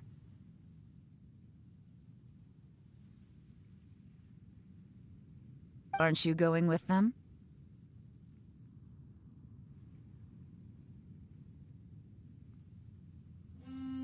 We still had some stuff we wanted to say to Xiao. I figured as much. I've checked the area. Nothing strikes me as out of the ordinary. Looks like this chapter has come to a close. Now, I just need to take care of the confidentiality issues. Let's hope our friends from overseas can keep their mouths shut, for their own sakes. We got it! We got it! We'll make sure they don't say anything. Please don't hurt them. Oh. You figured me out, huh? All right, I'll quit pulling your leg. Everyone really rose to the occasion this time. I won't ever forget what we went through. Where could that strange space have come from? And how has it existed down there undetected for so many years? I have to investigate this further. I have a feeling that whatever lies behind all this runs deep. Maybe so deep that no one can be allowed to know. Also, I think someone helped us out at the last minute. They did a good deed, of course, but somehow I couldn't tell anything about them. It must have been someone of great importance. Anyway, these questions will have to wait for another time. I have some follow-up work to do and reports to make. So it's back to Liyue Harbor for me. See you when I see you. Bye, Yelan! You knew I was waiting for you? Really? There's somewhere I want to go. If you have the time, you can join me. Where is it? A place that has to do with the Yakshas.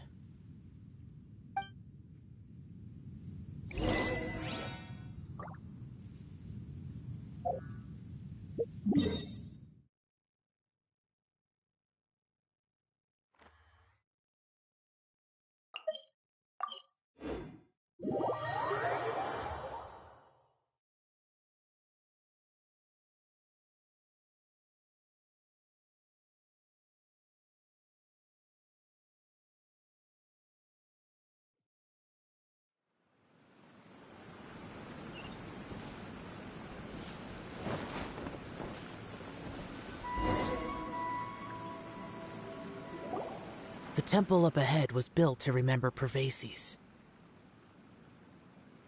Maybe I came here because I had a realization. You mean back when we were underground? It's hard to put into words. Seeing Bosacius gave me the false impression that I'd traveled back into the past. You could dress up the Yaksha's life and call us valiant warriors, veterans of war. But the truth is, we are slaughterers, and nothing more. For Bosacius, perhaps dying in the heat of a great battle was no tragedy. And perhaps the same is true for me. After living so long, To die in the act of saving others would not have been a terrible thing. So maybe these thoughts are my own form of insanity. Hey, don't say that. Oh yeah, Ushi wanted us to tell you. It's very important. Ushi said he has the power to exorcise demons, so people use him to fend them off. But after he met Ito, he's never left his side. He also said that he doesn't have any grand philosophies. He just thinks we should spend our lives around the people who make us happiest. Maybe there aren't so many rules about how we should or shouldn't live our lives in this world after all. So, he hopes you can come to understand that even though the power of a yaksha may be harmful to other people, it doesn't mean you shouldn't hang out with them. Yep, like people with visions. They have more resistance against your power, right? And... Well, anyway, there's loads of people out there who really care about you. Suddenly you sound a lot like Bosacius and the others. They used to talk about how they hoped to live a mortal's life once the world was at peace. I think I was the only one who didn't think that way. The Bosacius recorded in the Fantastic Compass had lost his sanity. He addressed the people around him as Alatus, Menogius, and others. These are the names of the 5 yakshas. I am Alatus, and Menogius is General Capisis. The others are Bonanis, or General Chizapis, and Indarius, or General Musatis. I heard that people call the 5 of us yakshas, the Guardian Adepti. Bosacius and Yelan's ancestors stayed underground to the end. So that space must have read their minds in their last moments as they approached death. Yelan was right in everything she said. Both of our proposals had their drawbacks, and both were sensible suggestions. But the power of that space was far beyond all of us. I couldn't have done all I did without everyone's help. Even in the final moments, it took every bit of my power to break free from that place. Well, Paimon still thinks you were amazing. Yanfei and Yelan are correct. I always prepare for the worst-case scenario. This mindset is deeply rooted in me. Even so, it was the most optimistic solution I could think of. If Rex Lapis hadn't saved me in that moment, I don't think I would have been able to escape. In the end, I still had to burden another. But that's how it should be, right? You've known Zhang Li, Rex Lapis, for such a long time. And you've helped him before, so he helped you back. What's the big deal? Perhaps. In the moment that we escaped from that space, I could sense what was left of Bosacius's memory. If I had to say what I gained from this trip, I think that would be it. It's good that one more person will remember him.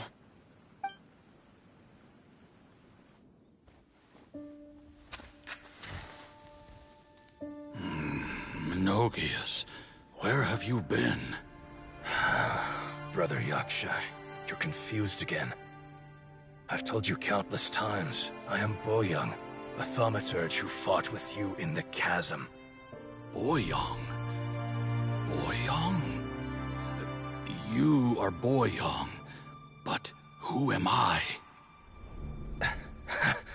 Believe me, I want to know as much as you do.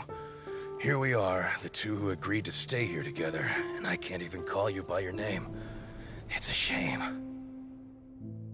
Stay here? No. No, you have to leave. Nonsense, Brother Yaksha. We're down here for good now. Don't you remember? It's too late to have regrets. The seal can't be broken. The seal... Ah, yes. I'm a Yaksha who came here to fight. Brother, are you okay? Look at the state of me. I don't think I've got long now. We're the only two left. Don't go dying on me. You know, today I saw my family down here. Clear as day. What do you think? Am I losing my mind now, too? Boyoung, do you want to go home? I made my decision to leave Zhongzhou up on the surface. I obviously... Of course I want to go home. I must have family, too. You mean brothers and sisters? I'm sure you do. Brothers and sisters. Yes, but who am I? And where is my family? Brother, what's wrong? Hang in there. It's just you and me, don't die before me. Alatus, is that you? Who's Alatus? Your memory's going again. I'm sorry. You all have to see me in this state. Brother! Brother! Look, there's someone over there. Who are they? They're my... I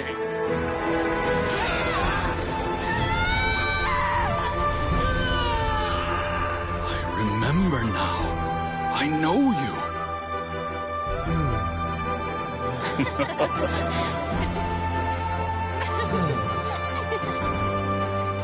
My brothers and sisters have come for me, Boyoung. You're awake? At least tell me your name. Brother Bosacius. Hey, Bosacius. Bosacius.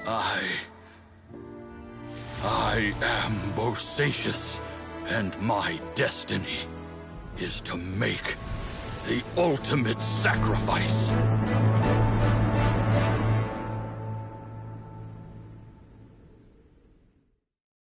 I've said so much today, but I don't need to hold back as much when I talk to you.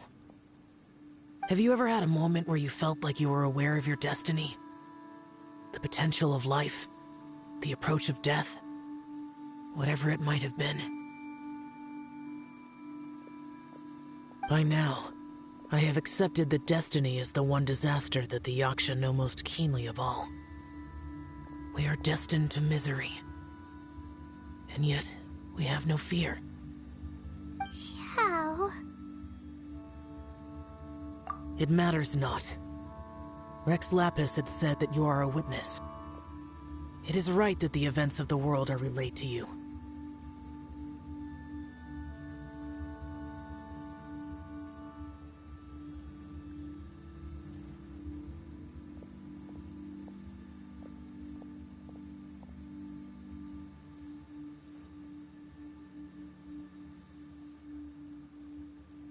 Bonanis, Menogius, and Indarius all perished, and only Bosacius's fate was unknown. This has always stung my heart like a thorn. That is why I went to the chasm, despite being fully aware of the danger. Now that I know what happened in the chasm back then, I can finally put this matter to rest. Before we left that place, I picked up a stone. I thought if I could take it out with me, I would place it in the temple to Pervases in memory of Bosacius. Unfortunately, the stone did not survive. Pervases died in the Archon War thousands of years ago. He was younger than us, and Bosacius was very sad when he passed. Too many Yakshas have become casualties of battle. We are like a flock of birds, scattered to the four corners of the world. And in the end, as Bonanis said, it's rare for a Yaksha to find repose for their soul. Bosacius, Boyoung, and all those soldiers.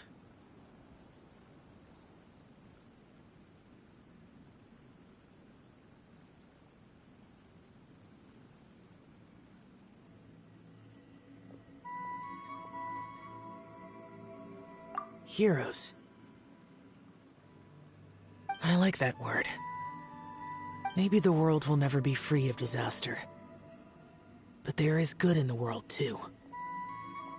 Even the darkest hearts have room for those they cherish. I accept your advice. From this day on, heroes will always look out for each other.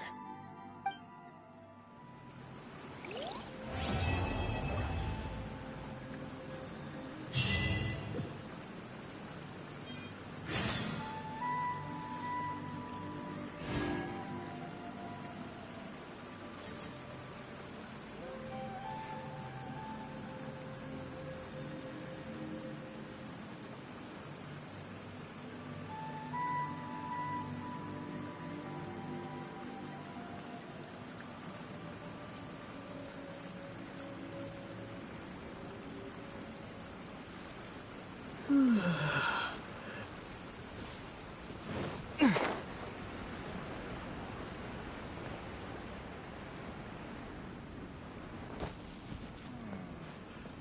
need to collect more information.